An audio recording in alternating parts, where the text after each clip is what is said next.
Use Rooster's Pride Cock Soup as a snack with crackers or toast. Still think of a normal knob. An appetizer, again, or a soup base. That doesn't really work as an Indian. No, that's disappointing. We'll work on that, though. The darkness growing on me on XFM 104.9. Going well, isn't it? I've enjoyed it so far. It's been a bit naughty and everything. Yeah, a bit like, smart. Nothing wrong with that. No. I was on the way in today, right, Steve? Mm-hmm. Walking in, always walking in. I get left early and stuff. I like to get in early, get some bits done, that. Yeah. Monkey News, Songs of Phrase. That sort of thing. And living in London, right, there's a lot of shops that open early and stuff. Do you know what I mean? People say that's a good thing about London. Yeah. It's almost like 24-hour city and stuff, right? I'm walking in and there's like, you've got your news agents open. Obviously. Selling newspapers and that. That's good. They've got to be open early. Yeah. Then you've got your coffee shops, your Starbucks. You'll have a cup of coffee in the morning. Do you know what I mean? They're doing well in the morning. Yeah. Then you see like the odd restaurant and you think, well, maybe they sort of got the doors open, but they're preparing for lunch. So you think, fair enough. Yeah. I'll let that pass. Yeah. Carrying on walking down the road. Bondage shop. Open. Sure. About 10:30. Yeah. Busy, was it? There's a couple in. Really? Some good offers. About 10:30 for a bondage shop. I'm assuming if you're into bondage, though, you stock up at any time, day or night. I mean, you don't. Yeah. Well, I assume it. I suppose you get up and you go, I've got nothing on. I need to be a bit tied down. Yeah. I need some rope. These clothes are too baggy. I need more belts. Oh, God. I need more straps. Yeah. Get some rubber on my face. Weird, don't it? What were you doing in there? So just having a browse. But, so a bit worried really, because the things that I've noticed this week like that's probably a little bit small. You've brought your soup in. I just found it out there. Sorry, yeah. It is Rooster's Pride Cock Soup, noodle soup mix, chicken flavour. But I mean, do they not know that is obviously just going to be used on the Graham Norton show and Chris Tarrant when he's doing his show abroad? Yeah. I mean, do you know what I mean? Well, how could they call it cock soup in this day and age? Don't keep saying it. Well, no, it's fine, because you can say cock as long as it means the male, we've done this. Oh, do you mean the chicken? Yeah, look, it's a picture of a chicken. Yeah, sorry. What did you think it meant? No, I don't know, I don't know, it's my head. Okay. Sorry. Yeah. But, there's something else that's a bit sort of... A bit blue? A little bit blue, but then it's real as well, do you know what I mean? Well, it's a problem. Excuses it. Go on. There's a programme. We couldn't have said the cock soup if we'd made it up, but because it's real, it's fine. Yeah. We also couldn't have said the cock soup if we'd have meant a male penis. Thankfully, we don't. So. We mean a little chicken. You go on. This programme was on. It was Wednesday night, something. About this little lad. Yeah. It was a fella and a woman. At the same time. What do you mean? Like a cartoon with a secret identity. By night. What do you mean? He had both by sex? day a boy, by night a woman. He had it all. What you? Sorry, wait. So he had male and female genitalia. Yeah. So what do you call someone that's born like that? Weird. Yeah. Now, what's the term for it? Go on. You know it. We've talked about it before. Aphrodite. Really? So close. Hermaphrodite. Yeah, hermaphrodite. Yeah. That's weird, don't it? Yeah. And he had the ball. Yeah. And he had the... Well, what happened was he was born, right? Obviously. And the doctor said, there you go. Lovely little boy and girl. So the mum was like, what? So he said... No, I don't think the doctor was sarcastic. Yeah, what? I don't think the doctor was sort of dissing them. Yeah. There you go. What do you mean, doctor? We'll have a look. Exactly. There's the cock, there's the minge. All right, see you later. What are you going to call it? But doctor, what do you mean? Have a look. He wasn't sarcastic. He didn't give Doctor, clues. tell me what you mean. Give me a straight answer. He probably went, oh shit, she's got a cock. He didn't go... He wasn't sarky to the parents. No, but I'm just getting across, do you know what I mean? I always had a little bit just to... Yeah, I know you do, yeah. You should be a newsreader. Be brilliant. So there's a little kid lying there. Yeah. And the mum says, what am I going to do then? So the doctor... I mean, I'm condensing this. It was like an hour long. Sure. Yeah. So he says, she said, what will I do? And the doctor said, well, he's not sort of well hung. Right. Oh, So he's not sort of well on. This doctor has been struck off since for saying these things. It was a real doctor. It wasn't Dr. Fox. Yeah. Right, so the doctor said, so I recommend that we make it a woman. Right.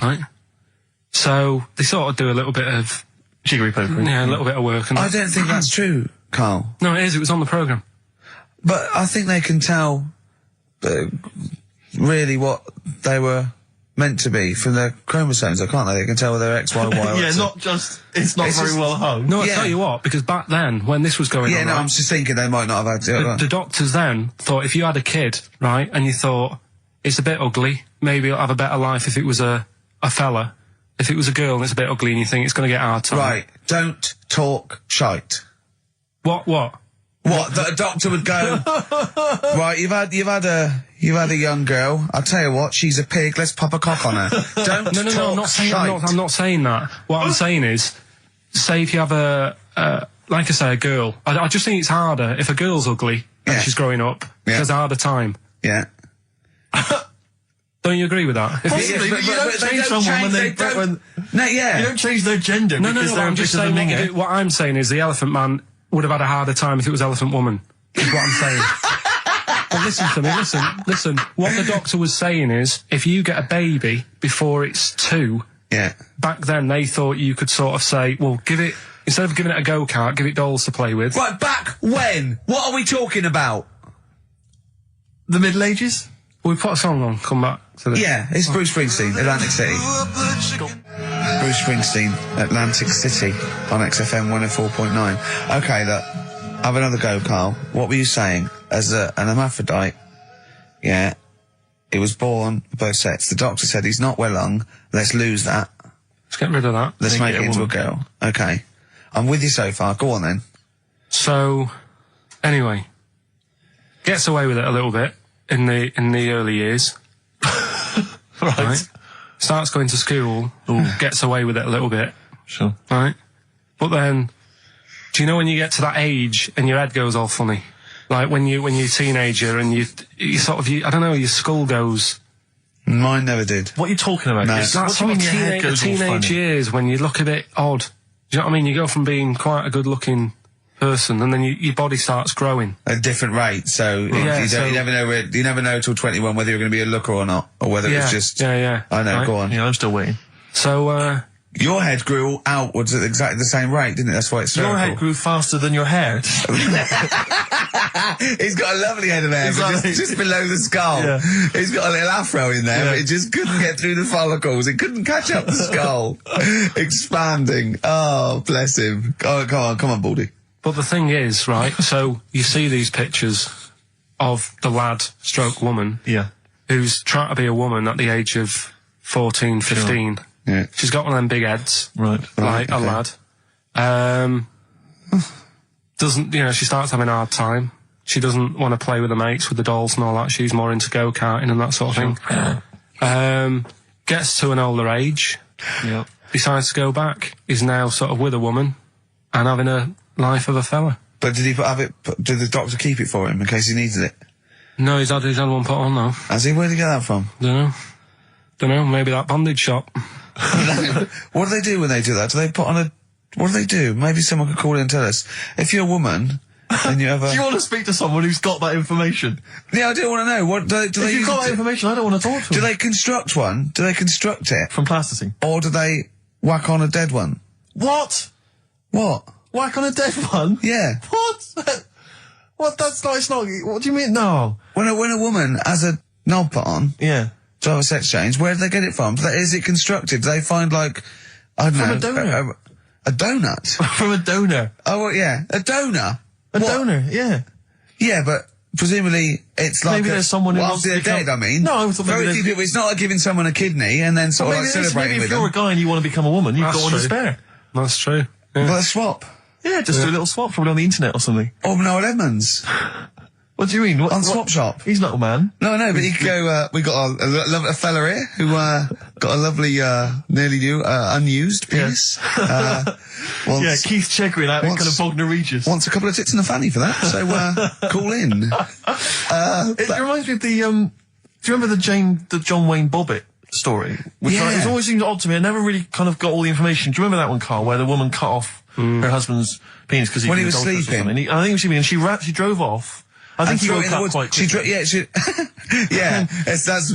so much better than the alarm clock, isn't it? Yeah. And she threw it off. She threw it out of the car into the woods, and he went and found it. Yeah. But imagine if he'd got to the hospital and they'd sewn it back on, and he'd gone, that's bigger than I remember. I'm not sure this is mine. How many of you got us where we dump all the knobs? We dump all the knobs out there. Yeah. That was an extraordinary story. And then, bizarrely, he became a porn star. Yeah. Yeah. Very strange life that man's had. Well, it is a bit of a shock to the system, isn't it? Oh, cutting your knob off. I know. Do you remember that French bloke, the performance artist of like 1910? Do you remember him? No. He, as a performance art, in a theatre, he cut his knob off to a crowd of people. Now, what? That's only a one-night trick, though, isn't it? Exactly. Yeah. But what if there had been a bang outside? They went encore. He went, what? Yeah. Or they looked outside because a car backfired. He went, did you see that? I go, what? I go, just cut the... Did you? Yeah. Think of that. Sacre bleu. I know. French are funny, aren't they? Cutting your knob off for your art. Weird, isn't it? Longview. Further on XFM 104.9. As we're having so much fun with penises, I thought perhaps I should just mention... That's a slogan. We should just mention this story, briefly. It's in the paper today. A Russian is selling what he claims is Hitler's mummified penis for £12,000. Yeah. Ivan Zadurprov says his ex-Red Army soldier dad hacked it off as a souvenir after storming the tyrant's Berlin bunker after his suicide in 1945. Yeah. Why did he wait till now? He's found out that that might get a bit of £12,000. Which doesn't seem a great deal. Doesn't seem a great deal of money, really. Well, it's useless, isn't it? True. You're not going to be able to use it. It's not going to be able to. It's not going to be a donor. Imagine that if you walked round. You'll never making love to a girl. You'll never believe who this is. Yeah. You never believe who's doing you, love. Exactly. This is going to freak you out. This is, just relax. Exactly. Okay, sit down now. Was that I got a little surprise for you. It was brilliant, yeah? So you enjoyed it? Yeah. Right. Are you a fan of the Third Reich? Exactly. Well, no, awful racist. Okay, let's go a different tack. You did like the sex. I love the sex. Okay, then. It's not going to be Hitler's knob, is it? But, I like the idea that, I mean, you're you're in the Red Army. Yeah. You've just stormed Berlin. Yeah. 1945. You crash into the bunker. You've gone through terrible. How you've lost 20 million comrades. Unbelievable. Oppression everywhere. It's been going on for years. You're in there, you see the man. Here he is, he's dead. He's dead, the figurehead and leader of one of the most despicable, You turn to your friends, there's a tear in your eye. Yeah. And your immediate thought is, I ought to chop off his todger. Yeah. Well, no, I said Bagsy. I said Bagsy is Winkle. I said Bagsy is Winkle outside. Whoever it was. I didn't know it was going to be Hitler. Brilliant. It's just, I can't, it just doesn't make sense. It's ludicrous. And I don't know how is he expecting to prove this? Because I want some proof. Well, I think that's why he said that. He probably started off with, I've got Hitler's face. And they went, brilliant. Oh, let's have a look at it. What do you mean let's have a look? Well, just check Hitler's face. So obviously I know what he looks like. Oh, yeah. No, it's not. You know what no, it's not his face. What wouldn't you know what it looked like? Well, I mean, no one's ever seen his genitals. That's what I've got. Yeah. I've got his. It's got a little swastika on it. Is that proof, is it? Yeah. Have you got his ball? Well, no, the Albert Hall's got one, his mother's got the other, so I don't know. See, the Albert Hall, I would have thought, would probably be paying that £12,000, because apparently they've already got his ball. Yeah, they got one of his balls. They got one of his balls in the Albert Hall, his mother's got the other. Yeah. But if they got the Todger if they can track down the one his mother's got, they would have a complete set of Hitler's. I'm just hoping it doesn't fall into the hands of some kind of crazed genetic scientist. What, I could clone it from his knob? Could clone Hitler. Back to, I don't even want to think about the future if that's the sort of way we're going. Exactly. If that's the sort of way we're going, Carl, I'd rather not know about it. What do you make of it, Carl? Weird, isn't it? It is weird. I mean, I don't want to go on for this too long. We've probably got about a minute left for the first half hour, and I reckon should can this sort of... 30 minutes of genital talk? Just quickly, on a Saturday afternoon? There's one in a museum, I think it's like that London Museum. What? One what? Well, do you know like how people are buying weird stuff and that to put in museums? Yeah. There's this device that, I mean, think about it, years and years ago they used to torture people, didn't they? Yeah. Really badly. Mm. And the device that they've got... There's no real good torture, but go on, I see your point. Yeah, but this device, right, think about it, you've done something really bad years ago. Yeah. Right, and you're thinking, what are they going to do? Do you know what I mean? Could do anything here, it could be the end for me. the device they've got is this thing that you put on your bits as a fella, and it's sort of metal, so it means you can't sort of, you know, get excited. It puts a stop to you, sort of. That wasn't a torture device. I think it was a Victorian thing to stop adolescent boys wanking. They used to have things like wrist things as well with, like, spikes on them. It's not a torture device. Is it not? Well, not really. Imagine that being captured by, No, right, you're never going to get hard on again. All right. Not really a torture device, is it? And there wasn't that many nice-looking women wandering about anyway about them, was there? You didn't get excited about stuff. What are you talking about? Well, they filthy, they stunk and everything back then. Right, we've covered that. No more of that talk now, right? Let's move on. Filthy, All Victorian women, filthy and stinky. Yeah.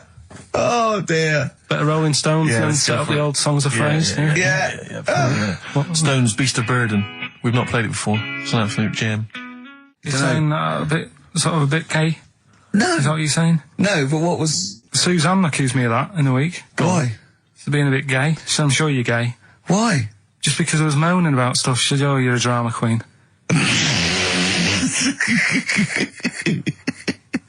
Right, well, that's What were you moaning about?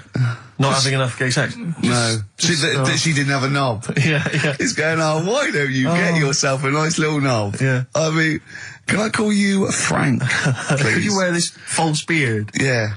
It was just, well, we'll talk about it later. It was about the Seven Wonders. I just wasn't that impressed. He wasn't impressed by it. He said, well, we'll say that, yeah. Well, we got a top show That's coming up, haven't we? But if you are a little bit, kind of, just a little bit sexually, you know, don't be afraid to let it out. I mean, if you want us to relieve you of it. I'll tell you what. Let's have a little bit of Maggie May by Rod. Oh, it's a Can't beautiful we play day. Killing a Joy? I was talking to Carl the other night, because I've been rewatching for some reason that film Witness with Harrison Ford, where he's great a film. policeman that has to protect a little boy who's part of an Amish community. Amish? Yeah. And I tried to explain to Carl... You look plain, John Book. Exactly. Yeah. Exactly. And I was obviously trying to explain the Amish to Carl. He'd never heard of them. Completely stony-faced. Amazing. Amused. Now, for those... Okay, you explained it to him, have Yeah. you? Okay, then. Yeah. Now, I don't know what you said, but I'm assuming you got it right, right? Carl, now tell me back now, what are the Amish? They're just people who sort of live like in the olden times. So to them, they're sort of in about 1842 or something. So they're getting old papers and that. They haven't caught up to. No. They don't have telly. They don't deny that the 20th century has happened. They just don't want to be part of it. They look up and they see planes and they know what they are, and they go into the town and they see it in the window of Dixon's, a telly. They just don't want to be part of it. No, they're still living. They are still living like it's that's what I mean. Yeah, but they know about everything else. They just don't want to be part of it because they think that the sort of the revolution was a bad thing.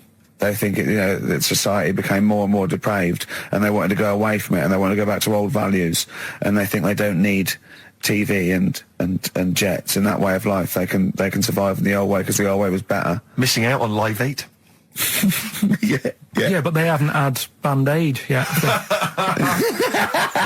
Yeah. I think this is the problem that Carl had. He in his mind, they were just a bit delayed, so that in his head they were slowly moving towards the 20th They wouldn't be able century. to watch most of these bands, all their electric guitar.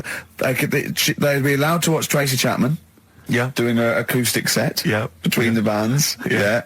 That'd be all right. But no, in Carl's mind, it's like if he... Although they wouldn't like Fast Car. They wouldn't like a scene about that. They go, I don't know what you're talking about. Pony and Trap. You got a pony and trap. That'd be all right.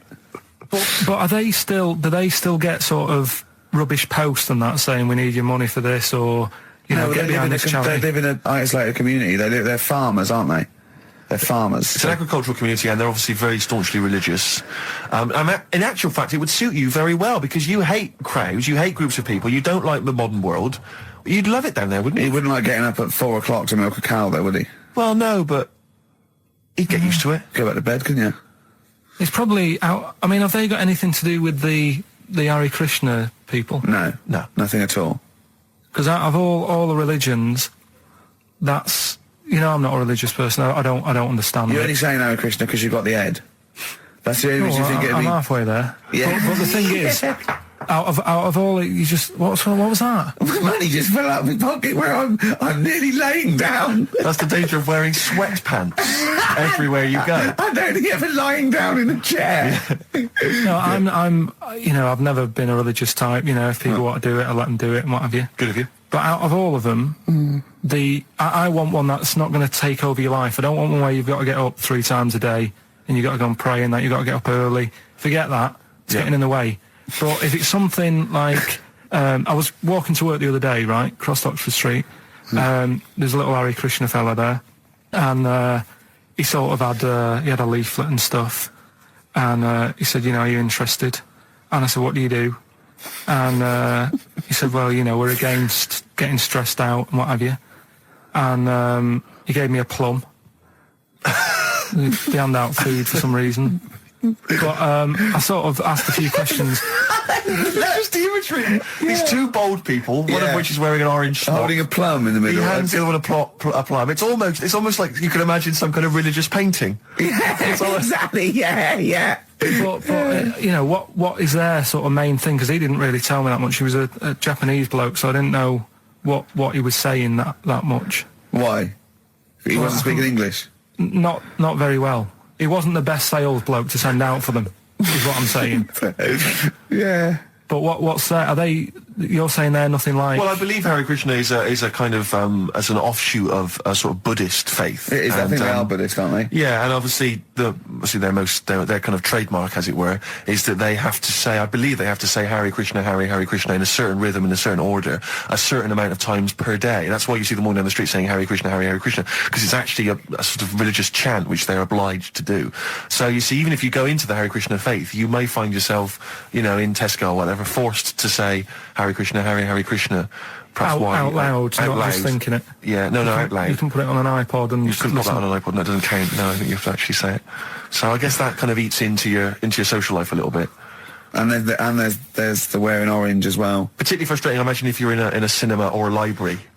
A little bit awkward there, midway through. Or Star you Wars, live next door to a bloke called Hare Krishna, who constantly thinks you're calling him. Yeah, that probably. Yeah, so that's in this. I mean, I don't think we've quite done the Hare Krishna faith its full service there, but so interesting to you. I mean, you got handed a plum. You've been treated well by them. Yeah, well, but he couldn't tell. I just wanted to know how much time it would take up. What are the benefits? What can you do? What can I think the benefits are they probably don't get stressed out. They've probably got that sort of that zen, that chi-ness about them where they try and interact and quite meditative. Yeah. Yeah. I've got some nice trainers as well, don't they, with their orange. What are you looking for then in a faith, Karl? You say what are the benefits? I mean, obviously Catholicism, you get the communion wine and bread, so... Yeah, but I can afford that. Right. Probably, just I like the Crusaders. I was forced into joining that as a kid, because a mate sort of joined it, and he sort of said, are you joining? I sort of swore at him. I said, I'm not doing that. Right. Yeah. He said, right, if you don't come with me, I'll tell your mum that you just swore. So I was like, oh. So I went.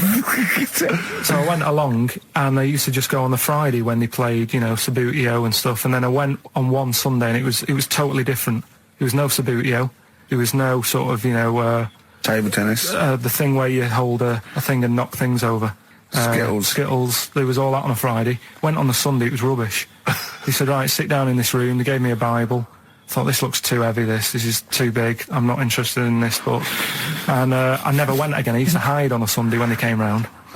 And that's been the only sort of... I suddenly, why did it suddenly turn out to have to hide on a Sunday when they're coming round? Because they wouldn't leave. They wouldn't leave. Who was it? Were they adults? It was well, he seemed like an adult to me at the time, but he was probably about 27.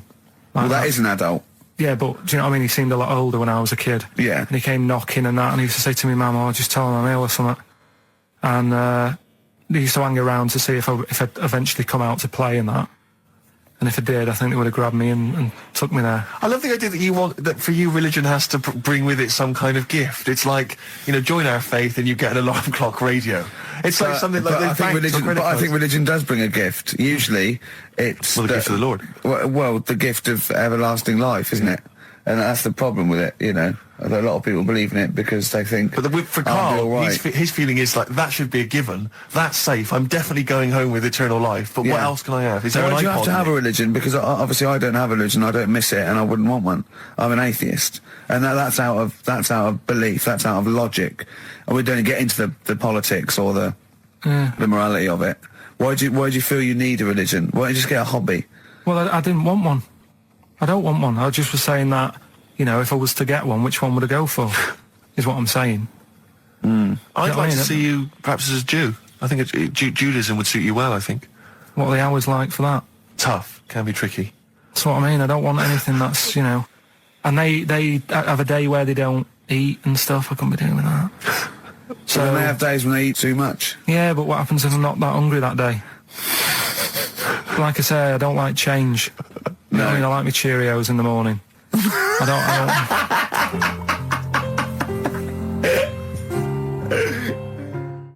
I still have that other... Talking about records, have I told you that time my brother-in-law, he was moving out of his place, I think moving in with my sister, and I was about, 13, and so he was about, 30, and I moved in, and he brought round all, his records when he was storage to leave them at our house, right? And he had all these old sort of records, 50s and 60s records, no harvest, right?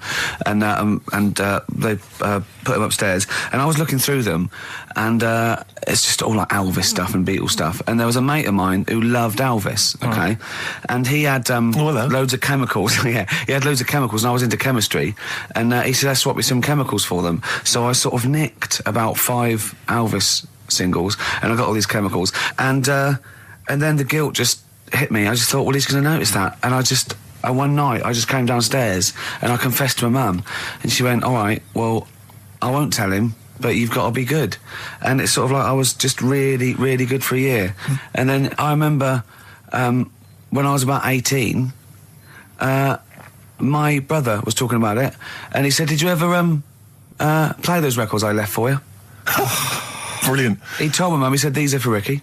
She just didn't tell me. She was sharp, wasn't she? She used opportunism there. I'm Ricky Gervais, obviously, with me, Steve Merchant and Karl Pilkington, which is what Heat write about, really. Karl's the main man. Think of Karl a year ago. He was just sitting in that room going, all right, I've done this. Whoa, XFM. It's good, isn't it? Yeah, it's like a music bed. Brilliant. Comes on the show. We start taking the piss out of him. People start going, oh, who's the idiot you've got in?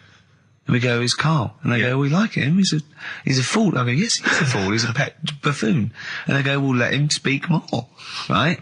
And they're going, don't let him talk, XFM, the fat cats. Oh. And I said, I'm a rebel and I'll do it my way. Rick, I asked, did you stick it to the man? Yeah. And then MTV call up. Heat are writing about him every week. Yeah. He's just been doing film for the BBC. There's some rumours he might be the new James Bond. Yeah. Is he in lovely McVitie's original digestives? Are we allowed to? Can I, if McVitie's are listening, I love these biscuits. Yeah. And he's got the best. If the Spearmint Rhino strip clubs are listening, I'm a huge fan. Right? And he's got Rockbusters to come.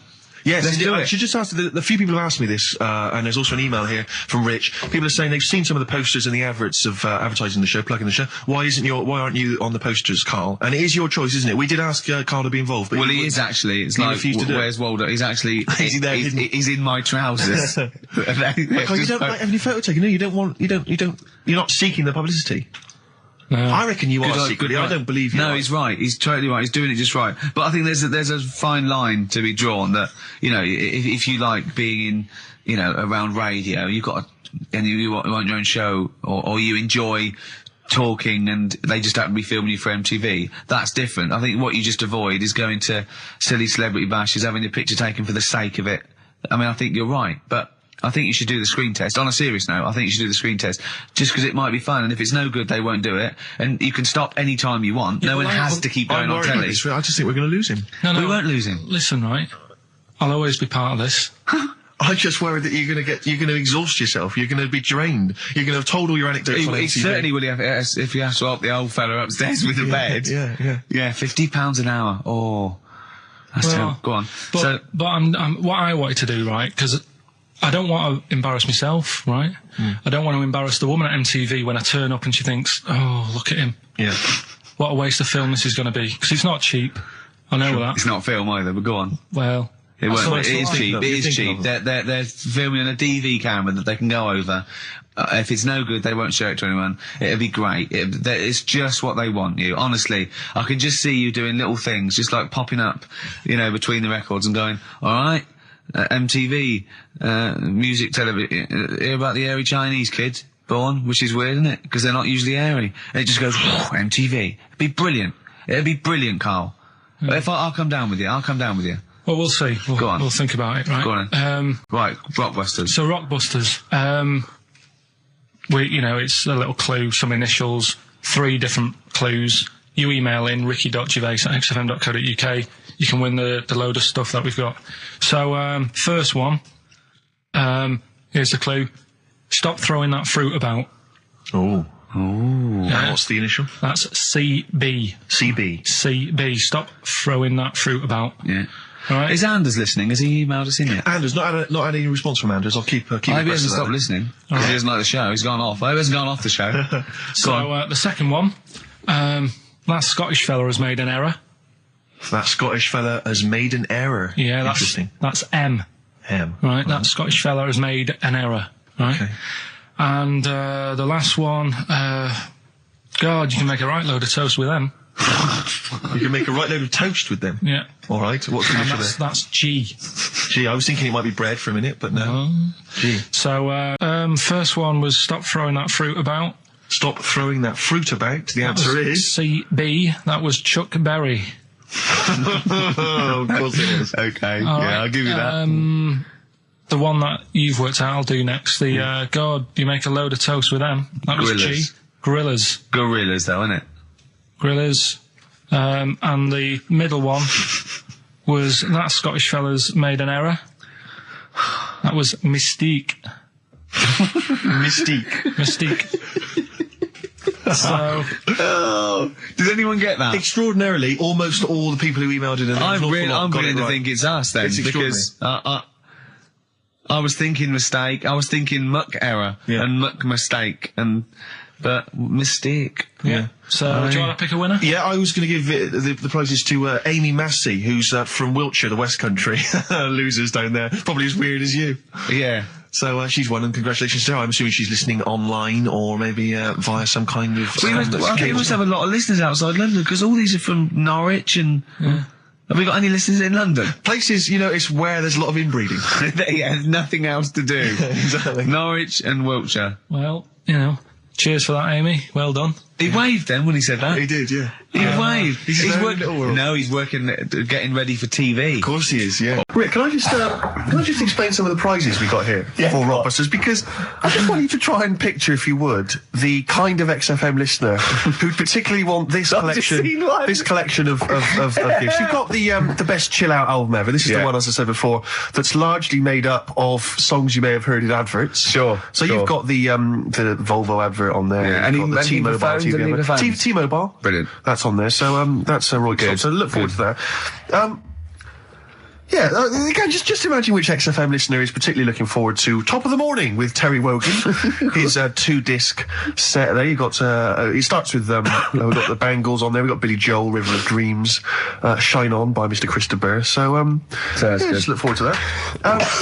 Oh dear. We've got the Only Fools and Horses, last year's Christmas special. We gave one of those away last week, but still more to shift. Do I spy a little free Yes, there's a little free 3-wheel trotter independent trading 3-wheel car, so that's there as well. So as I say, if you like fairly mediocre comedy, little Jonathan Ross's face there on the back, and maybe you also want Jerry Halliwell's Body Yoga DVD, Rick. So sure, that is that's good quality. And then just a few token XFM kind of things. We've got the Manic Street Preachers DVD and the U2 Best of. And tell me, Steve, how do the lucky listeners win these? Rick, I'm glad you've asked. What they do is they email in with the answers to Rockbusters, which is a quiz that Hold on, Mr. man. Karl Pilkington Hold on, has man. come How up do they email if we don't know the email address? with. Rick, again, thanks for asking. Thanks for flagging that up. Ricky.Gervais at xfm.co.uk. That'll be coming up shortly.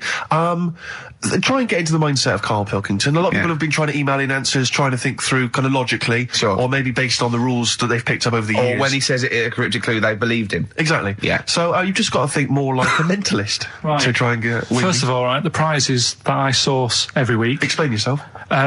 What I said to you we're doing between now and Christmas, because there's just a few weeks till Christmas. Right. I thought I'd make up sort of family packs Okay. that the winner can have something. Say like there's a nice U2 album in there, right? Yeah. So the winner might want to keep that, but they can get rid of the Jerry yoga thing. They can Say, give Only Fools Nurses to Uncle. to the dad. To the right? dad, yeah. yoga- I think the mum would love the Terry Wogan. Yeah. The thing. yoga for your sister Right. Yeah. and all that. So that's what you thought through, was it, or was it that there was a load of junk in the office? Or did and you thought- scoop them up with 2 arms and it's as much as you could carry down the corridor? Yeah. a little bit of that. But, Yeah.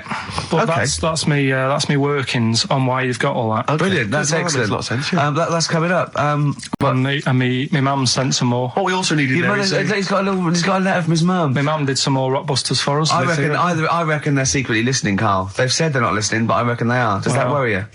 well, let's play a record and let's hear your mum's Rockbusters. Bit of Warren G. Well done, mate. Well done. I hope Nate's involved. Nick Dawes? Yeah. I hope so. I hope so. Carl, Rockbusters, your mum's... Carl, Yeah, no, listen. we did get a bronze, but this year we introduced Rockbusters. Things will be changing.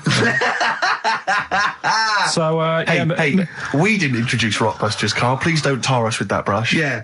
Rockbusters then. Yeah. Chance to win all that stuff Steve was talking about before. We give initials and a cryptic clue, and it's a band, and there's 3 of them, and you email in ricky.gervais@xfm.co.uk. Yeah. Right? Do you want some of my mums? Well, I think before you give us your own, we should hear your mum's, just to sort of set the tone and for Well, people she to get their heads around the whole She idea. sent some more. They're still not that up to scratch. First one. This group are nice on toast. Marmalade? Jam. Yeah. Which one? Jam. Okay. Marmalade would have worked. Marmite's just as good, yeah. This man liked his wine. This man liked his wine. Dean Martin. What? So no cryptic clue, just a man who drinks. Yeah. But like, isn't there like a myriad of rock I stars was and pop thinking stars who it. like booze? I liked his wine! I don't think anyone would have ever got that. That's fantastic! This man liked his wine, Dean Martin. This man liked his golf. Oh, clubby chip face. No, Bunker Smith. Bing Crosby, yeah. He liked his golf. Yeah, that's genius. This man man liked his walked wine. Just a couple more. Hope you're not speeding when you meet these. The police. Oh, it's great. And Oh. is there any other good ones?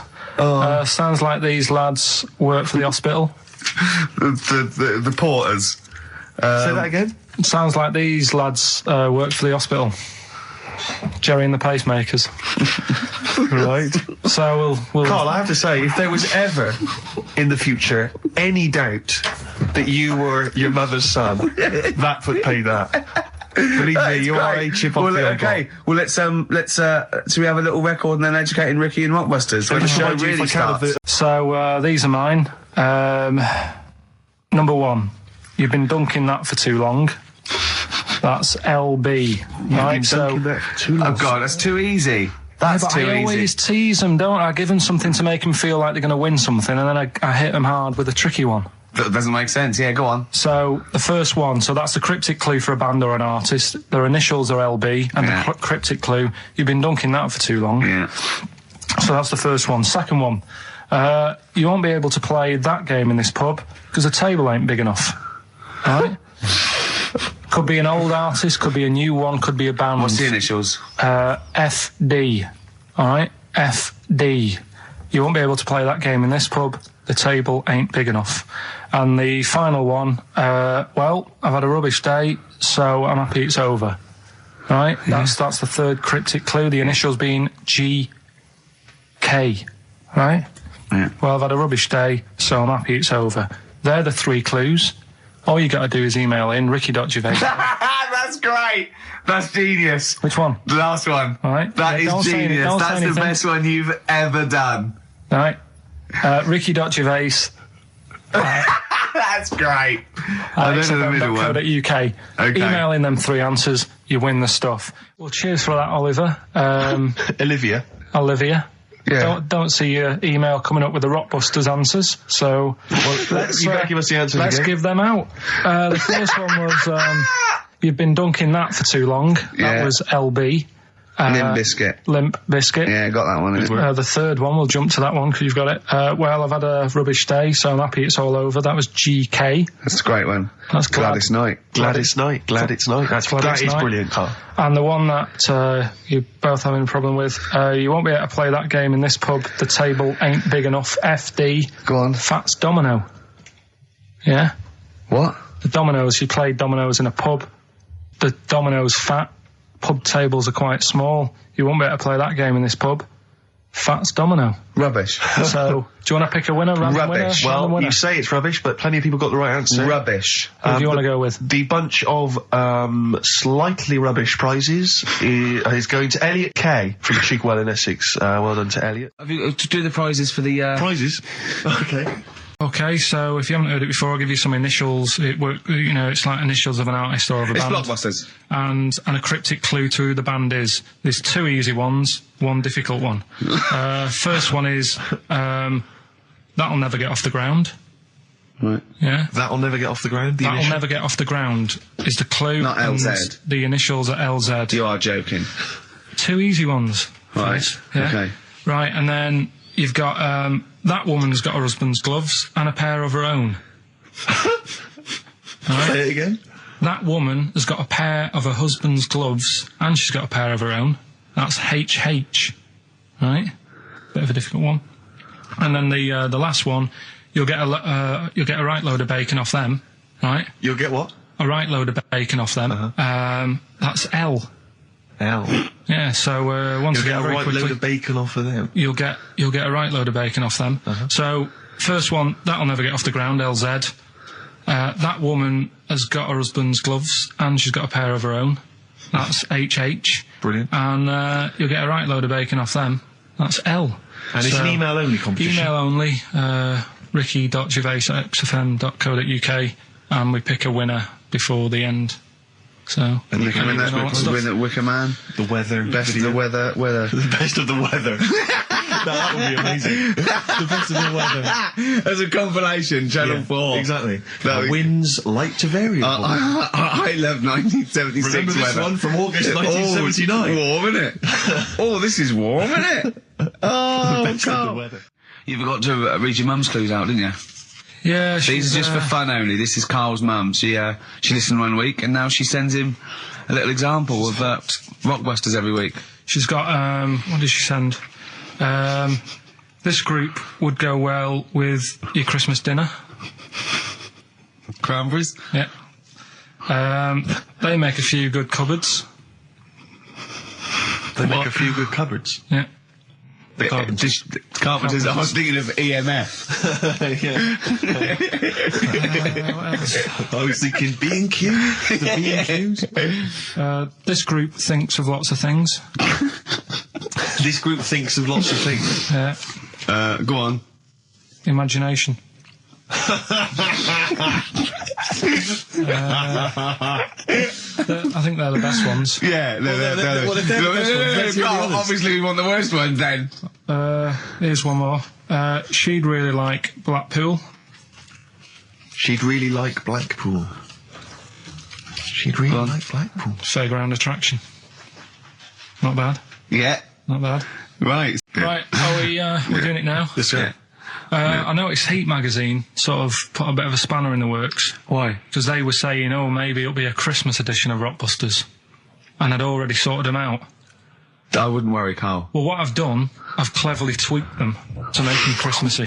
So the Christmas bit in it has got nothing to do with it whatsoever, but I just thought... So you mean the clues have a Christmas element? Well, yeah, But it's the bands nothing aren't to do with the it's answer. nothing, yeah, it's nothing to do with the answer.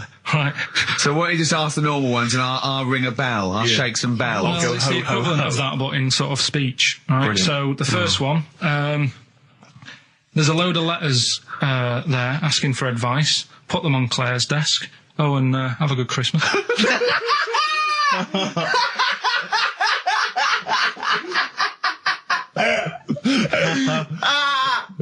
Oh, give it to us again. Oh, God. Right, so there's a load of letters asking for advice.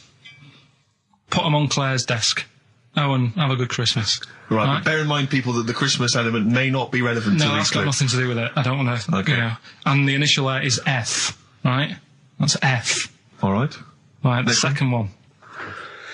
Ask your mum if you should. After you've wrapped the presents. Right, so Ask your mum if you should. ask your mum if you should after you've wrapped the presents. That's S. Yes. S. All right. All right. Okay. And the last one, a couple of people were arguing in the supermarket at the fruit and veg counter, but it's busy in there because it's Christmas. That's probably what brought it on. So that's B. Oh. B. Oh, God. So they're the three. Will I just recap? Yes, please. Yeah, I so- have no idea. so I the can't first even. one. I don't know what to start thinking. Well, Right, there's a load of letters there asking for advice. Put them on Claire's desk. Have a good Christmas. Have a good Christmas. Second one, ask your mum if you should. After you're at the prison. S. And the last one, a couple of people were arguing in the supermarket at the fruit and veg counter. But it's busy in there because it's It's Christmas. busy because it's Christmas. That's a B. So they're the three things. It's email only, this one. Please remember that. ricky.gervais@xfm.co.uk. ricky.gervais@xfm.co.uk. Yeah. brilliant. Carl looks happy with them. He looks he's really very happy pleased, with and them. rightly so. They're All cracking. right, they're good. Yeah, They're good. Pleased with those. So, All right, is there going to be more Rockbusters in the new year? We're not sure. I'm still, thinking about new ideas that we can do. Snowbird from Mark Eitzel, part of his covers album. He's so happy that the XFM listeners understand his stupid clues, and he knows it annoys me. We've got some We'll right be answers for giving out the Rockbusters. answers just quickly, just in case someone sort of missed one of them. I'll just quickly do them, yeah? Yeah, go on. First one, there's a load Short of letters. show. There's a load of letters there asking for advice. Put them on Claire's desk. Oh, a Merry Christmas. Ask your mum if you should.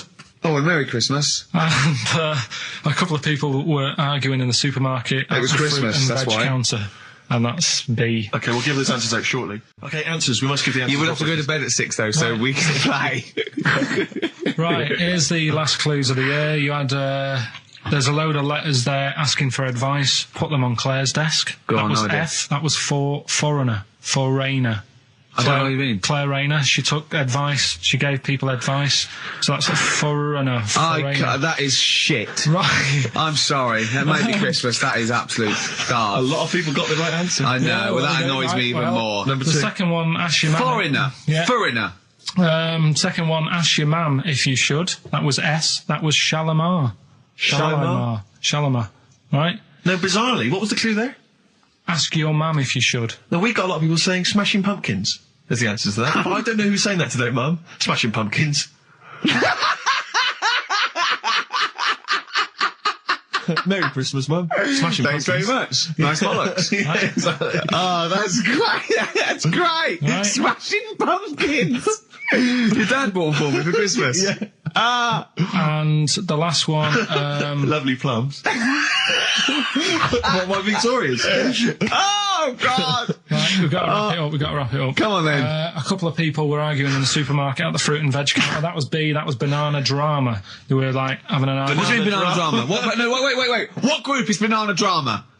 What group is banana drama? So, You're a fool. You're a twat. Well, you say that, but you accuse Carl of that. You're also accusing lots of the listeners, including the winner, Nicola Rogers of London, and she wins those great prizes, and she got them bang on. So Banana drama. so can we finish there now? Yeah. Yeah, What do you mean? What do you mean? Can we finish there now? Just play the ads and go. What? no, what are you talking about? We're going to play Jerry Right, Jerry we'll River play that all then. day. Play that then. Goodness me, Carl! Look at We you. haven't got time. Merry Christmas, Carl. Merry Yeah, Christmas, yeah. Carl. Enjoy the show. Let's give him a little kiss. Oh, little kiss. Oh, no, I with tongues, it's Christmas. No, don't. Stop messing about. Get off! Right, well, Rockbusters. That's old. That's D. Second one, he'll fit some chocolate to your feet. Can't think of any. I can't A. think. That's A. And do you think your kid will get that strawberry for me? WP. Right, so Ricky.gervais@xfm.co.uk. Some great prizes to be won. yeah. So, well, first of our regular features with Carl, we've got Rockbusters. That's rolling. There's people coming in. They're getting them right. I don't understand it myself. As ever, Rick, you'll be amazed and confounded. So I don't know the answer, and I haven't looked at the answers. I just like that moment. It's like when you go down Christmas and you're excited about a present, and it's like some condoms. Right, Rockbusters then. Wrapping it up. It needs some work, that game, but I see it's got a lot of mileage. Right, here we go then. The first one, £42 for a torch. That's a bit pricey. Go on. That was D. Yeah. That was Daylight. Wait, I thought Delight, and I thought it doesn't work. second one. It doesn't work. I actually thought Delight doesn't work. Second one. There's no, wait. Dear Light, it doesn't work. It's Delight. Second one was... No, Carl, it doesn't work. Yeah, but if we're going to continue with this feature, you've got to tweak them a bit, right? People have got it. We've had loads of emails, more than ever. So, do you know what I mean? Let them decide. If they don't like it, they won't email in, but they're loving it. Right? They've all come from the same institution. Right, go on. He'll fit some chocolate to your feet. That was A. That was Aerosmith. Right? Aerosmith. You've heard of a blacksmith? But a smith is just a workman. It doesn't necessarily... No, you can have anything. You can have a locksmith. A smith doesn't just mean it does shoes. Right. Do you think... Aero Cobbler would have worked. Unfortunately, there isn't a band called Aero Cobbler. Get ready with a winner. Do you think your kid will get that strawberry for me? That's Wilson Pickett. Wilson Pickett. Have you got a winner? I'll give you that. I have to say that I don't know if these guys have won in the past, but they were the first people to email in. I mean, normally I just give it to anyone, but these guys, literally, you've given How the did clues, people Carl. get I'm Aerosmith? amazed. Everyone seemed to get Aerosmith. How? Everyone got D-Light. Everyone got Wilson Pickett. I'm absolutely stunned. You know, they deserve it. They deserve the junk prizes, right? So we'll give it to Jonathan and Louise, who, as I say, may have won in the past, but as I say, they were very, very quick. You've got to beat them if you want to win. And they're from Wrexham. Brilliant. So good luck to them. So that's I hope that they then. enjoy Jerry's yoga diet. Back next week then. Yeah. See you later. See ya. Cheers. Carl, what have you got lined up for us as the producer? Right, well, Rockbusters. Been off this week again? Has he? Yeah. Another week off? Another week off, yeah. No, I didn't have a full week off. I had 3 days off because I was working all over Christmas. Yeah. And still didn't stop working, preparing stuff. You've got a nice load of prizes there that I've sorted out. I had to come in especially to sort that out. Yeah.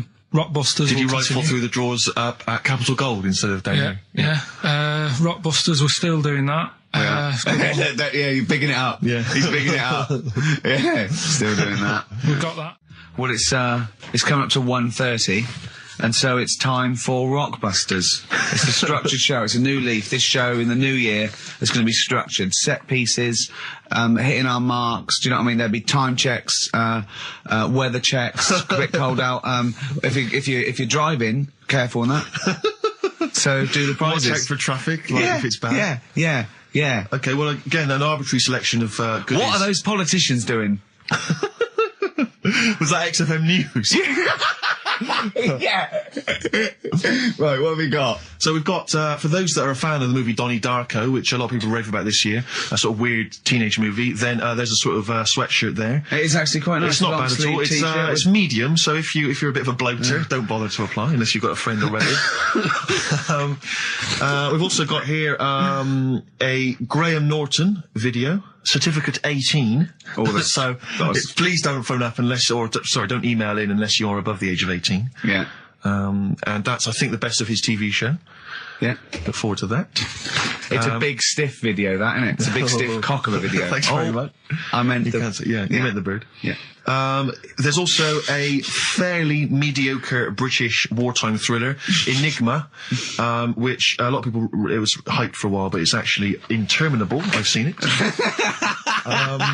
The first series here of The Kumars at number 42 on DVD.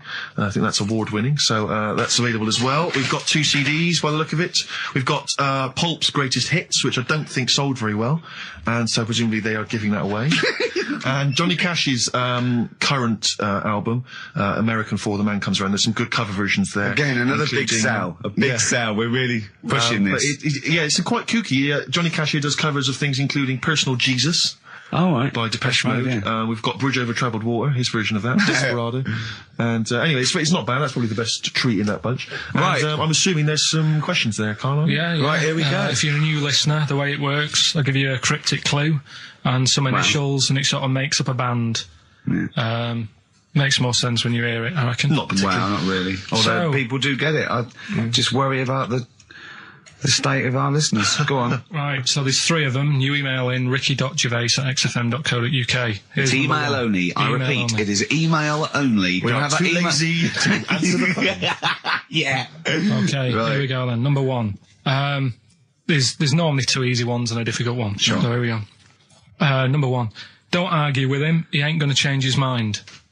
Don't argue with him, he ain't going to change his mind. Yeah, that's AA. AA. Yeah. So that's the Don't argue first with him, one. He's not going to change his mind. What do you mean, You just really got them written out, have you? Yeah, I'm just thinking about what the answer is, so I don't write the answer down. To Oh, this one. don't worry, they get it. Yeah, don't worry. Yeah, Well, you can't remember it. You came up with it. There's only 3. I know, it's weird, isn't it? No, it's not weird. It's incompetent. Right, the second one, anyway, I hope you get this. I hope you get this. Email in and tell us the answer. This is a shambles, isn't Hang on it? a minute. Keep going. Go on. He always gets what he wants and doesn't worry about anyone else. P. And you don't know You the don't know answer. that is? I'm sure it'll come to me once I see it on email. What do you mean? Once they get it, you'll agree with them. I'll know if it's the one I had down as the answer. This is brilliant. Come on, Imagine it's the- Jeremy Paxman doing that going, Yeah, University "What's- Times." Is that right? Go on. Right, so that's that one. Give us that one again. He always gets what he wants and doesn't worry about anyone else. P. But you're confused. I don't understand how you can be confused. Yeah. What's the final one? The third one, I'll have to put that woman in the oven. And that's AB. All right, quickly give us them again. Right, so the first one, don't argue with him. He ain't going to change his mind. That's AA. He always gets what he wants and doesn't worry about anyone else. That's P. And I'll have to put that woman in the oven. AB. All right. Okay. Ricky.gervais@xfm.co.uk. I'm going to play a classic track now by Neil Young, Alabama. It's beautiful. Neil Young, Alabama. Carl is still confused. He's waiting. He's biting his fingers, waiting for an email to tell him the answer to the clue he made up but can't get. I love that as an experiment. As a I mean, that would confuse psychologists, that you come up with something that you can't get. It's brilliant. Yeah, you came up with the question. You don't know the answer. And you expect them to, but you can't, and you made it up. Look at your face. Play some adverts. Honestly, Juan by Billy Corgan's new band there. Ex-Smashing Pumpkins. Sounds a bit like them, but I like it. It's all right, not bad. I like it. I like It's good it, to know, though. Rick, incidentally, that someone's got the right answer. So Carl's Carl relieved. knows the answer, yeah. Brilliant. Well done, Carl. You're a fool. Right. Right, what are you doing then? Let's have a quick reprise, if we could, of the Rockbusters clues. Yeah, Rockbusters, if you've just tuned in, you've missed it this week. Here's your 3 Well, no, you clues. haven't. That's why we're giving the clues again. Yeah, I know, but if they haven't. Eh? What? Say if they've been busy. Just give the clues again. First one. God. Don't argue with him because he isn't going to change his mind. That's AA. Second one, he always gets what he wants and doesn't worry about anyone else. That's P. Yeah. And the third and final one, I might have to put that woman in the oven. AB. Interesting. Are we telling him or still? No. two shots? People have still got a chance to win those extraordinary prizes. Ricky.gervais@xfm.co.uk. We still. So the answers to this week's Rockbusters. Yeah. Want to give us the clues again and the answers? Yeah. The first one was, don't argue with him. He ain't going to change his mind. The initials there were AA. That's adamant. Yeah. All right. That's good. That's a good one. Second one, he always gets what he wants and doesn't worry about anyone else. That was P. That was Pixies.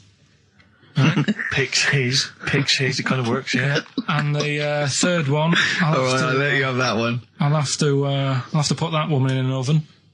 That was AB. That was Anita Baker. Anita Baker. It's good. Anita Baker. Anita Yeah, Baker. I'll let you have all 3 today. So You've done well. So do you want to pick a winner, Steve? Well done to Mark Leder from Bow. He wins those fairly mediocre prizes. Enjoy them. Oh, brilliant. Now listen, it's Rockbusters. I've got the prizes here. Rick, I'll be honest with you. I mean, we've given away some shoddy stuff in the past. This But is it's the worst absolute collection. tat, is it? This is really scraping the bottom of the barrel, Carl. I mean, Let's hold on. The how phones many are going more of mad. these can we give away? If you're still phoning, hang up because we're not going to bother anymore. We really sorry about that. Maybe email us or something. How many of these can we give away? Look at that. It's only Fools and Horses. The It's the video. Christmas special from not this year. Now listen, it's Rockbusters. I've got the prizes here. Rick, I'll be honest with you. I mean, we've given away some shoddy stuff in the past. This But is it's the worst absolute collection. tat, is it? This is really scraping the bottom of the barrel, Carl. I mean, Let's hold on. The how phones many are going more of mad. these can we give away? If you're still phoning, hang up because we're not going to bother anymore. We really sorry about that. Maybe email us or something. How many of these can we give away? Look at that. It's only Fools and Horses. It's the video. Christmas special from not this year, the year before. Yeah. I mean, we have given away so many of these. I imagine there's charity shops throughout London. Throwing them these away. in. Yeah, throwing them away. Yeah. So we got that, dear. and if you didn't watch it, if you weren't one of the 20 million that watched it. Blue-eyed, fat-legged, purple-eater people, if they had a big and had a big boo. It's something like that. And once again, the best chill-out album ever, with, it's pretty much rubbish. It was a big boo. Actually, no, the songs are okay, but Purple-eater. it's just basically a collection of songs you might have heard on adverts. So enjoy that. Oh god, this one again, the best air guitar album in the world, volume 2. This is no longer an entertainment show. This is three people chatting to each other now and again. Sometimes we remember it's going out. Sometimes we just take a call for our own amusement. I mean, It's the same price again. It's the David Attenborough compilation of DVDs, which I'd be very surprised if actually makes it to you. I imagine someone here will have had that long before we post it. Oh dear. There's a T-shirt in here. XFM 104.9. You get sent a lot of Just in case you're wondering what you're listening to. This is a What is that? Quicksilver T-shirt. What is that? What T-shirt is that? That's a T-shirt made by the Quicksilver people. So if you're a bit of a surfer dude, and by the look of the size of it, You can't say midget. You're welcome to it. And this is, I think, the piece de resistance, Rick. I mean, because you know the kind of fans we have. They're pretty cool cats, pretty groovy guys. Yeah. So I imagine they'll be loving on DVD Doctor Who, the Aztecs. That's one of William Hartnell, the first Doctor's classic episodes on DVD. God. There. You know, Rubbish. That's rubbish, Carl. Those prizes. I'm ashamed to give them away. Carl, you know our mate Johnny. He's a Doctor Who fan. Yeah. Do you remember? He bought the Doctor Who magazine, and he went to the toilet, and Steve got post-it notes and put geek on every page, and Johnny opened it on the tube, right, and it had geek and everything, and Johnny bought in the new Doctor Who magazine, I think this week's or this month's, right, and they've done the perfect Doctor Who fan, right, what the geek is, right, and it looks exactly like Steve. Alright, don't have a go, Rick. It does, and he went, and I'm going to try and put it on the website. It's amazing. It's got your hair, glasses, it stands like you, it's sort of dressed like you, and it's only, it's hilarious, and he was, I mean, I'm insulting you now, it sounds like an insult, but if you'd see it, you'd laugh. Well, Rockbusters, right? Yeah. Right, here we go. Just a little bit annoyed. Just 3 clues. We've lost all the energy in this show, haven't we? Well, I can't get over that insult. I'm just a little... No, Three. we did though. It just came out, no, I can be honest with you. Rick, it came out left field. I wasn't expecting an insult. No, And, but I I think there was a sense of camaraderie on this. No, side. Just email in ricky.gervais at Right, play a record. I'm xfm.co.uk. just annoyed. I can't What are we listen to doing? Robert's I'm thing. just reading out the clues. Should we put this? Let's put this one in for the Sony Award. Let's put this show in for the Sony Awards. Play a song, Carl, because I need to discuss things with him. I've talked before about him Edit slagging it me down. off. Get this down to 3 minutes. It'd be a The great show. Rockbusters in a minute. Somebody If you haven't email. heard the Rockbusters, might as well give them out. Well, let's check the email's working before we do Yeah, that. otherwise it's a complete. This whole show has been a sham and a farce and a waste of time. Well, I think they can take that as read. Rockbusters. Then we've got a problem with the email this week. Yeah. So the least of our problem, I think. they're not coming through. So I'll give out the clues again, and then you can call in on 08700. Only call if you know all three. You can rattle them off. Yeah. We'll do it during the next record. So Yeah. the number is 08700 800 1234. 08.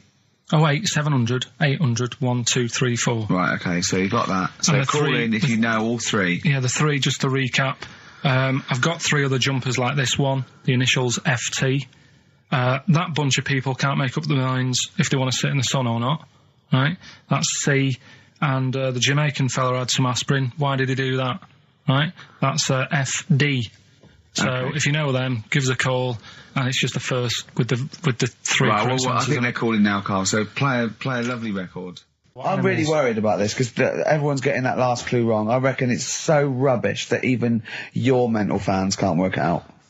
Yeah, it's a tough one, but Give that final Rockbusters clue again. the Jamaican fella had to have some aspirin. Why is that? What were the Why initials? did he have to do it? No, FD. hold on, that's changed. Well, I mean, it doesn't matter. The Oh, story's it doesn't still there. matter. That's the point of a cryptic clue, isn't it? Oh, do. What have you got now? Right. The Cure, obviously. Yeah. That song. Right, Carl's been taking phone calls for these clues. Right, and so everyone's been saying the same thing for the last one. He's been going, no, and I'm worried. I'm always worried. FD. I just overheard him on the call there going, what have I been saying? Oh, no, it's FP. Dickhead. Right, give me the clues out. It's a rollover. Right, tell people we're really sorry to anyone who would have got that right. Okay, right, do the clues quickly. Tell them it'll be a rollover, so we have to do 3 new ones. Do you not write these You're down, such I don't write the answers down in case Ricky looks over the thing and sees the answer. Why would I cheat? I'd rather you do something right with your life.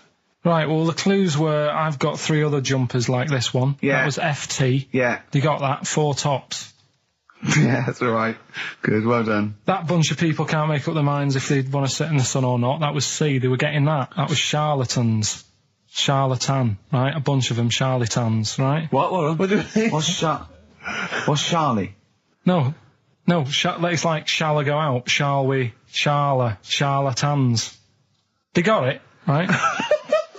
Where I went wrong with this one, the Jamaican fella, he had to have some aspirin. Why? It's my fault. You know, I'm not cutting, there's no point passing the buck or anything. I said FD. A lot of people were saying, Fred Durst, like forehead hurts, which is a good one. Yeah, which would have been as good as any of yours. But I made an error, so we'll roll it over. No. What is the answer? We'll roll the what is the prizes answer? over. Jamaican fella what? Add some aspirin, why do that? What's the thing? FP. FP, it was Frida Payne. Frida Payne. Frida Payne. Frida Payne. Frida Payne. That's awful. You've got to write these down next week. know, This is I'm right. sorry, You right. are. You're the producer. I know, but I've had a busy week, haven't I? Just doing That's stuff not with an it. excuse. That isn't an excuse. Our excuse is we don't care. Yeah. You do put the care. work in and then make a mistake. Yeah. I mean, it's better not to try than try your hardest and be rubbish. Do you see what the point? We don't care. But you've got standards. Yeah, and you're not meeting them. Think of that. You're not even reaching your standards. God. Right, well, that's that, I guess. Well, the prizes will be giving those away next week. Bollocks again. And, Just completely. song for the ladies to end the show with. It's from Nick Cave's new album, Nocturama. This is a track called He Wants You. Back next week. Remember, Frida Payne. Can I just tell you a story that Carl told me a couple of weeks ago? Is this another ghost story? Another Yeah, spooky it is, story? yeah. I called him out. I was, what are you doing? He said, I've just been reading ghost stories again. He said, you don't believe in them, but how do you explain this? Right, I went, go on. He said, I'll tell you as he told me it. He went, bloke, right, just sitting at home, doing, watching telly with his cat. And, the phone rings, and it's a bloke going, is that fire, in your oven okay now? 'Cause your wife called. And Carl went, well, 1, there was no fire in the oven. 2, he wasn't married. I went, right. Go on. He went, well, then right, there was a knock at the door and there was 2 sort of people in sort of white coats and they came and said, we've come about that fire. Your wife called us. He went, 1, there isn't a fire in my oven, and 2, I'm not even married. Right? And he said, they saw the cat and they looked at the cat. It looks a bit weird at the cat came out, nothing.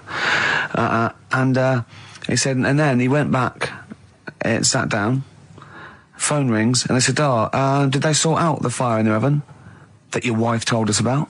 Oh. He went, 1, there is no fire in my oven. 2, I haven't got a wife. And Carl went, what do you think of that? I went, that's not it. He went, yeah. I went, That's the end of the story. What? He went, well, how'd you explain that? I went, explain what? I thought he was going to say, a year later we got married, but she died in an oven fire. Right? I thought it was going to be that. And I went, That's people winding him up. yeah, or someone did report a fire oven, and their name was Johnson, and they looked up Johnson, they got the wrong thing, it was the gas board, and they sent around to the wrong person, right? You know, he went, yeah, I said, I explained it to him, he went, yeah, why did they look at the cat funny? Oh, man alive, Carl.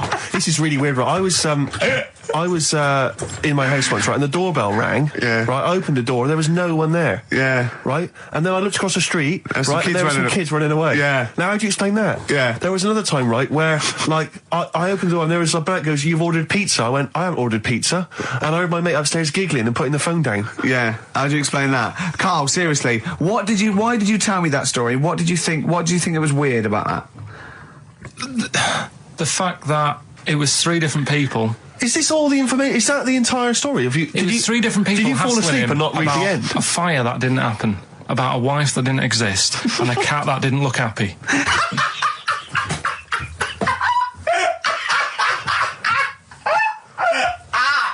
Oh, I'm gonna have a heart attack, Carl. What? I mean, why did they look at the cat funny? Because cats don't like spirits, do they? What? And the other blokes were ghosts? Yeah. Yeah, that's it. So these are kind of beetle about type ghosts. These are ghosts who walk the earth as the undead, just winding people up slightly. That's lovely. That is lovely. seriously, And a cat Carl- that did not look happy. But seriously, why would ghosts wander around just like winding people up? Oh, Maybe something did happen there years ago. Some fire. Some woman might have died in a house of a fire or something. Yeah. And it sort of all happened again. Bit of a- Yeah, it's certainly a mystery. I mean, if you don't it's a mystery. I mean, I can't. What's this book you were reading? You were reading a book, which is interesting enough. It was the Fortean Times. Oh, Carl. Yeah. Well, I Man don't alive. know what to say. Yeah. Right, okay, Educating Ricky, part 2. Right. I'm committed to this treatment. Yeah. Is one. I've of them. got to go for that one. Yeah. Yeah. Or the other one is the police are causing a bit of a stir. He still says it like it's the best thing he's ever come up with, which in a way is. It could be. Right, go on then. I'm committed to this treatment. Right. Do you know the saying? Is it just sayings now? Are they all sayings? This No, one? no, they're not. Okay. No, the other one isn't. Frog in your throat. The saying, there's a frog in your throat? Yeah. I assume it's when you croak a little bit. You sound like a frog. No. Right. Might seem a bit weird, this one. Right. But years ago. Oh, yeah.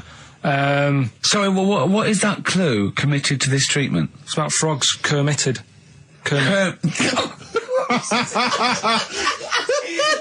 Probably works better with a K and an ER written down. Well, also, if you pronounced it committed, yeah. but not committed. Committed to this treatment! Right, go on then. That's genius. So yeah. Well, what? You go to the doctors and you go with throat hurting a bit. Right. And what they did ages ago. Ages ago? What year was this approximately? We are going back quite a bit with this one. Oh, okay, go on. And the doctor would say... did history. Imagine years ago. Go on. and the doctor would say, right, keep your mouth open. I need to look at your tonsils. And the jaw would ache a bit because they weren't as quick back then because they didn't have the technology and stuff, and they'd have to like stare at it and study it and stuff. And like they get an achy jaw, right? Keeping their mouth open. Yeah, like you get, Yeah. you eat a Mars bar or whatever. So they'd sat there, and they used to always close their mouth, and it used to annoy the doctor. Right? Oh. So what they did, they used to get a toad, Right. and put it in the mouth, Rubbish. Okay, keep talking. Keep talking. and that way they couldn't close their mouth because either they'd squash it, Right. or apparently you're not allowed to lick a toad's back. So the doctor would have them for breaking the law? No, but it's poisonous, right? A toad's back. You should never lick a toad's back. Or put it in your mouth, really. Oh, just stop for a second. Wait. What? Can I just ask one question? Go on, Can I yeah, just go ask on. one question? I've got a few, but no, go on. Sure. My initial thought is, it sounds like a brilliant bit of sort of medical knowledge there. It's a great idea. Yeah. My only thought is, how does the doctor see past the toad at your tonsils? What's he actually looking at with the mouth open? Surely the toad is Isn't in it the like hopping way. around in the way? It didn't say. Sorry, and my first question is, was this on the internet? Yeah. Yeah, okay. Carl, that is bollocks. That is I mean, Well, all right then. Let's turn this round. Where does the saying, you got a frog in your throat come from? Probably because you sound a bit croaky. Probably that. Probably because you sound a little bit like a frog when you've got a sore throat. Carl, did you not question it just for a moment when you read it? Just for a second, didn't you think that seems an odd approach? Firstly, why a frog of all the different Because species? it's poisonous. A toad. No, a toad, so it's a toad as well. Yeah, well, it worked. I'm committed. Worked. No, My point is it's frog in the throat. I was going to change it to, have you heard the news Toad Day? But I went with the frog. Oh, God! Right, so that's think rubbish. about it. So that's rubbish. Next, can I have, Let's play a tune, let's come up with a God. Can I just say... No, just play it. Yeah? Yo, Carl. But I was in the cinema. It's not long ago, and I went to see that. It was I think I was off to see that film, Crouching Tiger, Hidden Dragon, or whatever it's called. Do you know Well, they could be on the phone for that because there's subtitles. So it's not going to ruin it, is it? It wasn't her. I was sat next to another woman. She was crunching, a big fat woman. no, but he's got a good point there. Loads of people could be on the phone in there and it wouldn't sort of niggle you. Fine. Well, at least we've cleared that one up. Imagine if that was true. Because, well, it's like when you go on the tube and read a paper. There's loads of noise, but you can still concentrate, can't you? He's got you. Do you know what That's I mean? such a great point, isn't it? Right, yeah, because it's so easy to lose yourself in that magic realism world, you know, with all the sound effects and music and surging, exciting noise, and there's a woman clattering on going, yeah, well, I'll probably meet you later, Stan. Should we get some Diamond White in and around by the park? Yeah. Switch off. I do it. Yeah, but we know what you're like. Yeah, you can switch off, Carl. It's like you can turn your ears off. That's the skill you Well, it's have. not the ears, it's the behind the ears. Yeah. It's the process that between the ears and the brain that you can switch Exactly. off, so he can still hear all these things like a cat. But I was in the one, there was this woman sat next to me, she was a big fat one, she was crunching on some popcorn. Again, that's a crime. Why they're selling popcorn in cinemas? I don't understand why She the needs to noisiest... eat regularly, she's why fat. the noisiest food in a cinema? Yeah. I don't understand why that's come about. Yeah. Really makes me angry. Yeah. Exactly right. This- Smoothies. We want smoothies without straws. Exactly. The trailer for that film AI, Artificial Intelligence, came on. Remember that? And the tagline was, David is 11 years old. He weighs 60 pounds. He's 4'6" tall. He has brown hair. His love is real, but he is not. Oh, yeah. And she just went, how old was he again? To her boyfriend. Right? Just ruined everything. War film trailer comes on for some Pearl Harbor or something. She goes, yeah, I don't fancy that. Just announcing this, don't fancy that. Too many war films. So then the trailer, then the opening credit comes on for Crouching Tiger. Before that, you know that thing that comes up that says it's signed by the BBFC and it has the kind of certificate and everything, and that certificate to say what age you have to be to see it. That came up, and it said Crouching Tiger, Hidden Dragon, in brackets subtitles. She went, it's not subtitled, is it? I thought this was the most famous foreign film for years. It won Oscars. It was a huge film. Everyone knew it was foreign. She goes, it went, and so the credits begin. It says Crouching Tiger, Hidden Dragon. She went, stupid name for a film. What? She just She wanted paid it. to see it. She was with her boyfriend. So then it starts, right? And obviously it's in Japanese or Mandarin or something. She's like, yeah, and they're all talking in Japanese. Japanese or Mandarin. Whatever it is, so they're speaking in this, Japanese language, Oriental language, and she's going, don't they sound stupid? Hot ching chong chong chong chong chong. Don't they sound stupid? She's going, and then the subtitles come up, and it's quite a weird kind of strange language they're talking, and she was going, can't make the subtitles out either. It's both gobbledygook. Just wittering on every step of the film. I totally agree with you, but what I like in your telling of it, I know you're sort of getting quite I'm emotional. genuinely livid. But she went Mandarin or Japanese, some Oriental language. And Well, I don't know what else. It's a strange language. It's a strange language. Well, anyway, Oh, dear. So then I moved. I climbed over several seats, made a big huff of, make a big show of moving. Yeah. Sat next to a guy on the phone, just chatting on the phone. Oh, I'd have gone mental at that. So now I hate that film. I didn't enjoy it. I don't like seeing it. I don't want to even think of it. It's subtitles, isn't it? Well, rubbish. Rubbish. That's why I get videos. I'm a big fan of that TV show. It's on digital TV. A lot of people won't have it. But Inside the Actors Studio with James Yeah. Lipton. Yeah. And he interviews lots of big Hollywood stars, and he always asks them these same questions at the end. Can I just run a few of them past you? Go on. Okay. So, if you could do any other profession other than the one you do now, what profession would you do?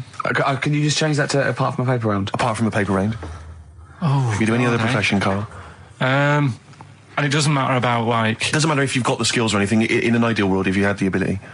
Well, I think I'm about to buy somewhere, so I reckon something, using tools and, like, doing a bit of plumbing and that. So a plumber. Well, sort of an all-rounder. Right. A handyman. Well, yeah. Yeah. I think, you know, you don't get paid that much, but it's useful, isn't it? So, But you'd get your own show, couldn't you, with Carol Smiley eventually? well, all that, but the money that you don't make, you save by not having to pay someone else to do the chores. Do you know what I mean? okay, I don't know what that sentence meant. Right. No, a plumber. How much is the average plumber on? The money you don't make, you save on not getting someone else to do it. No, just think of that. No, look, break that sentence down. Are there any... Sorry, Rick, sorry, but people who live in glass houses... Yeah. Anyway, let's just go back to Lipton quickly. We've got a couple to get through here. So, your favourite noise or sound? Favourite sound or noise? Oh, Is it me? no. It's not me. Hang on a minute. It's not me. Are you sure it's not me, Carl? I like Elvis. Noise. Elvis. In the ghetto. The sound of Elvis. Elvis in the ghetto. Brilliant. Okay. Yeah. And your least favourite noise or sound? I don't think it should really be records and music. Noises, things that you hear at home or whatever. Maybe like a sound of a The least favourite noise? least favourite. The sound of... Probably like sound of ghosts? fire engines and that. Right. That's annoying. Except if your house was on fire, presumably. I think it's a bit unnecessary. You think they're just doing it to wind people up? I live on like a busy street and it's happening all the time, and it is like just sort of have a blast of it and people will hear it. You don't have to keep it going. Yeah, Sure. So that is pretty annoying. And if heaven exists, Carl, when you get to the pearly gates, what would you like God to say to you as he welcomes you into heaven? What would you like God to say to you? Who asks these? What show's this? It's a programme where celebrities are interviewed by a guy, an American interviewer, and he always asks these questions at the very end.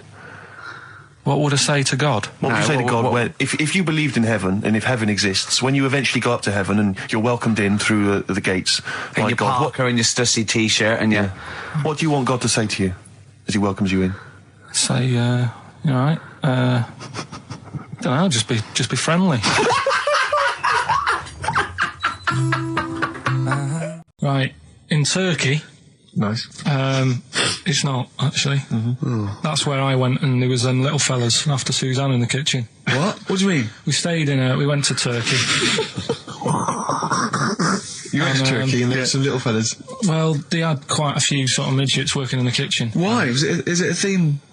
No, Was it a theme holiday? I don't know. Might get them cheaper or something. Was it...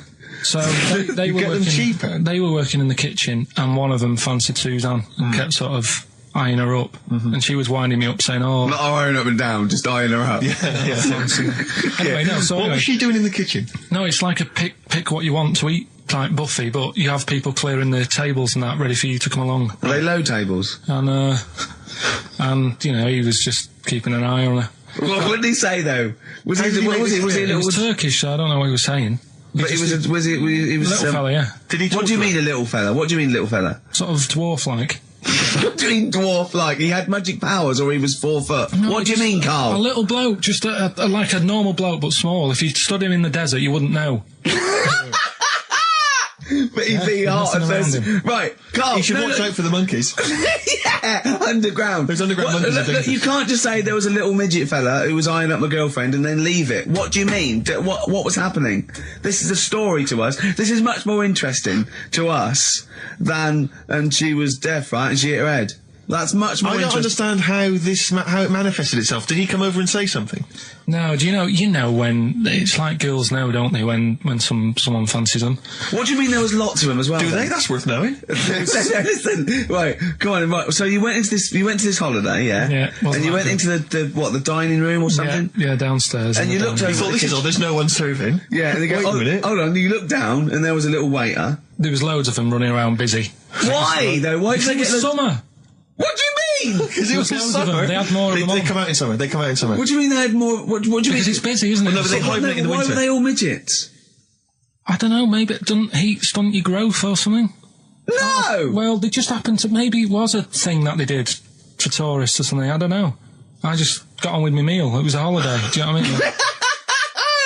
God. Right, So it's a midget serving. I'm not going to ask any questions. Right, okay, yeah. So they're all little fellas running around, and this one always was like, you know, oh, do you want a new serviette? You know what I mean? Going out of his way to sort of... for turning on the charm. Yeah, he was going out of his way, the others weren't. Right. I think what was happening is he'd been working with Santa all sort of winter. Yeah. This is sort of little summer break. This one He was hadn't your seen a girl. waiter, and so he was being polite to you. Maybe. But what did Suzanne say then? Well, she was using it to wind me up. What was she saying? Oh, he's... Oh, just like, look. He may be small, but he's Well, built like a... Yeah, he's all man. so Were you jealous of a midget then? You were jealous of him? it is a bit annoying, isn't it? Why? It wouldn't bother me as much now, because I've been with her for ages. Right. But at the time, that might have been one of our first holidays, and it's like, You don't want to be what's going on? I paid for this holiday. And then you get off with the midget? Yeah. Oh. So anyway, But it doesn't matter because you got chatted up by a bearded lady. So. yeah. tell you what, no, that's got nothing to do with that. What were you going to say? No, What were you going to I say? was going to say the hotel was half board, and maybe. Oh, right. I thought you were going to say it's just one of her shortcomings. So listen, right? Play a record, Carl. Steve Merchant with 5 little hamburgers. Got 5 burgers here, yep. And so I don't know, how should we begin, Carl? Do you want to just look at the size of these burgers? Look, they can see it on webcam, can't they? They can see us stuffing these burgers into your mouth. And by the way, I'm filming this, Steve. Look, Brilliant. Look, I've got a camcorder. We'll put this on unseen footage on a DVD or something. Or maybe on the website. On the Oh, Carl, what if you break the record? Okay, Carl, I'm coming round now to just monitor this and adjudicate. What's the web? If you want to see this on the webcam, what is it? XFM.co.uk. Right, okay. Hold on. Can I, Steve, I'm can not I do being that? funny. I'm not being funny, right? But I think I have got like a bit of a wheat thing, You've got a bit of a what? a wheat allergy Oh, thing. don't give me that. No, seriously, my head's. I've been eating a lot of shredded wheat recently, and my head's got a bit bigger. Carl, I don't think you can let us down now, mate. So you just got to put that first No, one I can't put that like that in my mouth on its. I've got to break it up. I've got to break it up. Can't break it up. Can't break it up. It doesn't say you can't on the rule thing. It does. It It's got to doesn't. be a I whole can't thing. look. I physically can't. Try it. I can't look. I'd have to be Jay Goody to be able to do that. Seriously, look. Oh. Try it. Yeah, I know, but you're not approaching it right. That's it. Come on, go on. That's all. Keep Oh, going. God, he's not going to do one. Keep going. That's good work. Keep going. How does he get three in? Keep pushing. Ease it Keep in. pushing. Ease it Keep in. pushing. Get one in at least. Ease it Get in. one in at least. Get one in. Ease it in. Get one in. Push it. That's one. Let's go for another one. I reckon you've got to rip it up a bit. Okay, do that then. See how many you can get in. You've got to get in 2. No, just one. No. Well, it's don't rip it up and pack it in. What do you do? Pack your cheeks first. Honestly, Steve, my head is swelling a bit because I have got a wheat thing, a wheat allergy. That'd be good then, there'd be more room. Right, okay, look, Carl so is now that's- just sticking it in his cheek. Yeah. Don't eat any. You can't swallow any. It's like a hamster. You've got to work it like a hamster. Yeah, stick it in. Come on. He looks like Marlon Brando in The Godfather. Come on. Don't lose any yet. Right. Pack it in, then use your fingers to pack it in. Come on. Wedge it in. Like you're grouting the bath. I can't do this either. Keep going. Keep going, don't give up so early. This is part of the problem. You just give up, Carl, too quickly. You failed again. It's like your history O level. Come on, Carl. Come on. Do something That's well. always one there, Succeed at something. Push it in. You've got nearly a half a burger there. Oh, I'll come round there. You're chewing. Don't chew. I've got a bit of food. I don't know what he said, but... Is that a What, is that a whole one? No, it's not. I can see bits left. Come on, Carl. Come on, keep working at it. Keep working at it. But there's so much space in your mouth, I can see it. He's going red. Okay. Okay, we'll do another one. We'll do another one. That one then. We're doing a... Oh, are you alright? Are you going to be sick? Are you alright? Alright. Oh, God, should we play a record? He's making my eyes water now. Okay, I'll find a different one for you. Find a different one for What him. about most grapes eaten in 3 minutes? I'll go. Do you want to do that? Grapes are Most easy, aren't grapes they? eaten... That's easy. Great. Come on, grapes are easy. Come on, don't make him laugh. Come on, He's choking. come on. He's choking. Oh, Come on, quick! keep going, Carl. Come on! Come on! What happened? Did he just throw up? No! Don't make him laugh! Oh, Come on! we can make... We can make wine. Come on, Carl, you're doing so well, Carl. mate. I want to go. Come on. Only. Why are you making him laugh? That was a world record attempt. Come on. He's over. Keep going. Come on. You got 25 seconds. Come on. Oh, I think that was a shame, actually, because you were doing well, but something went wrong. I know, and I think those are bigger grapes than the ones I've seen before. They're quite big grapes. Look at his face, he looks so despondent. Come on, Carl, 8 seconds. Just a few more. 5. Come on, what's the matter? 2, 2, 1. It's all over, Carl. It's all over. Better count how many you did. Just you can get good at this. We can get good at this over the weeks. I think that was a fairly pitiful attempt, actually. I really thought you had a... It's interesting, actually. These are harder records than you might think. Yeah, I know. 6, 8, 10. How do you feel after that record-breaking attempt? Not happy with that. What are you not happy about? The fella who did it, was he in hospital and just had loads of grapes? I was bored. I'm sure he wasn't producing a radio programme, that's for sure. Well, to be fair, neither are you. What was tricky about it? What did you find hard? I think having Ricky standing over me, sort of shouting, "Go on!" isn't normal. No. But so that wasn't... He hasn't eaten any! Hold on, that's 50 left. That's quite a poor attempt then, by the seam of it. Would you think about trying to maybe do that again in a couple of weeks? Would you do some practice and try that again? No, leave it for the experts. And I noticed a tricky point. Maybe sort of when you had about 50 seconds to go, you seemed to be spewing things into the bin. What was that? Again, mainly Ricky standing over me. So 88. He's got 88 left. Okay, so what's the mental arithmetic there? Because we put how many in? It was 150 in the thing, wasn't it? What did I say? What did I say I had left? well, I'm not doing it again. 88. So He had 88 left. So it's 62. God, you're only at 62. What's the matter with you, Carl? There's people starting you at 62. That is rubbish. That's disappointment. let's leave that. So you failed on 2 world record attempts there. 62, and the record's that is rubbish. What were you doing? Oh, yeah, but like I said, I've got a small throat. I can't drink a drink quick.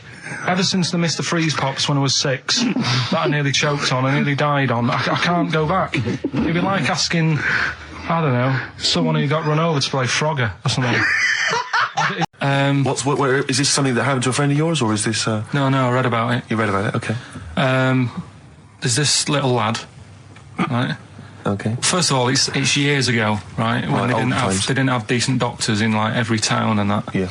And this little kid is dead ill, right? Yeah. And the local doctor. Well, there's a phone call involved, so I don't really get the impression that it's like medieval times. Yeah. Yeah.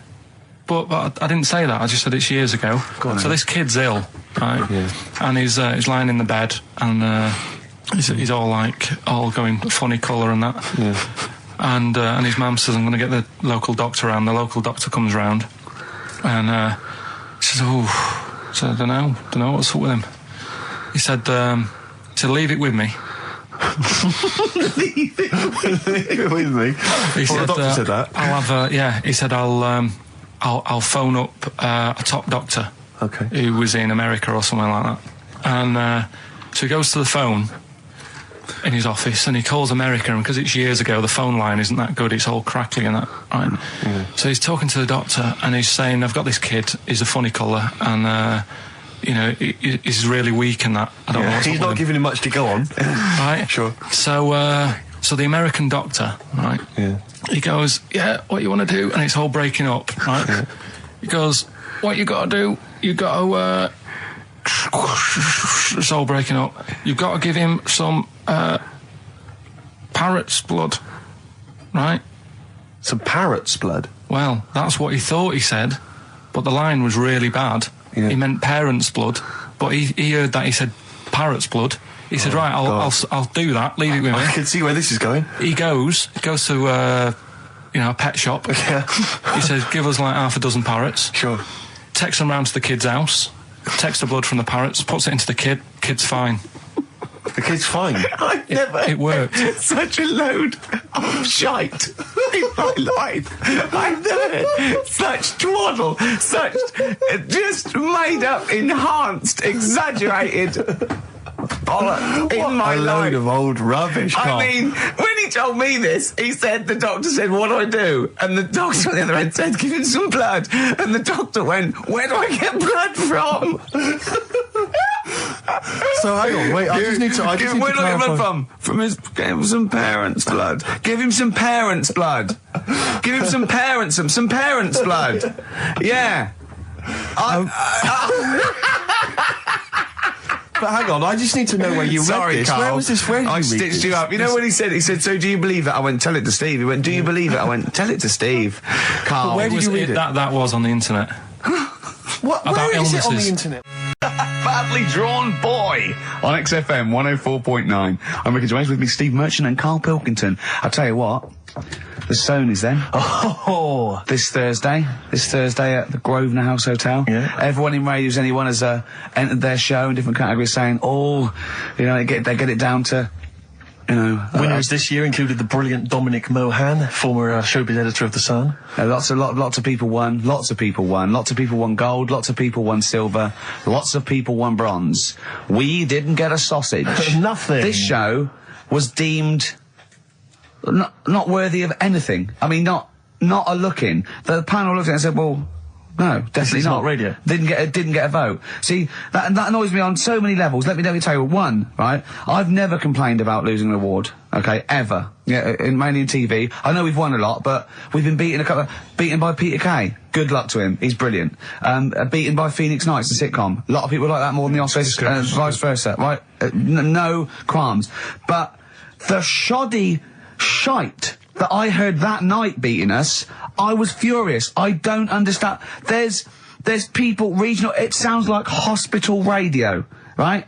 I shouldn't even be on XFM. I thought, it's beneath me. Yeah. And I thought, well, give them a hand, right? Let's show them. And I want to know who the panel was as well.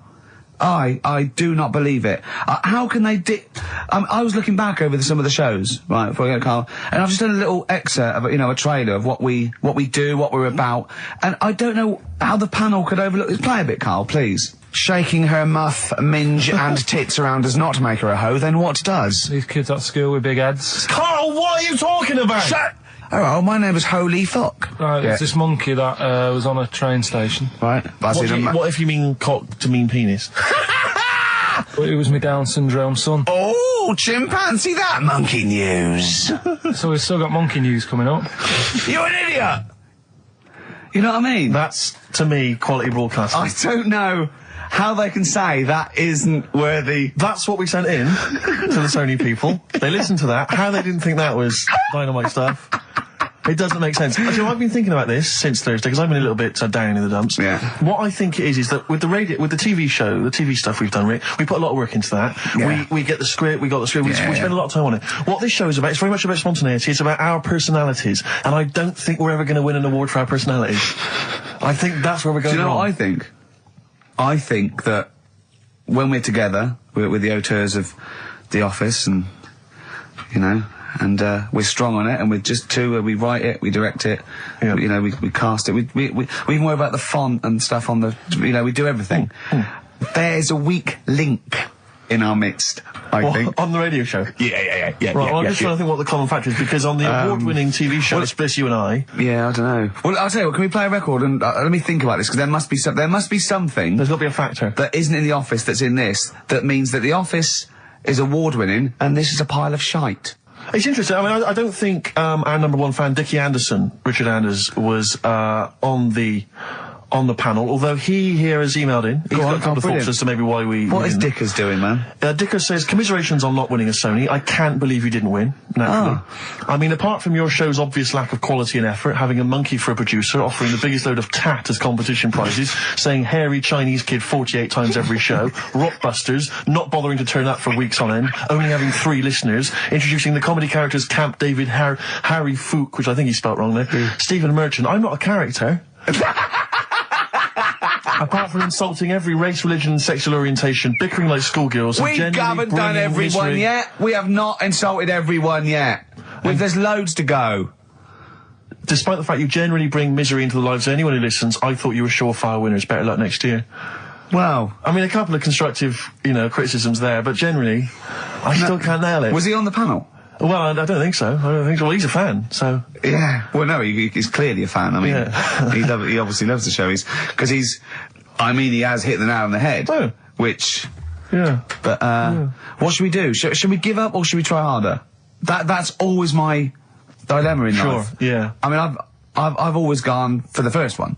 Give up. Yeah, why bother? Yeah. If they can't see, just give us the award, Yeah. and then worry about it later, and we won't let them down. Yeah. Now they've got blood on their hands. We're gonna. Yeah. What should we do? To give a couple of months notice? I think so. Okay. Well, there you Yeah, go. I mean, seriously, I think... I'm being serious. I'm not being wacky now. We haven't told Andrew, but I think we've will- won our course with this show. Yeah. So let's. Okay, we'll give it a month, and it's because the Sonys didn't give us anything. Play a record. Yeah. There you Well, go. you got to do a bit longer than that. No, we haven't. Got to give a month's notice. No, you got to work till about September if you're going to... No, we haven't. No, we can give a month's notice. We'd, whatever they give the money back, something. Well, you give your money back. Yeah, I know. What are you going to spend your 80 quid on? True. Oh, that's a wonderful, wonderful clip, and let's have something new, something fresh. Well, I've been looking around, right, on the internet for stuff. On the internet. Yeah. Your Bible, where you get all your information about the world and the universe and morality from. And you know, like, how I always say to you, I don't really read that much of it, I just read the headline, Perfect. right? Yeah. Anna Nova have sort of nicked that idea to grab you. Nicked what idea? Well, to sort of get to the meat straight away at the top. Do you know what I mean? The headline to the story and everything. What? Right, these are But stories. the headlines already existed. That was why you thought that was a good not idea. like this, though. All right. Headline. Well, these are all headlines, right? Vibrating shoes could stop elderly falling. Do you know what I mean? Oh, God. You don't need... Vibrating shoes could stop elderly falling. Yeah, that's the story. You don't need to read on. That's what I'm saying. Well, Right, could you because read that anyway? Can't be bothered. Read on anyway. Well, Read- you have a look at that in a bit, right? All right, So, okay, it's so what interesting. This is frustrating radio if you're sitting at home. No, well, but it's not on. They've turned it off. If you want to know more, you know where to go. That's what I'm saying. That's what they should do in the news. Get the news done in Bong. a minute. There's a good story about Iraq. Right. Bong. Have it- look it up. Look it up on the internet. Anna Nova. Give us another bong.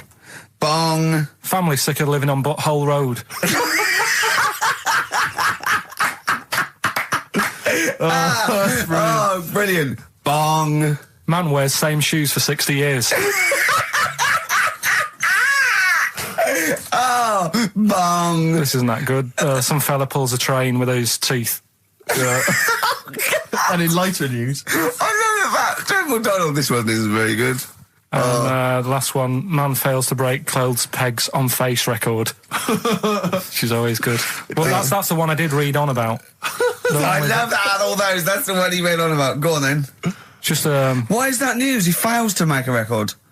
So did I today. I know, yeah. I failed the long jump record today. Yeah. Didn't even take part. No, I was rubbish. But what are the rules on world records and that? I don't know if there are rules. There are certain things you can't. I mean, it's the Guinness Book of Records, isn't it? Really, that's the arbiter, isn't it? Yeah, but is there anything, if you said you wanted to do it, would they say, well, you can't do that? Yeah, they've stopped some gluttony records. Obviously, things that are in danger. It's anything that's illegal.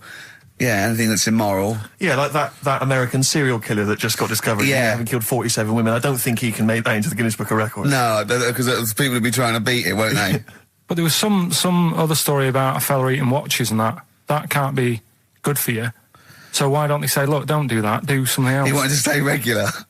Do you know what I mean, though? Look at Carl. I love that look at Carl. Carl is looking back and forth. You know when you sort of you go to a cat and it looks back and forth between two people? That's very much like Carl was looking at us now. Or when, like, a child sees a midget or something in the street. They're just transfixed, aren't they? And the parents go, don't stare. When we were pushing Ash, as our producers, in a wheelchair, and we were pushing He's through not the a VC. midget, we should make No, that he's not a little midget. He's not tall. But we were pushing him through the VC, and this little kid just came up and just stood in front of him and looked at him. Yeah. I just laughed. It was funny.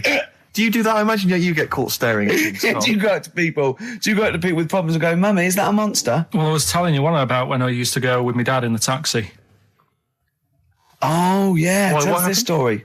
Well, Your father was a taxi driver? my dad he had loads of jobs, which he did back then, and they don't do that anymore, do they, people? They don't sort of do variety of loads of jobs? stuff. Sure. But at one point, he had a black cab, and I used to go with him. He used to get a beer crate and put it in the front of the black cab and sort of sit just next to the meter. And anyway, we got this call, and the guy on the end of the radio said, "Oh, you've got your son with you, haven't you?" So he said, "Yeah." So it's just like, we've got to pick up at number 11 Village Lane or whatever. And I said, all right. And it was this woman. It was like a woman version of the Elephant Man. Wow. The Elephant Woman. Yeah, it looked like...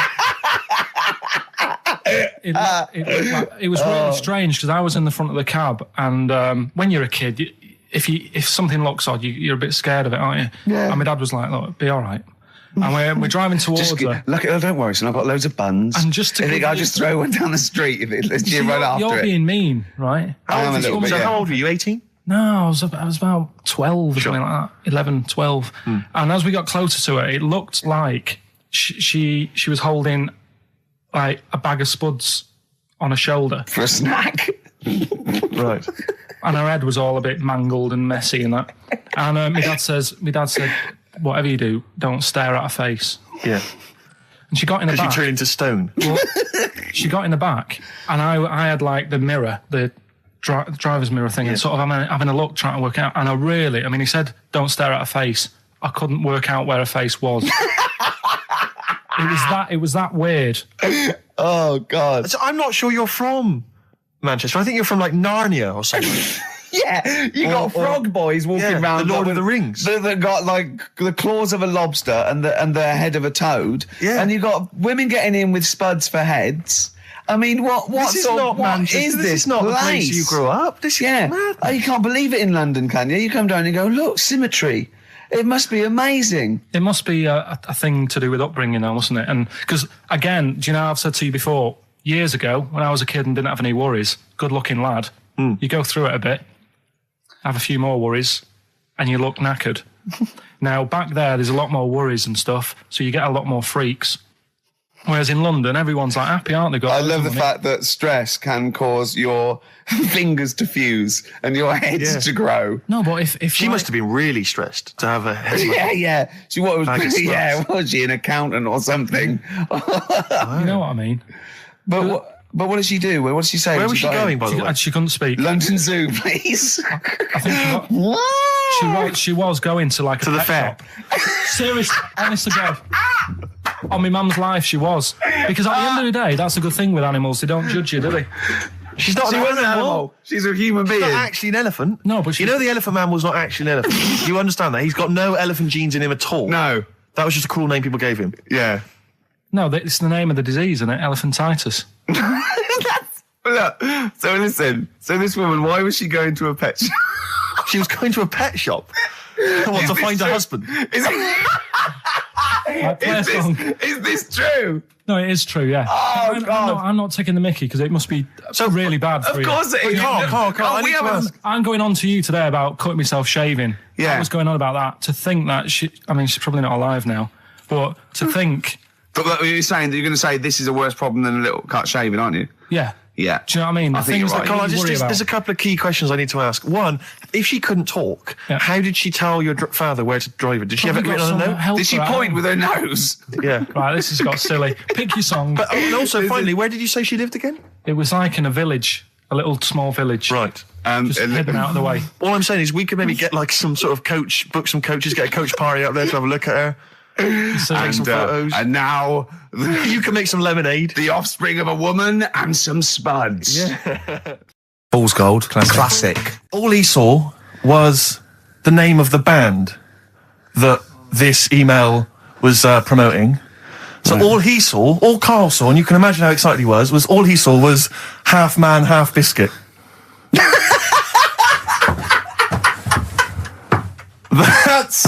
That's all he saw. I've never seen anyone so excited. Oh God!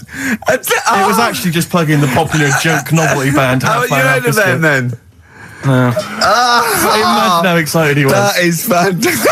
Man, half biscuit. Brilliant, Mr. Garibaldi. Oh, half man, half biscuit. That is genius.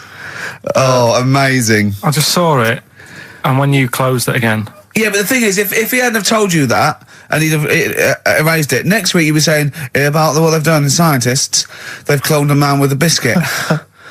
He's got currants for eyes. But it was amazing.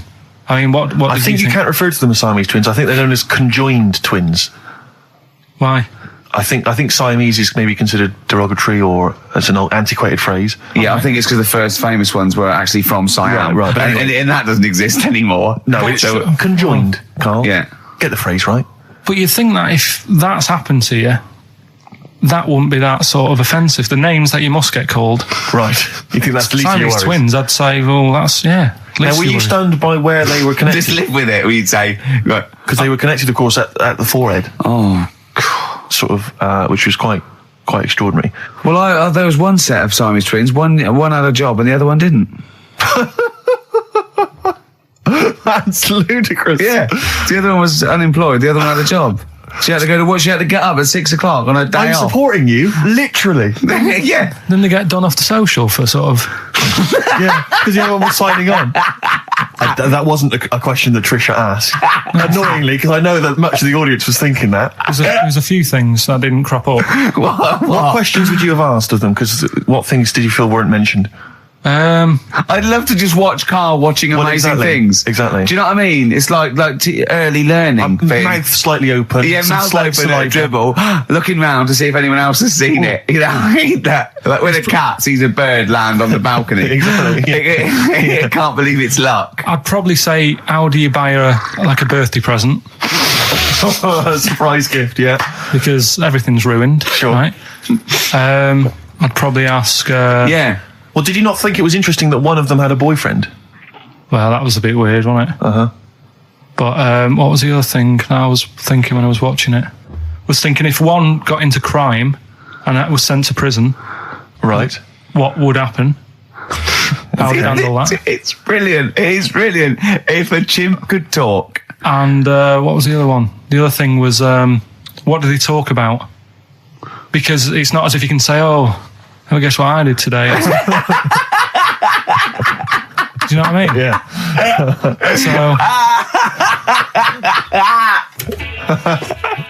You know, taking the mickey. The really weird thing about all this, right? And it's annoying because you were saying about, what should have Trisha have asked and all that. Yeah. But one of them mentioned that one of them was adopted and the other one wasn't. Don't talk rubbish. No, seriously. I didn't understand it, right? Of course you didn't. And then Trisha sort of said, well, let's have a chat. And they were like, no, don't want to go into that. What do you mean one was adopted? That's what he said. One of them... don't quiz me on it, but that's what was said. I've said in the past to you, Rick, that my grandparents, so I love them dearly, but it's like for the last 30 years, they've been waiting to die. I know, It's yeah. like they just sort of, it's like, the novelty wore off of life. Life in the 50s. Yeah, they got kind of bored of it. Life, in the 40s, it was brilliant. All sat around the old Joannas, the bombs Yeah. fell, singing, they loved that. The 50s, that was great as well, because that was the post-war years. It was, it was a bit tight in the pocket, but it was all right, everyone pulled together. And then the 60s came along, all the crazy music, the funny hair. Let's stay in bed. Exactly, they basically stayed in bed. And it was one Christmas when my grandmother said to my dad, what do you like for Christmas? What do you fancy for Christmas? And this must have been, I don't know, 20 years ago. She said, what do you fancy for Christmas, Ron? And he went, well, I could do with a nice big kind of warm winter overcoat. She said, don't worry about that. Don't worry about that, because your father will be dead soon. It's right, you can have his. Meaning my granddad. Well, to be honest with you, my father's still waiting. Which is good news. Good news for my grandfather. Less good news for my dad. He's freezing. He's freezing. He finds out, how is he today? He's fine. Oh, okay. Oh, I'm freezing. It is it's such a weird mindset, that. I think it's that, to me, is what sums up people from that older generation, the 40s and 50s. And it seems to me that you've got that kind of mindset. It's like you were born in the 30s. And whenever you talk of your childhood, it's like you had like a baked potato to take to school. And a hoop and a stick is a Christmas The other gift. thing is, I think that that sort of generation, it seems that the man is dependent on the woman. woman. There's a total dependence. Oh, absolutely, If she dies, he's done. Yes. He's Yes. done for. He'd just pine away. If he dies, she's got 30 years of pottering. Absolutely, yeah. Do you know what I mean? Yeah, And going yeah. to, like, you know, the youth club and the Yeah, I know church. what you mean, yeah. It's sort of like that. It's sad. Of course, it's sad for them, but it's sort of not the end of their life. No, sure. And it sort of is the other way around. I don't know what why you that mean. is. Yeah. It's terrible. That's a little melancholy thought for I this know, I've Christmas really time. you brought it down, you've brought it down, I've brought it. This isn't a nice show at all, this is terrible. Well, I We're didn't going to really have wanna people make just it- killing themselves. What? Because my auntie Nora, she same thing, pumped her with loads of drugs. She used to have a cabinet next to the bed is like boots. She's got loads of stuff, right, for all sorts of stuff. And I mean, she's not that old, but she's on loads of stuff, right? She's and a bit coked up as she she called up my mum once. And, you told us this, go on, tell it again. And she said, "Oh, how are you doing?" And that. She's all right. Bit worried though. My mum said, "Why? What's up?" She said, "I've been breaking wind." So she goes, "Well, you know." She says, "No, but this one is going on and on and on."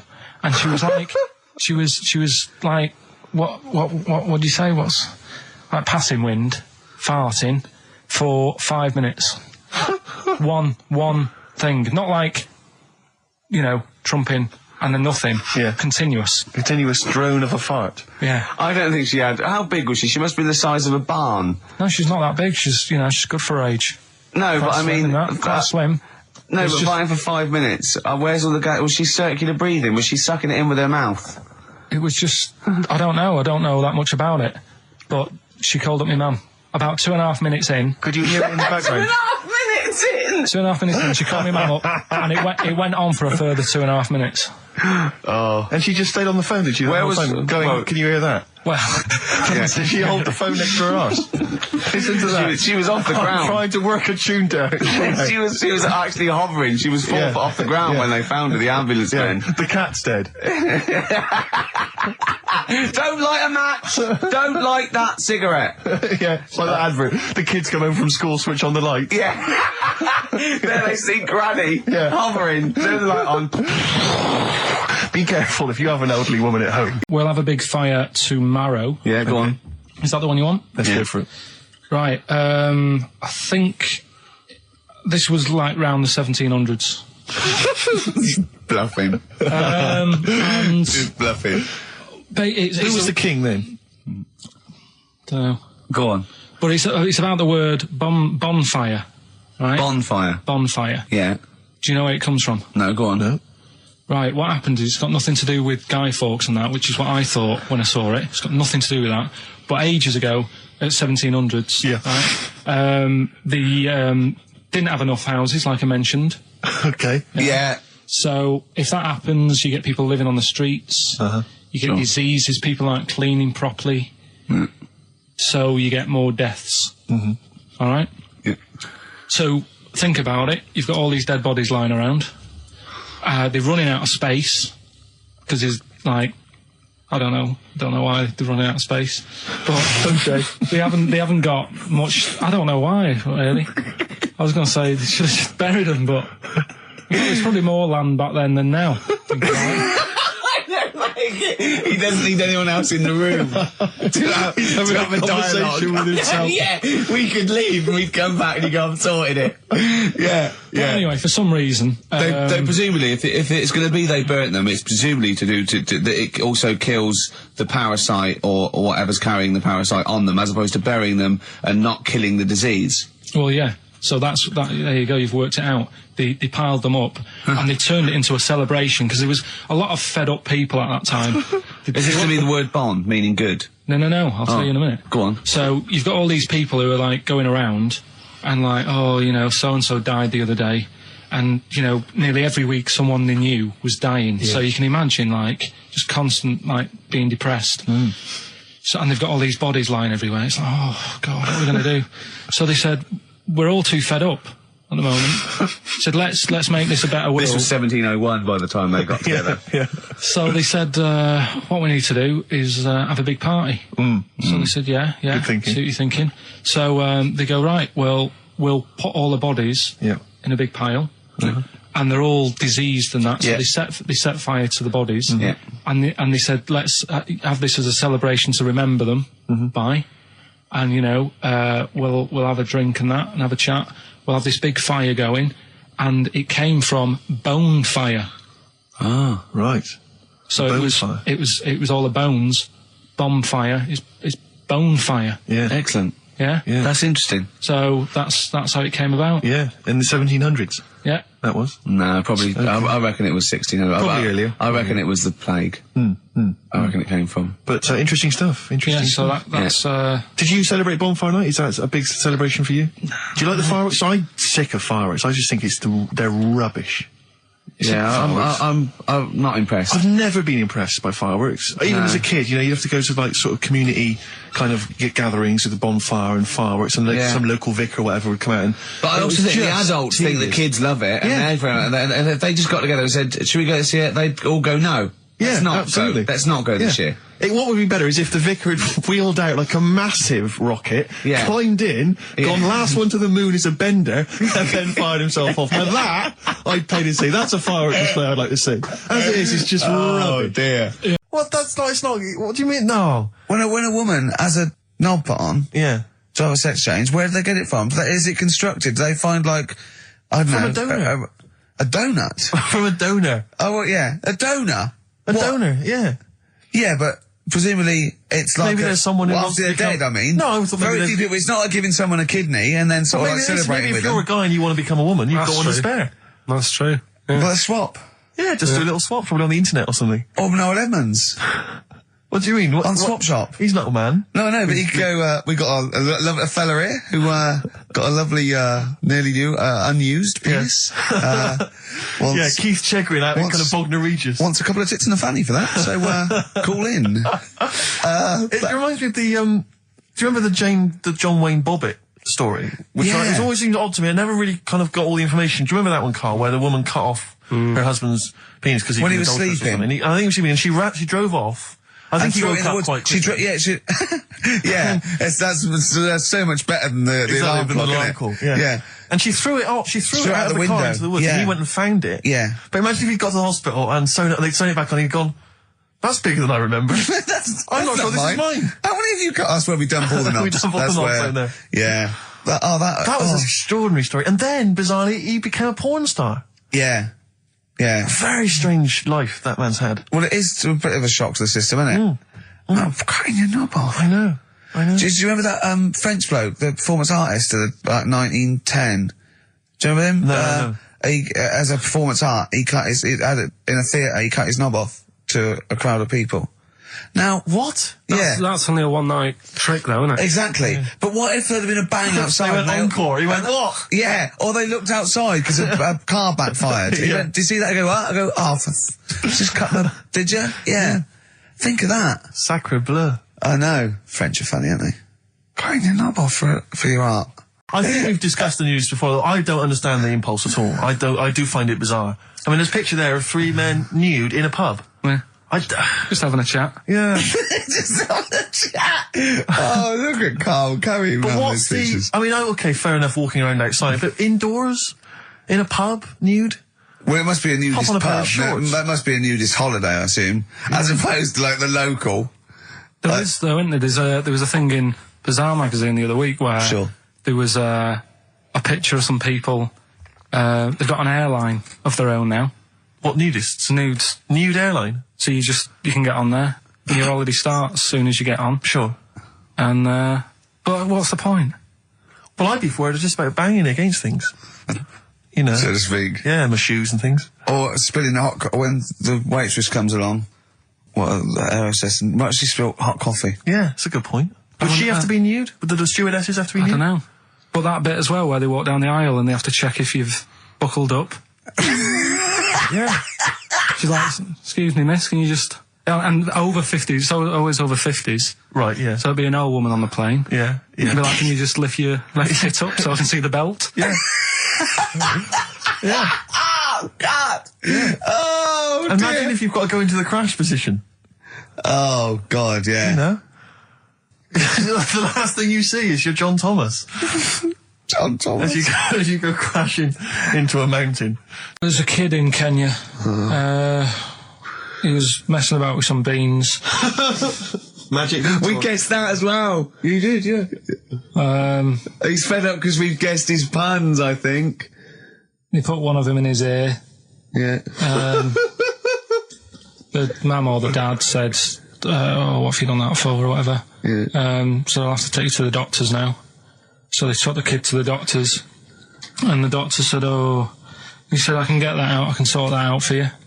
So he took it out, and the doctor said, right, that's £3.50. And the dad said, I've only got £2.70 on me. And the doctor said, right, well, and he put the bean back in his kid's ear.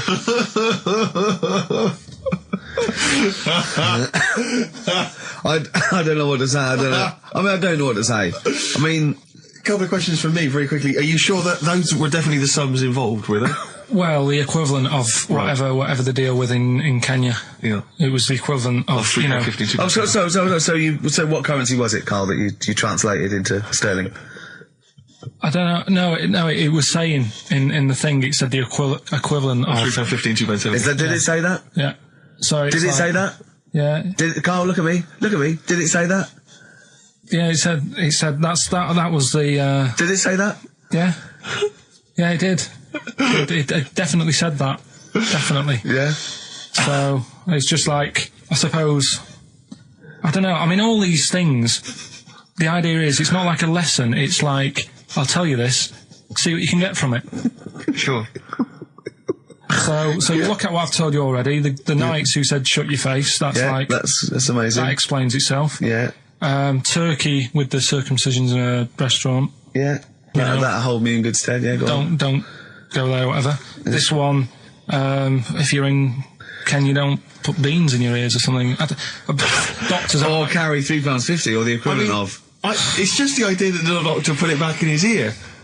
He forced it back in his ear. So is it still there to this day? I mean, is there any update on that stuff? Or does he go back with the £3.50? People who have tattoos have never understood it, right?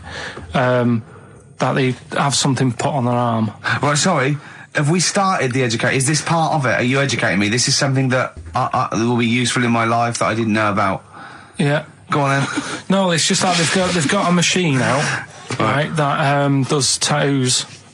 Tattoos. You come up with a design you want, and you sort of this machine scans it, and you put your arm in this thing, and you press print or whatever, and then it does the tattoo on your hand or on your arm. Like loads of little needles that follow a pattern? Yeah, computer, basically, yeah. Is it a real tattoo? It's a proper tattoo. one. The fella said. Well, as long as it goes out, it pierces the skin with a. I just wondered if it's one of those kind of, those kind of. No, it must be lots of little needles or a moving needle that can go Sorry, along. but how is this cleaned, like in between each person? Don't know. Probably. I don't know. Well, no. As long it's only that if it's one needle, it's just the head, isn't it?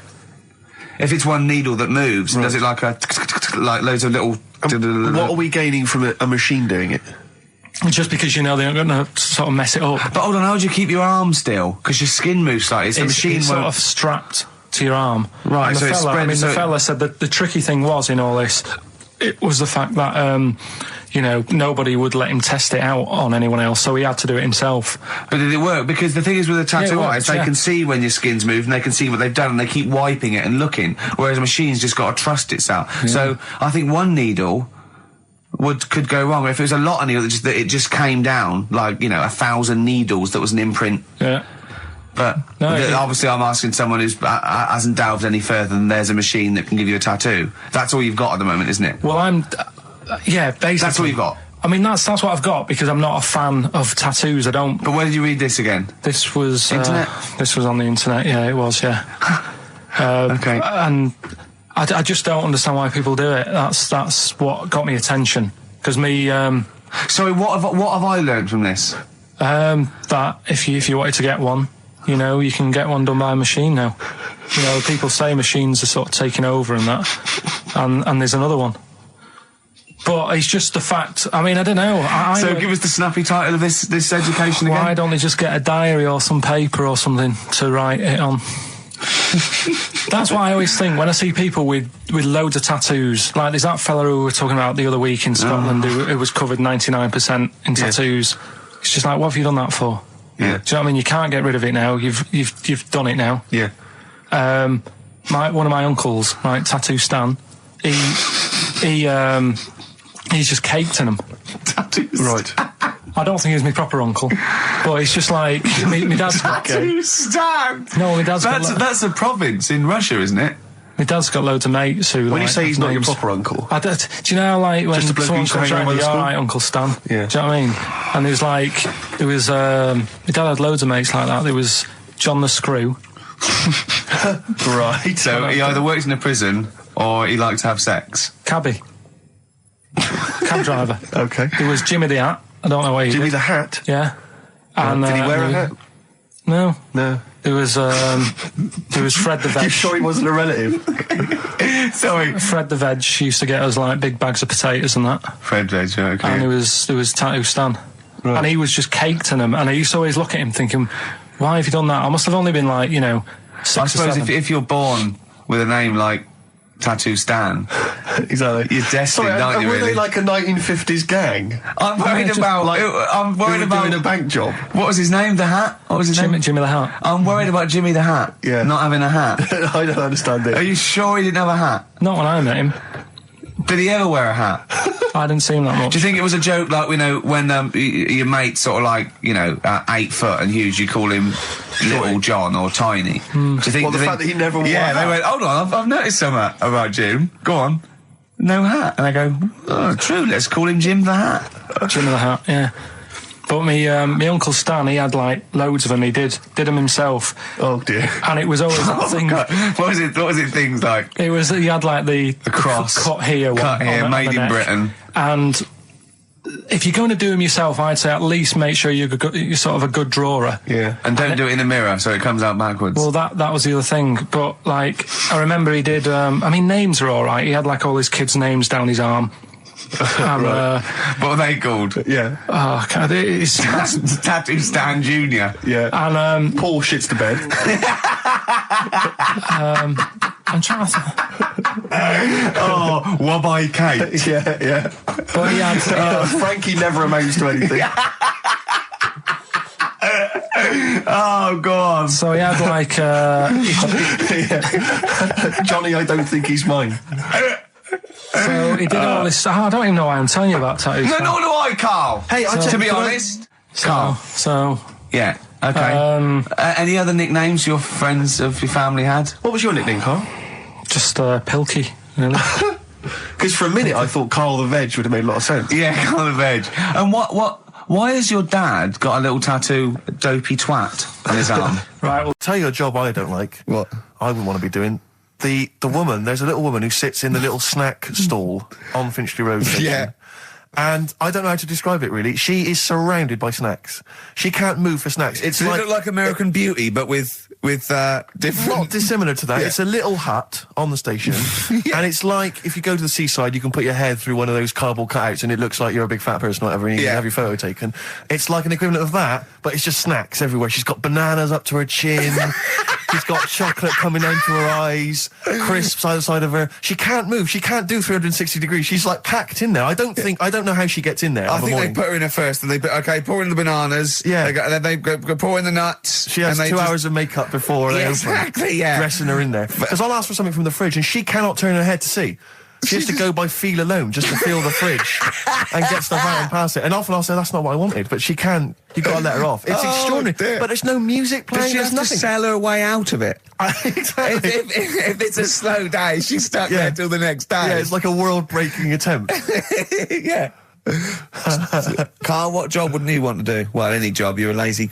you're joking, aren't you? I've done loads of stuff. I'm quite happy now doing what I'm doing. Yeah? You look happy. Trying to think. You sound happy. Yeah, I mean, calm down. You on drugs? I'm all right. Are you on happy E? before England have won and that? I'm happy What? for them. Yeah, go on, happy for them. I'm happy in that. Yeah, what do you mean happy for them? We are England. Happy Yeah. for us. Yeah. I mean, we didn't play. I did very little towards it. No. It was mainly Johnny Wilkinson. Yeah, I and the barely other- contributed. Switching on the TV was about as much as I did. Exactly. And shouting, come on! Yeah. Talking about jobs and that, though, I was reading the other day about, rubbish jobs that people have had and I stuff. haven't got time when I'm at work, man. I just get on with it. I'm not squiddly diddly. Fingers in pies, different jobs. Go on. Do you know Ivor the Terrible? Ivan. His Russian. Yeah, that was the Welsh fella. It was bloody awful, but not as bad as his Russian cousin, Ivan. Go on. He had a fella doing some work for him, right? This fella built his house. After it was done, right, the terrible fella was like... fella Ivan. He was going, "Oh, it's brilliant, you've done a good job there. Yeah. I don't want you to build another one like that." Took his eyes out. Just stopped him making an house like that again. Blimey. That's bad, isn't it? Why didn't he take away his trowel? Then he could have seen, but he couldn't have built a house without a trowel. You can't build a house without a trowel. Yeah. I suppose he probably later thought that once he'd been nicknamed Ivan the Terrible. Yeah. He thought, why? Because you gouge people's eyes out. Yeah, but I didn't want to build another house. I know, but take his trowel away. What would I have been then? Ivan the Crafty at most. Exactly, yeah.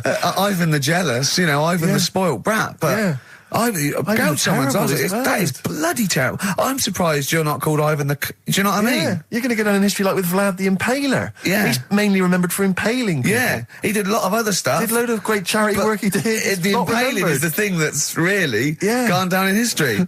When were you reading about Ivan the Terrible? No, it's just or Ivor the Terrible is the thing you remembered from this informative article? No, it was just little bits like that. Talking about him, there was a thing about someone who worked for that fella who painted the ceiling. Sistine Chapel? Yeah. There was a thing, a woman who worked for him in his house. And I love how you assimilate information when it's just bordering on the academic, or just the interesting and true. It's wonderful. Ivor the Terrible gouged someone's eyes out 'cause built him an house. That fella who painted that ceiling had a woman work for him. Imagine if you wrote that down in an essay. Imagine if you wrote that in a school essay.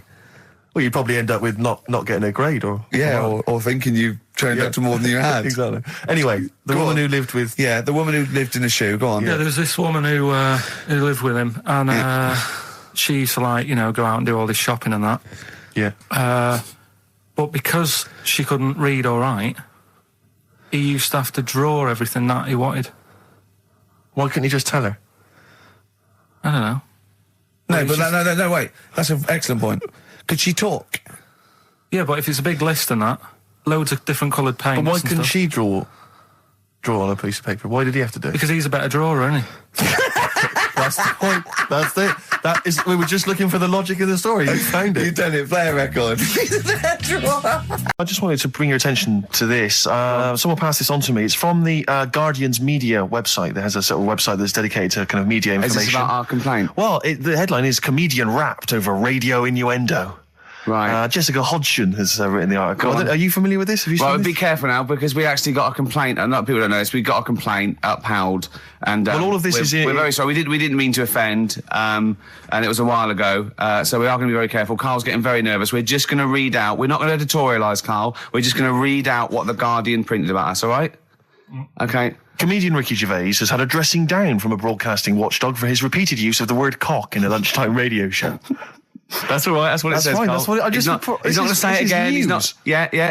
Go on. Imagine this is the news and I'm reading it. Yeah. The Broadcasting Standards Commission upheld a complaint against the comedian for coarse sexual innuendo in the programme on London station XFM. The Commission acknowledged that the presenter's remarks were intended to be humorous, but took the view that the amount and detail of the coarse sexual innuendo had exceeded acceptable boundaries for broadcast, said the BSC in a statement. The complaint objected to a section in the Comics Saturday afternoon show when he discussed the different meanings of the word cock. Gervais wondered aloud whether the word was acceptable when discussing birds, but not the male sexual organ. A BSC spokesman said the comedian went on and on about it for nearly 5 minutes. XFM, a self-styled alternative radio station, said in its defence that its remit was to provide cutting-edge programmes for a youth audience. The station said the programme's brief was to include elements of alternative comedy within certain shows that would not fit within a more mainstream radio station format. In this particular show, it was not the presenter's intention to shock when they took a humorous look at how the English language could be construed in different ways within different contexts. Gervais, whose big break was on Channel 4's 11 o'clock show, has shot to household status through the portrayal of David Brent, the middle manager from hell in BBC Two's cult show The Office. Just in case you didn't know who I was talking about. Yeah, he's a household name, but they just thought you might not have heard clarify. of him, but he is a household name. Now, that's good. That's good reporting, and they're quite right about it. And just to remind people, it was when Steve said the only bird that hasn't got a penis is the swan, and I went on about the male bird being called the cock, but I couldn't use that to mean, and you know, it was childish. You know? But what annoys me is, I'm sure I've heard things on like Radio 1 like that. Oh, what's what's her name in the morning? Sarah Cox. Yeah, and as there's a DJ like Karl Cox. Yeah, so you got Karl. What's the matter? I'm just saying. You're just saying there's a pair of DJs on. Yeah, but you know. we've done this. And What are you talking about? We're just talking it's about names. They're just saying the names. Now, I love Cox in the morning You're a big fan. You're a big fan of Cox. and at night. The reason I did this Yeah, was to get that kitchen, right? Now, brilliant. as we speak now, right? Builder's in the flat. He's been annoying me. Of course he has. Of course he has. What's he been doing? When he turned up on Monday, right? Yeah. Wanders in, and the first thing he says to me is, he said, "The pub across the road, is it any good?" I said, "Well, it doesn't matter, does it? You're working on the kitchen." Think of saying that to a builder. Probably making conversation. Probably meant, do they do a toasted sandwich? Because I've got a half-hour lunch break, not an hour, like Karl Pilkington. So I'll probably go and get a nice, you know, cheese and tomato sandwich. Is that packet of crisps. genuinely what you said to him? Yeah. The first thing you Yeah, said so to him? Suzanne had a go at me saying, "Why have you said that? He hasn't even started on it yet." I cannot believe that. You're unbelievable, Karl. And you say it's us that are rude, crass, I wasn't being thoughtless. rude. I just was letting him know. Do you know what I mean? I know what He they're up knows to. what he was there for. He had it down on his little docket. Do the kitchen this week. He didn't come there and go, what did I come out for? Was it to go to the pub for a week? Why am I wearing these overalls? Yeah. Who's the little bald mank twat insulting me? Let me just check. Let me call the head office. I wasn't having a go though. I mean, they should have finished it yesterday, and they're Yeah. there now, right, Yeah. on their own.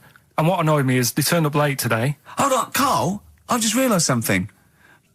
They're probably listening to the radio. This, I assume, tuned to XFM, isn't it, in your kitchen? Yeah, but they don't know it's me, do they? Do you know what I mean? No. They'd go, he's got a whiny mank voice as well. So's the bloke who owns this place. And the bloke who owns this place, when I said, what's that pub like across the road, said, well, you won't be bothering that. He's working on it. No, he won't be able to put two and two together, will he? You've suddenly, the penny's dropped, hasn't it? You've suddenly realised. Look at his face! Yeah. He's suddenly realised they might know it's him. And they could be listening, and they're going to clean you out, mate. Oh, if you are the builder working in, where is it? I won't say the address, but it's, Central London, isn't yeah. it? Go Yeah. mental. Have whatever you want. Opposite Seriously. that pub that you Yeah. like, that you're... That He'll you're probably be in there now, so he won't be listening. Oh, Or insulting, You know what I mean? insulting That's a a further British insult. workman. He should So have been in just go today. mental. He should have been in at 8 this morning, Just which annoyed go me anyway. mental. Why? I really don't understand why they've got to start so early, right? Yeah. But he said he'll be there for 8, turned up at 9:30, right? Wanders in, and what annoys me is he could have left all this downstairs. He had a paper under his arm, Yeah. one of those crossword books, and a pot noodle. Now, I'm not being funny, but most of them take up quite a bit of time. A crossword book, he's not happy with just the one that's in the paper. If you're listening, if you are the builder that's listening now, doing Karl's flat, what about pissing in the laundry basket?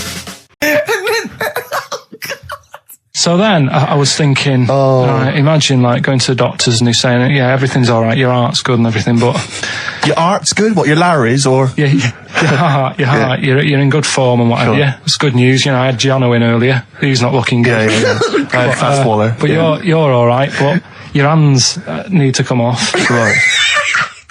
Blimey. But, That's bad. Like, I'd get a second opinion initially.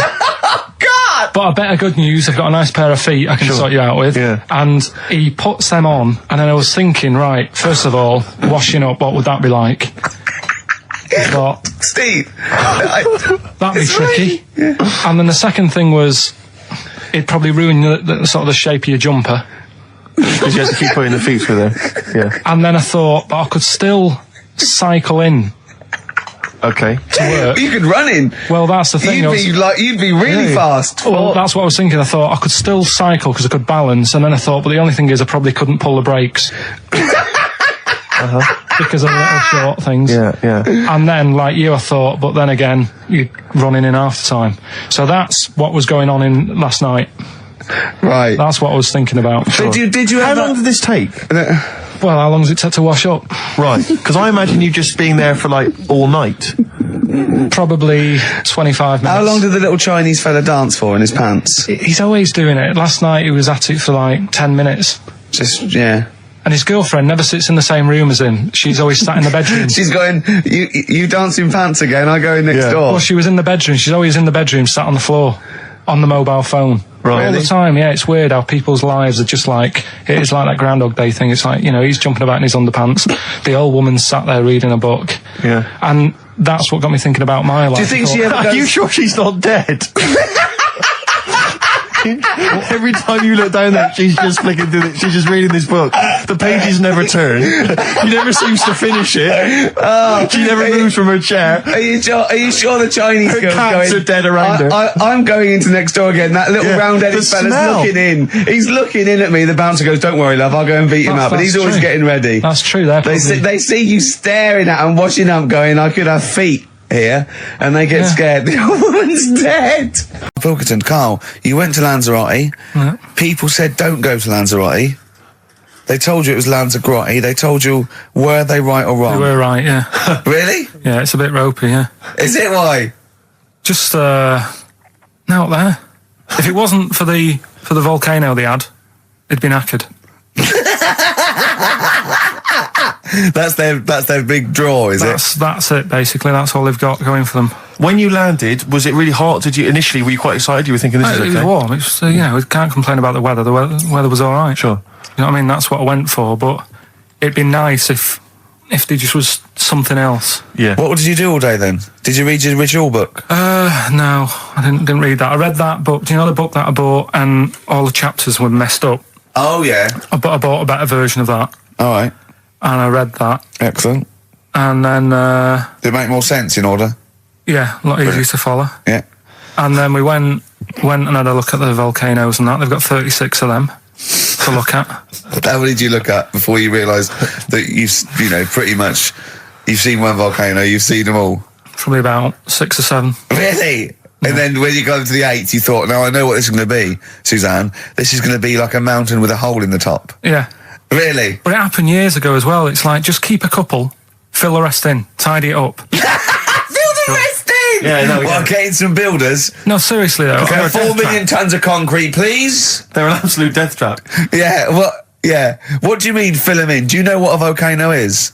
It's just a hole, isn't it? That's happened. Well, it's more than the happened back hole. It's more a portal to the magma in the centre of the earth. Back in 1730 it happened, and they still haven't sorted it out. Well, when you say it happened, volcanoes were made a lot longer ago than 1730. No, but the one that did Lanzarote in.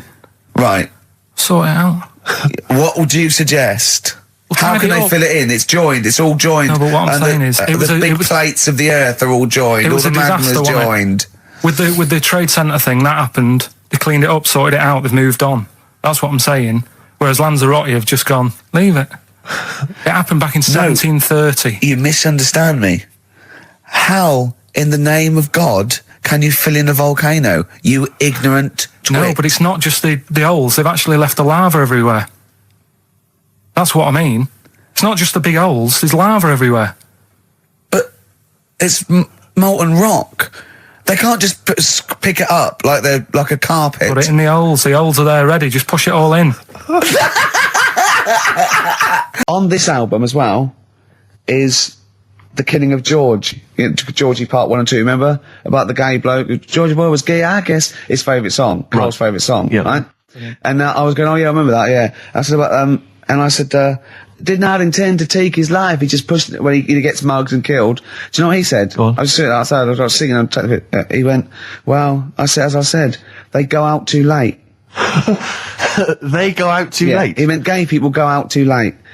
He went, no, they do. I went, what do you mean? He said, well, they're always out, they go out when people are coming home. He said, if he'd have been in bed by 10, he'd still be alive today. That's a sobering lesson, And he went, Carl. there's one that works here and he's shattered every Monday.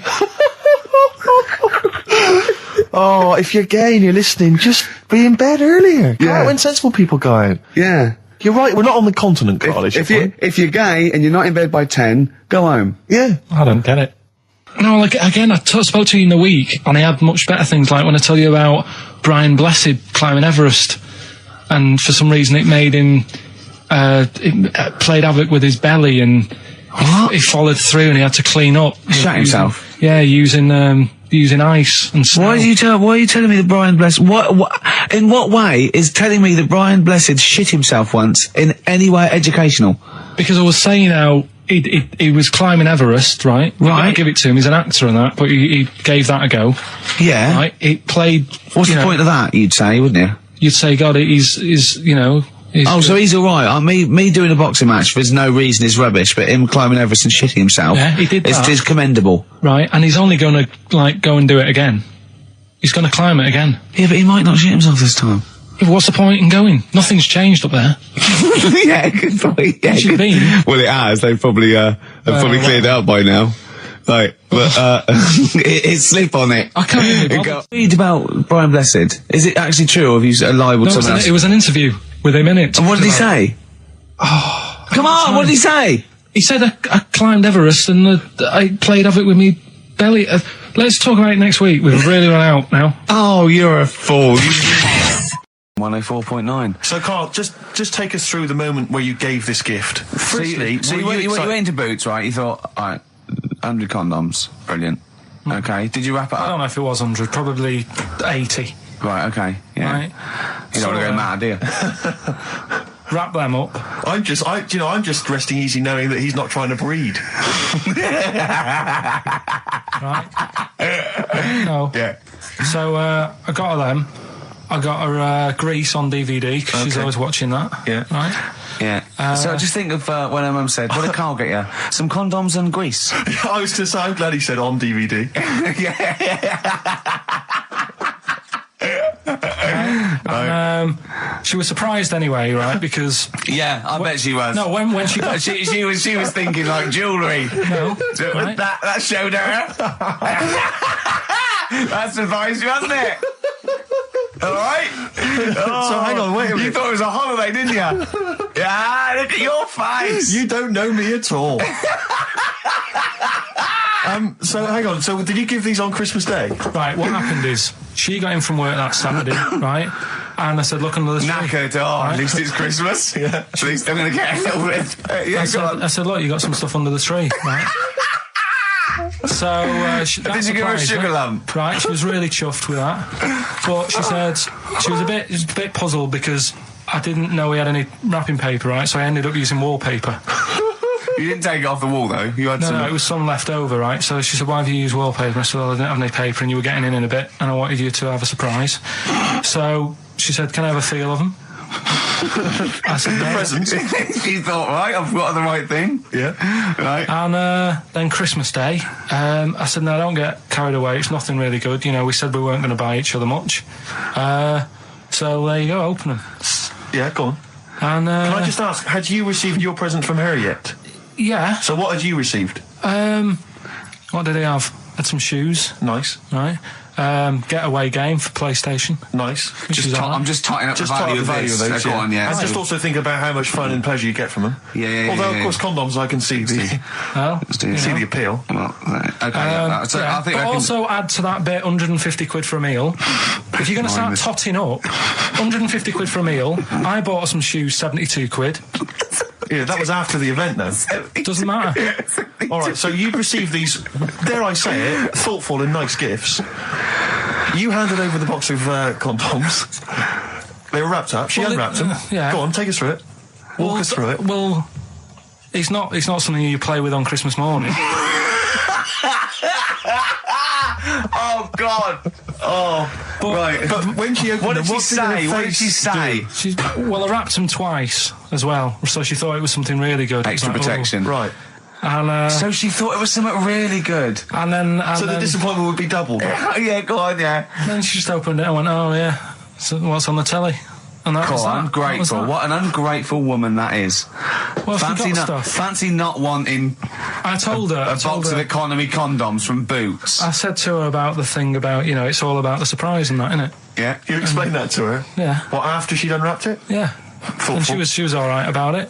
Yeah. She understood.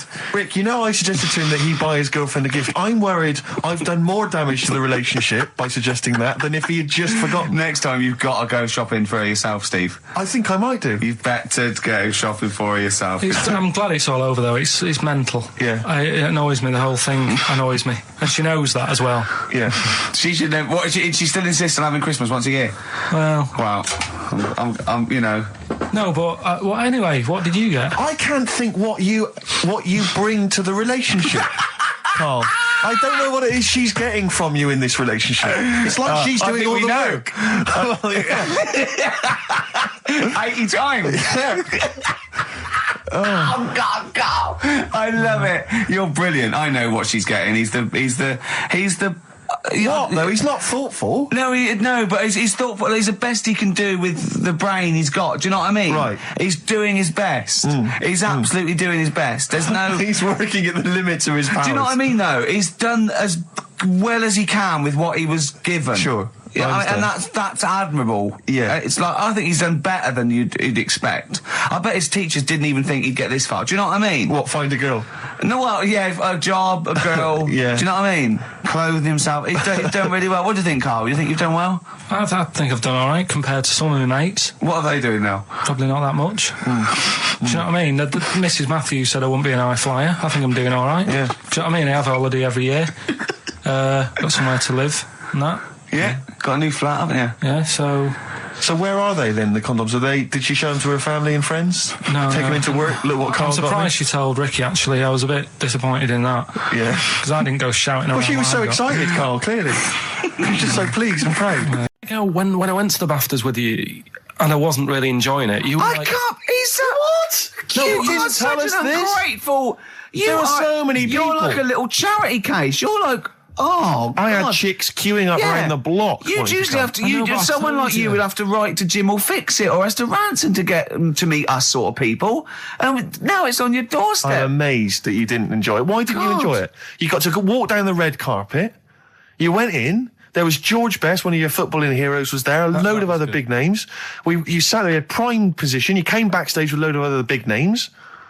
Hey, you had a lovely bit of You were grub. filming this thing for the DVD we're making. That's you, a cameraman on our DVD. And yet you think, now you look grumpy because you had a couple of pints and I can't believe So it. tell us why you didn't enjoy it, because the ceremony, what didn't you enjoy about that?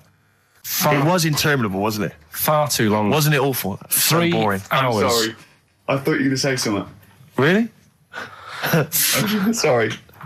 3 hours. Yeah.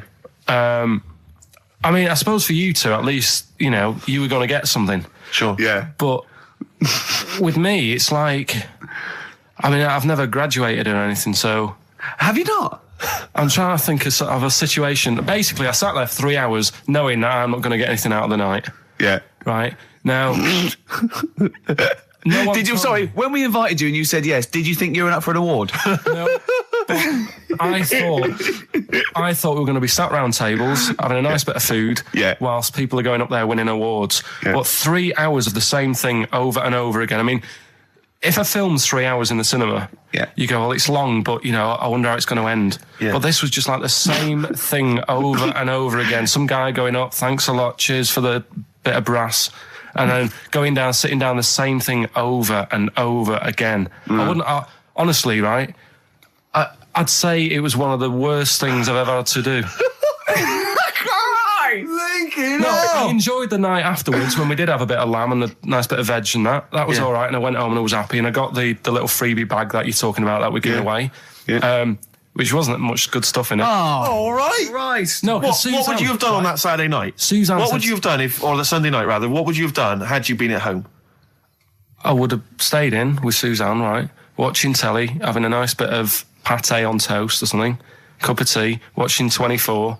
But instead, I had to buy an expensive suit, so I didn't show you up, right? Jesus, what are we doing? Yeah. How much did you spend on your suit? Well, in total, right, because, the shoes and the suit and the shirt and the tie, it was about 600 quid. That's the most expensive evening ever. And that's what I'm saying to you. And the daft thing is, it's dark in there. I don't know why you've got to wear a nice suit. You can't wear a tracksuit, for goodness sake. It's dark in there. No, just the shirt and that. It doesn't make you a better person wearing a suit. No, doesn't make you a better person. No. We're not claiming it made you a better person. No, well, that annoyed me. Yeah. We should run a competition. Who's the tastiest cartoon ever? Well, actually, I threw someone up did Cheetara. I threw up Jessica Rabbit. I've had some people contribute here on Go the on. email. We've got someone here, Dom, has emailed us. He's told us that for him, Daphne from Scooby-Doo. Yeah, Always popular choice. Popular And choice. obviously this is one I've never quite understood, Wilma from the Flintstones. I've actually always felt that Wilma, I don't know, I just thought she was a bit... No, not a bit Wilma. homely. Betty, surely. Yeah, Betty. Well, this is what I'm hearing, Wilma, I mean, yeah, Betty, surely, but Wilma? No, I mean, she's quite homely. But Betty, yeah. Come on, Steve. You wouldn't say no to Wilma. No, I suppose not. If it was I'd be worried about Fred, if he found out. Well, I'd hate to do it, you know. I don't want to do it to Fred, he's a good guy. He is, isn't he? He's a bit of a chump. Whereas Barney, to be honest, I don't think he deserves Betty. Do they both work in the quarry? Because, I mean, let's be honest, Fred, not a smart man. I mean, he obviously didn't come out of rock school with anything other than a couple of basic O-levels. I know, but he's a hard-working, sound sort of But guy. they got a big house, they got like a TV, they got that bird thing. Yeah. They I mean, be honest, if I was Fred, I would be a little bit disappointed that my kid does nothing, whereas Barney's can lift up sort of tall buildings. Sure. Bam, bam. He's a very strong, you know. I mean, interestingly, Fred loves his job. He's always yabba dabba doing at the end of the day. He does And he spent yabba the whole dabba. day lifting rocks from one place to I'll another. tell you what, I wouldn't take that from that cat, though. I would. If a cat picked me up by the scruff neck and put me out, Yeah. right, on the doorstep, I'd right. go mental. I'd get rid of it. I'd get It is rid a saber-toothed tiger, though, Carl, so it could rip him to shreds. It's not like a normal domestic cat you have nowadays. You know when they go to the drive-in at the beginning? Yeah. And they order maybe some ribs. Yeah, that The woman huge- makes that huge rib, and it tips the car over. Yeah. Was that her first day on the job? Because Yeah, I've can't- never been ordered before. Yeah, or either it's that, or- she'd have realised. Or, yeah, we're out of pig. We've got brontosaurus rib. Exactly. He goes, won't that knock the car over? No, it won't. I don't know. Rick, can I tell you now? That was an accident waiting to happen. It was really, wasn't it? Yeah. And it did. Oh, dear. Mind you, I went to Texas once, and I had some ribs, and it was like the Flintstones. It was huge. And not only did it look too much like an animal that I couldn't actually eat it, I don't know who could eat it. I mean, seriously, it was 2 foot long. Yeah. And all the rib, it was like half a rib cage. And I It is just... incredible. See, Christian's giving away a trip to Salem, Massachusetts. That's bizarre, actually, because I was in America recently, and I went to Salem, Massachusetts, and that's not a prize. Isn't it? Believe me, we were there, we were sort of obliged to go because we were at someone's birthday. It's rubbish. Really? I mean, that's a really poor trip. That's such a boring He probably can't believe his luck. It's probably the biggest thing Christian's ever had to give away. great thing about- and you've just dissed it. The great thing about Salem, Massachusetts is that I don't think we're good for this station. I don't think we're selling this station like we should. well, you know, it's its own fault, you know, it shouldn't have hired us. I blame it, you know. Yeah, and paid us in advance. Yeah. They're lucky we turn up. No, I went to Salem, Massachusetts, and this is the place that's famous from, like, Salem's Lot and the Salem witch hunts famously. Famous for all things Salem. Salem. Yeah, anything with Salem in the title, But that's what it's famous for. the whole Yeah. place has gone mad over, like, witches and Yeah. anything. Basically, it's like there was the Salem witch hunts in, like, 17 something or other, or Yeah. 16 something or other. So the whole place now is just full of, like, people dressed as witches. Yeah. And then it's like any supernatural stuff. So that I went in and it was amazing. It's quite Like expensive. Glastonbury tent. It was it's awful. Every single place there, every single shop is kind of horror related. Yeah. And I went to the Boris Karloff World of Terror. Yeah, Right? was It's it- amazing. You went in there, right? I don't know if Boris, the famous horror actor, has actually been involved, but you go in there, you walk in the door, you've got to put these 3D glasses on, right? And it's supposed to be this kind of chilling journey around this kind of like a sort of a crypt, you know. And you put these glasses on, and I couldn't tell. They were so poor, I couldn't tell what was supposed to be a 3D effect and what was actually three-dimensional. Really? So I couldn't tell if like the floor was actually sloped or if it was just appeared to be. Yeah. Whether the wall was actually kind of knobbly or whether it was like, kind of 3D glasses. It was so much, and it literally took about 45 seconds to get through it. And Imagine he just that. came out blinking into the light again. It was So rubbish. so I just want to throw us over to Carl. So there's Steve Merchant with funny glasses on in this place horror, and he's walking round. Do you think he scared people, Carl? I've set this question up, haven't I? I've loaded the question. I know the answer you're fishing for. Carl, do you just want to have a dig at me? Because it's coming up to 2 o'clock, and you've not really put a lot of effort in today, slagging me I don't off. do it on purpose. No, he doesn't do it on No, go purpose. for it. He's just an honest northerner, and he can't lie. He's like George Washington, but without the wooden teeth. Yeah, Salem.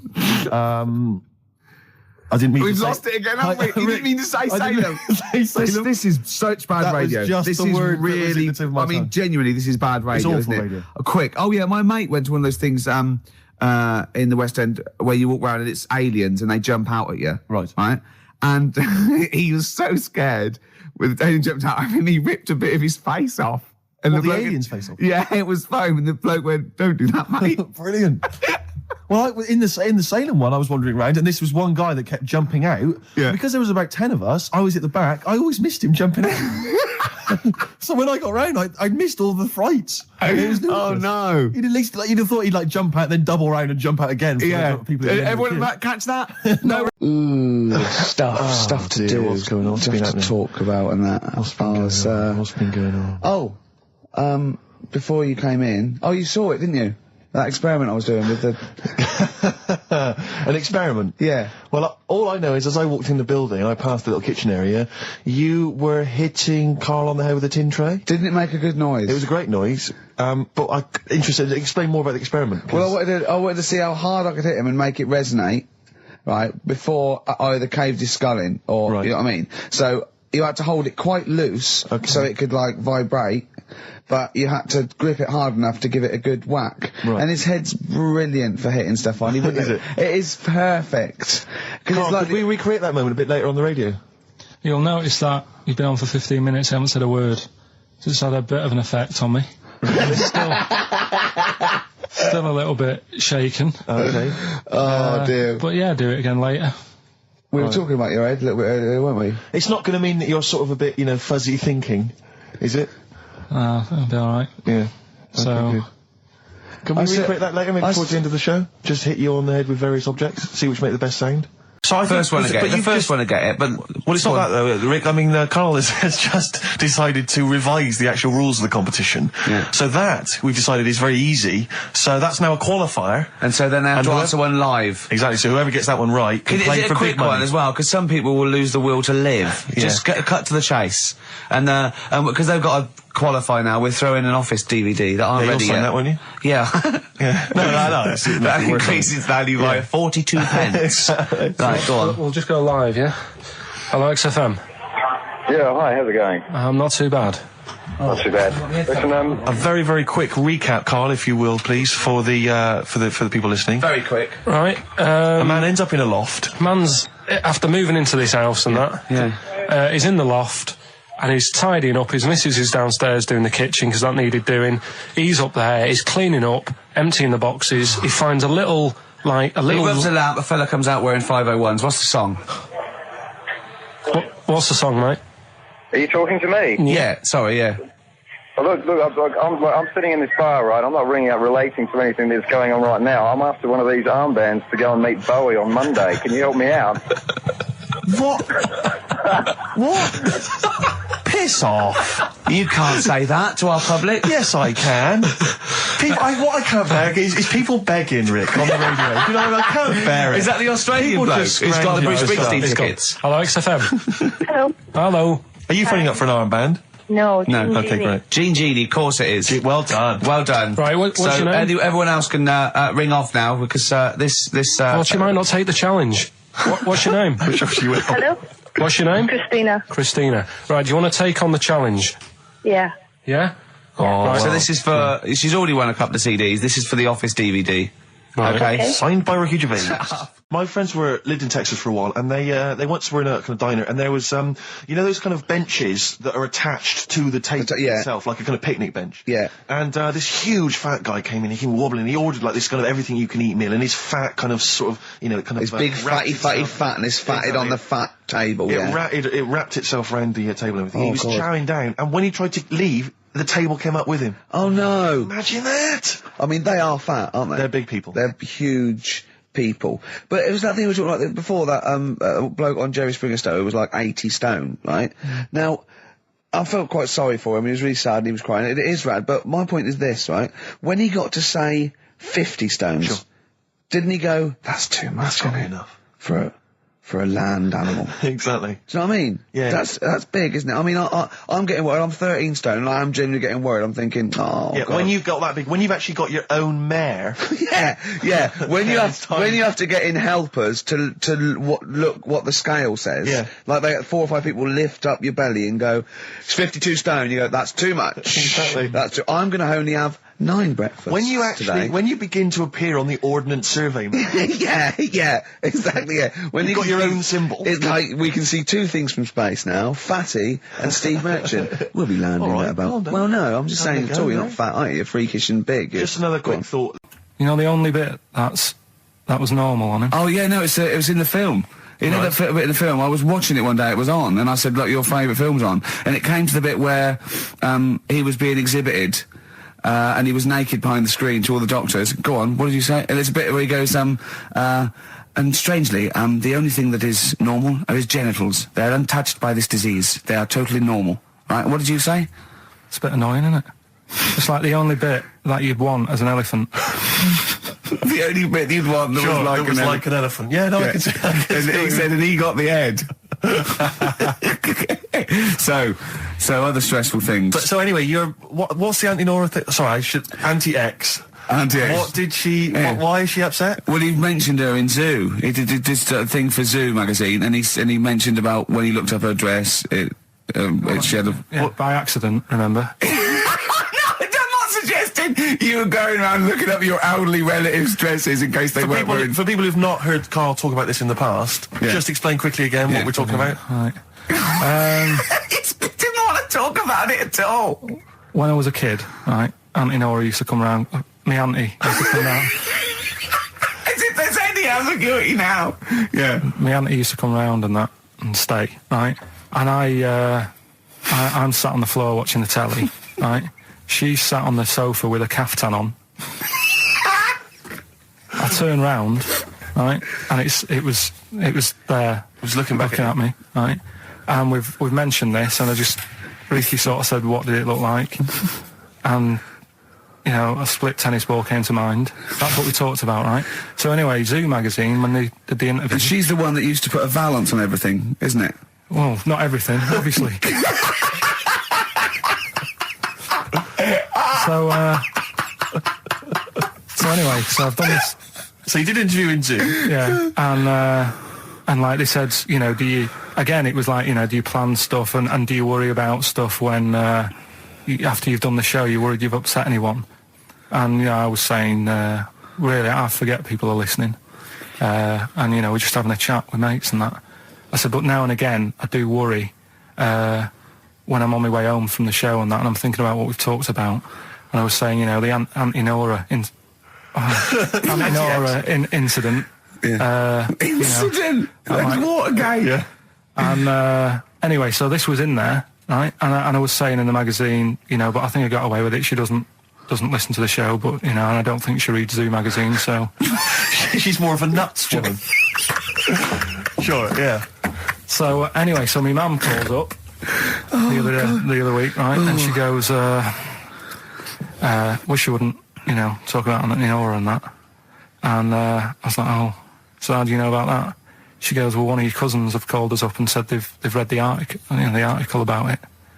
So yeah, that's why we don't want to talk about it, really. So he stitched you up. So do you know what Anti-X is made of this? Do you know if she was upset or not? Well, she doesn't know about it. Because, I mean, maybe she's always thought it looked like a split tennis ball. Maybe you're just in sync, you know, because you're relatives and stuff. Maybe she knew instantly. Even if you hadn't named her, she'd have thought, hang on, I farted for 5 minutes once. Yeah, that's not going to be ambiguous, well is it? be me. If you hear like someone who farted for 5 minutes and's got found like a split tennis ball, you're going to go, I wonder if he means me. Yeah. You're going to remember or that. Auntie Jackie. It could be Auntie Jackie. Oh, God. There's this woman who's got a big head. Oh, yeah. And she was fed up with it because when she was walking down the street, it was so big she couldn't hold it up. Right. She couldn't hold it up. Oh God. Okay, shut up. So She couldn't hold it up. when she was walking, her eyes were hurting because she had to sort of look up all the time because her head was that heavy. Her chin was sort of balanced on her chest. Right. And she'd have to peek up, yeah. So she goes to the doctors, and this was after years and years, and said, I thought I could put up with it, but I can't. How big was her head? It's big, Rick. I don't know if it was like big because there wasn't a picture. I don't know if it was just big or a lot of bone. So it was heavy. Very heavy. Right, like the Elephant Man, just outcrops. Yeah, right. So the doctor said, we can sort that out. But we'll have to take your head off. Right. Okay, listen to this. Okay, listen. keep going. Because what you don't seem to understand is I have the same reaction to you when I see it. Yeah. What? Right? You're quizzical yourself. So I looked at it, they took her head off, chipped away a bit of the bone, made her head lighter, put it back on. He said talking about time out. I said something about in time out, and he went, yeah, do you read that? I went, yeah, I read it, I get it every week, yeah. He went, there's no point though, is there? He said, because it's like a telephone directory. If you want to look something up, you look it up, but you'd never sort of browse the telephone directory. And I went, that's an interesting point. He went, although I did. When I was in Scotland, I just looked up how many Macs there were, and there was 42 pages of them. How bored are you in your hotel room in Scotland to suddenly start working out how many people start with Mac? Were you sat in your room? There was nothing else that you could think of to do? I've been working. It's when we did the show from, XFM did some stuff from Edinburgh. Yeah. You were sat in your hotel room? Sat in the room, waiting to sort of go out and get some food and that. Sat there. Why were you waiting to go out and get some food? Because we were all going to meet up. We're going to meet up with, with Simon. So you thought, I'm not going to switch the TV on, I'm not going to read a magazine. The telly was on, nothing was on. I wasn't impressed with anything that was on, so I'm looking around the room. I had a couple of the free shortbreads. I love the fact he remembers. Yeah. He remembers a specific biscuit he had. Yeah. That's fantastic. I had a couple of them, and then looked around, there was a Bible, and I thought, well, I know about that. Yeah. There's nothing in that I don't know. So, got the phone book up, and I immediately thought, there's a lot of Mac this and Mac that in Scotland, Macintosh, Mac Daddies, Macateer, there's loads of names. So I thought, I wonder how popular it is. Just how popular it is. 42 pages of Macs. Did you count how many pages there were? Yeah. Did you just work out from the numbers on the bottom of the page, or did you literally I counted. Right.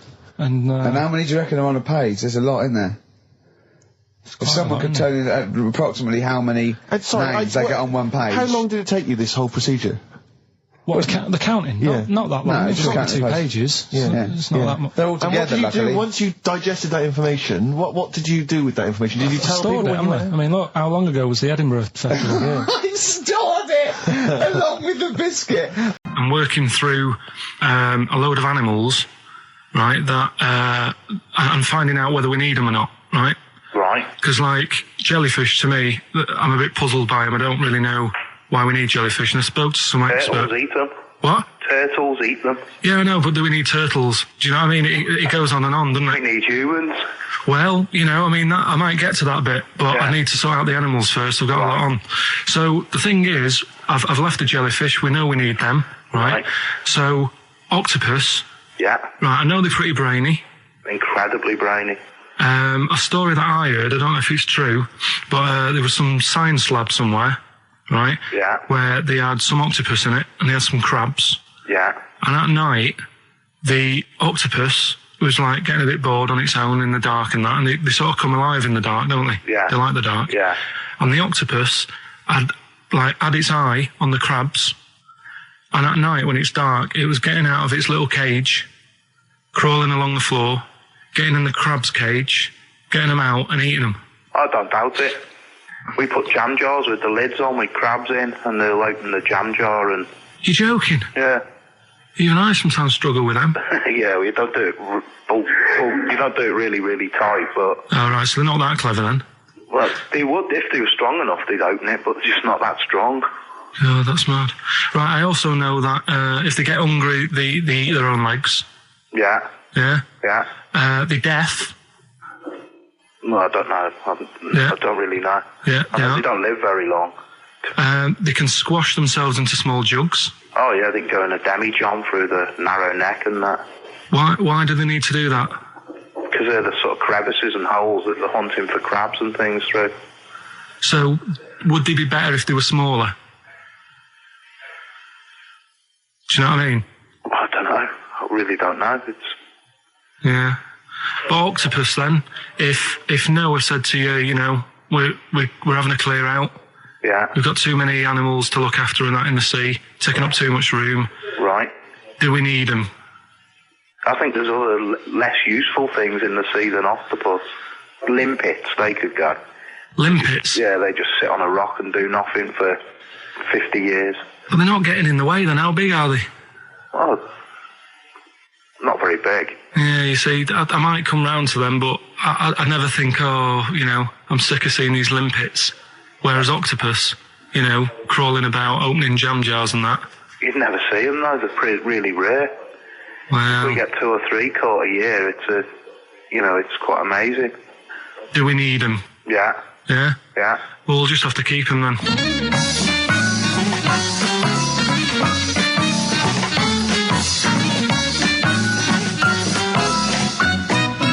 I love that Carl can confuse a scientist. Yeah. Yeah, because all systems of logic break down. I know. Everything they've ever Even the learned. scientist was going, well, get rid of Olympics. Yeah. Now, is who brilliant. was that guy?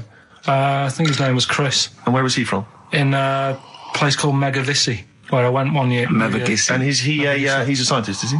I think he's got a fish shop or something like that. He's got a fish shop. No, he doesn't. Well, like an aquarium type place. Oh, right. So, A fish shop. It wouldn't fish and chip shop. It wouldn't be asked him that he, a Winkle store. He's got a Winkle store at Poole Harbour. Yeah, that's an expert. I'm sure if there's a doctor listening or a nurse, they will clarify Right. that if they pump you with all sorts of stuff, it wants to come out. Right. So you're sat there having a serious chat. It's a quiet hospital. The woman next door with the blue hands suddenly starts seeping gas, right? I start laughing. Because if there's one thing that makes you laugh, it's that. Is a 98-year-old woman with blue hands farting? So you try to hold it in because it's a really quiet hospital, and it'd be obvious that that I was laughing at her, and I didn't want to be mean, but it was funny. And then it got me talking about my auntie, because my auntie Nora, she same thing, pumped her with loads of drugs. She used to have a cabinet next to the bed is like boots. She's got loads of stuff, right, for all sorts of stuff. And I mean, she's not that old, but she's on loads of stuff, right? She's and a bit coked up, is she? she called up my mum once, and Yeah, you told us this. Go on, tell it again. and she said, "Oh, how are you doing?" And that. She's all right. Bit worried though. My mum said, "Why? What's up?" She said, "I've been breaking wind." So she goes, "Well, you know." She says, "No, but this one is going on and on and on." And she was like, she was like, what do you say? What's like passing wind, farting for 5 minutes. one thing, not like, you know, trumping and then nothing. Yeah. Continuous. Continuous drone of a fart. Right then, which leads us nicely into... Knob news. Oh, it's the welcome return of Knob News. Right, okay, it's very much like the news at 10, this, isn't it? I do a bong, or in this case a schlong, and he gives me the headlines, the knob news of the day. The big, where have you collected all this knob news? Was there a lot of knob news this week? It was mental this week. The amount of stuff. The way it works, you give us the bong, Yeah. I'll give you the headline. Okay. Steve decides which stories we're going to talk about. And now on XFM, knob news. Schlong. Man grows knob on his arm. Schlong. Man gets doctors to make him a second knob. Schlong. Turkish prisoners made hole in cell wall to produce third inmate. Schlong. Doctors accidentally remove man's testicles. So, well, can I straight away go for the accidental removal of the testicles? Well, it's happened before, hasn't it? We've talked about that before. Well, how does it, what did he go in for a tonsillitis? What are they called? Tonsillectomy. And he went in the wrong way. What are you talking about? How can they accidentally remove his testicles? It says, he didn't look at his folder, and the doctor said to the fella, "Oh, we've removed your testicles and we wanted to take out your prostate gland." So that's what happened. There's the story. This is what I mean. That's why I don't like going to the doctors. Yes. It happens, doesn't it? Because all these sort of it's when they say things like, "Oh, it's just we do loads of these operations." That's when they're not concentrating. Brilliant. Do you know what I mean? When they say it's procedure, That's like having a boring job that you do every day when you're not going to be concentrating. I prefer him to go, this is a tricky one, this. I know what you mean. I sort of do know what you mean. People, you watch TV programmes about, like, you know, removing someone's second head or whatever, and he's like the best surgeons from all over the world. It's televised. They can't make a mistake. They can't go, we took his legs off by mistake. Whereas the fella who's having a prostate's like, oh, do you want to do it? I'm sick of doing that. Yeah. And they're probably doing a crossword whilst they're at it. Of course they are. I've seen that, actually, in operating theatres. They're doing a crossword. That's what I mean. Yeah. I was just examining some of the other knob news, Rick, a little bit more closely. Man gets doctors to make him a second penis. I'm sure we're all interested to know what happened there. Yeah. A German who persuaded doctors to give him a second penis has lost his wife after he showed her the result. Biker Michael Gruber lost his original penis in a motorbike accident, and doctors built him a second one using a mixture of skin, bone and other tissues. Bone? Apparently, the penis worked so well that he was even able to father a child with his wife Bianca. But Gruber was still not happy and asked doctors to repeat the operation and build him a better organ, to which they agreed. From his hospital bed, he said, I've got 2 penises, but no wife. I'm hoping when I get rid of one of the penises, I'll get her back. What do you mean? Sorry, so he had 2 put on. What side does he wear? So he's had both. So he's had 3 then. Yeah. Yeah. This is probably the thing that happened with Hitler, when he had 1 ball, but he had 3 at one point, didn't he? So he just got one in the Albert Hall, gave his mum one, and got the other one. Well... What? Song with a story. Okay, he's been working on this, hasn't he? Hasn't he? He's like a producer, isn't he? Yeah. But with a completely round head. Just, you know, I was saying that, you were saying I don't like music, but I'm saying I do if I can hear what they're singing about, and there's a reason to sort of listen to it. Have you turned into 50s dad? What is this? No, but, you know, it's like, it's nice to have a song where you go, you know, I can't turn it off because I need to know how it ends. You know what I mean? It's like a mini... Great. It's like a mini film. He can't sit through a film unless it's got a grotesque in it. He can watch The Elephant Man because he's getting a glimpse of this... He's waiting to see the bloke's face. That's all he's waiting for, right? And so 3 minutes is about as much as you can maintain his... well, last week we did Babushka. Yeah. You know, that woman dressing up, sort of tricking her husband, and it sort of backfires and that. Don't know how it ended properly. I don't know if they split up or whatever. But this week... There's no follow-up. Kate Bush isn't now penning the sequel. Right, go on then. So what's this week? Pinball Wizard. Right, okay, what's the story there? It's about this sort of deaf, dumb and blind kid. Right. Who's good at pinball. That's it. So I don't believe he would be good at pinball. But even if he is, it's a lot to give up, isn't it? Just for that. Well, he didn't give it up. No, but it's not like, well, you can't even say to him, oh, you know, a lot of bad news and that, but you're good at pinball. It's just a bit rubbish. I mean, does he even know he's playing pinball? Is what I'm saying. Do you know what I mean? And it's not hard, it's just moving the thing, no, just hitting the buttons hard. Yeah. It's not like, you know, if he was good at Pac-Man or something, you go, oh, yeah. But it wouldn't scan, would it? Well, I mean, what were they thinking of? What were the Who thinking of when they wrote this? Well, let's have a listen to it. But, you see, now being... He's a Pac-Man wizard. It kind of works. Yeah. He's deaf, dumb and blind, though. Yeah. That's pretty grim, isn't it? It's rubbish, isn't it? Well, don't say that. All right, that's all right, I can't hear you. No, but it is like, it's just the worst, isn't it? I can't imagine what that would be like. It's pointless. Like being a tapeworm or something, isn't it? It's just... No, but what I'm saying is, what sort of a life is that? It's horrible. It is a bit like being one of those creatures deep in the ocean. Well, look, can I just answer your questions? It must be terrible. Yeah, that's what I'm saying. Yeah, job done. But would you want a song about it? And, you know, he's good at pinball. But it's not a real person. I mean, well, you were getting onto the realms of people with disabilities. But he is not a bloke that existed they sang a song about. Well, listen to it. Anyway, Well, it's not a true story. I don't need to listen to it. Let's have a listen. Oh, okay. Pinball Wizard by The Who. A little song with a story there about a little deaf, dumb and blind kid. Thoughts, Carl? I just, it's depressing, like I say. I don't know why. Is he enjoying playing the game? I don't know, let's get Pete Townsend on the phone. Carl, what are you talking about? I'm just trying to listen to the lyrics, right? Deaf, dumb, blind kid. He can't hear no bells and bells. He can't see any flashing lights. He plays by sense of smell.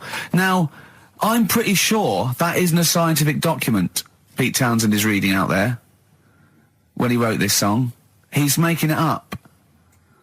But But the thing is, with all songs or stories, there's got to be a little bit of realism to it. What do you know what I mean? Why bother putting money in it? Just let him hit the buttons if he's happy. That's true. That's a fair point. That is a fair point. That is a fair point. Yeah. That is great. Yeah, well, I think you've made Daltrey and Entwistle and the whole crew look fools. Yeah, they won't get fooled again. So I wanted to ask you something. You know, but again, we've got to be careful here. You know when you wouldn't leave the building that was on fire because you were standing proud. Hang on, we need this. Some people now don't know what you're talking about. Carl, you were on holiday. Yeah. On holiday in Tenerife, right? Yeah. You'd had a moment of intimacy with your girlfriend. Yeah. A knock on the door. You had to stop and get up. You peeked around the door. It was a fireman saying, "Get out," but you didn't want to leave because you had a. Yeah. It was a little. Yeah. But what I don't understand is you maintained that while looking at a Spanish man dressed as a fireman. Yeah. Is that true? Is that the fact? You maintained. I'm sorry to say you maintained arousal whilst looking at a gentleman dressed as a fireman. No. Is that these are the facts? And they are undisputed, right? Did you maintain? I'm not a machine, though. Do you know what I mean? I can't turn it on, turn it off. Right? But you were talking. I just thought talking to a fireman, you'd have probably lost it. I don't know, but you didn't. No, but the other thing was, I mean, I was talking to Suzanne about it again, right? Yeah. She said, "What are you talking about that for?" Right? I said, "Oh, it just crops up, right?" Yeah. And the dilemma was, you see, I wanted to try and make sure that it was a proper fire because that was the last condom we had, right? So it would have ruined the night. So I didn't want to it was like, well, what's going on? Is it, do we need to get out? Yeah. Is it a proper fire? Yeah. And you, and talking to this man in uniform, was he, what did he look like? Was he good looking? Did he look like Ricky Martin, say? Was he good looking? Was he good looking in his uniform? I can't remember. Can't remember. Did he have a moustache? Nice. What are you supposed to do? I mean, of all the thing, I mean, it is horrible. We're not, like, having a go. This is what I always worry about when we play. But at the end of the day, that's what he's singing about, so we're not having a go. No. And it's not a real person. It doesn't really exist. I say again, it's a fictional person playing pinball and always getting a replay. Okay? This fella's saying that he's good at pinball. He's played from Surrey to Bromley, but there's this little deaf and blind kid. He can't believe it. He cannot believe it. If you had to lose something, Steve, right? It wouldn't be money. That's true enough. Your sight or your ears. What? That's too much. I can't decide. That's too painful. Sight or your ears? What about you? Intuitively, it would be hearing, because I couldn't... No, I think it's got to be sight for me. Yeah. Well, you're always together, so that's all right. Anyway, listen, is it almost time? Well, I've got to ask Carl. I'm sorry, I've got to ask Carl. I'm sorry, go on. Carl, what would you rather be, deaf or blind? When does this question ever really come up? When the doctor goes, well, listen, you've got we can operate, we can either lose your eyes or your ears. It's up for you. This is never a decision that has to be made by anyone ever in life. But go on then, would you rather be blind or deaf? It depends where you live. So. I'm not even sure these are PC terms, blind and deaf anymore. Would you rather use your sense of sight or sight of hearing? Depends where you live. What do you mean it depends where you live?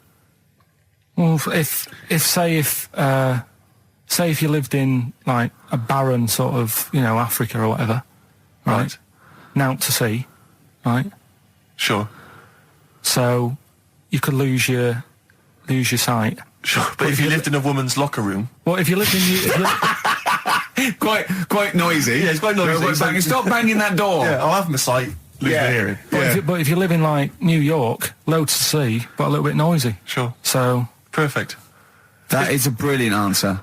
Unbelievable, once again. Now, again, I broke the rules in the week. I met up with Carl. I had lunch with him. And we were chatting and having a cup of tea. And it got onto one of Carl's favourite programmes, was the Tales of the Unexpected. Ah, of course. And all I can think is that he's probably the only person in Britain where they were unexpected. I mean, to him, when that twist came in, he'd go, gee, I can't... Yeah. Oh, God. Can't believe So it was the tree that did it. I mean, he was probably the only... And we were telling all these stories of horror, and he liked horror stories. And I told him this story. And I don't know if this had come across the radio, but I told him this story. It was a short. It was a horror short. This was a film you saw, was it? Yeah. And what it was, it started off, just had been a car crash. You see, it's a horrendous wreck. And you saw it from the point of view of the person in the car. And he was calling for his mate, and he was going, Dave... And he sort of looked over and saw a body without a head that had been thrown at. He goes, "Oh no, Dave." And then into the field of view came Dave, his mate, and looked at him with a look of horror. And then it sort of went black, and you realised that he was just a head, and it had been his body. Oh wow! Right?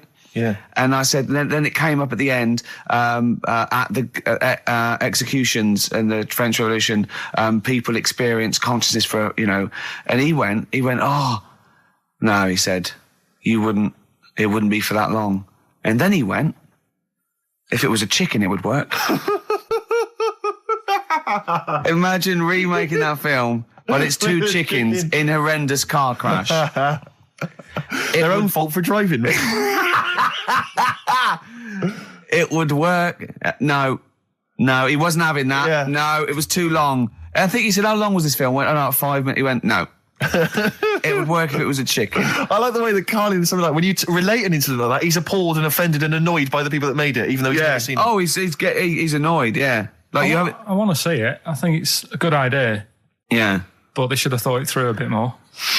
Yeah. Do you have a favourite Tales of the Unexpected, one that you remember particularly that shook you up? Yeah, we were talking about the one on where there's some woman in prison. Have you seen that one? No, I can't remember them all. Right? This woman's in prison. Yeah. And she gets a bit friendly with the guy who takes the dead bodies out. Right. And he said, "I can get you out of here." He said, "What you've got to do, right? You've got to, at midnight." When you hear the bell toll, that means there's been a dead body. Yeah, there's been a dead body. So what you've got to do is go into like the place where all the dead bodies are, get in the first coffin on the right, and then I'll come along and carry you out, and you can run away and escape. Yeah. Right? So she goes, "Yeah, all right then." So she hears the bell go. I'll bury you, right? And then I'll come back later and dig you up. Right. Yeah, but that's the that point. It doesn't matter. It does matter. Trust me, Carl. It All right, really okay. matters. Listen, I don't know if I'm going to ruin this for people at home. Yeah. Can I just skip to the end? I would imagine that she gets buried and he doesn't come back, and she has to get buried alive. Better than that. Okay. Yeah, she does it. She gets into the coffin. Yeah, shh. Go on. Right. So she gets in the coffin. And she's lying there for ages. She's buried. She can feel a bit of movement going on. So she's obviously, being carried somewhere. So she's thinking, this is it, I'm getting out. And she's lying there for ages and thinking, why isn't someone coming and lifting the lid off this? Do you know what I mean? Letting me get out. So she's really bored. She gets a lighter out, right? Lights it to have a look at who she's lying on. It's only the fella who said he'd help escape. Oh.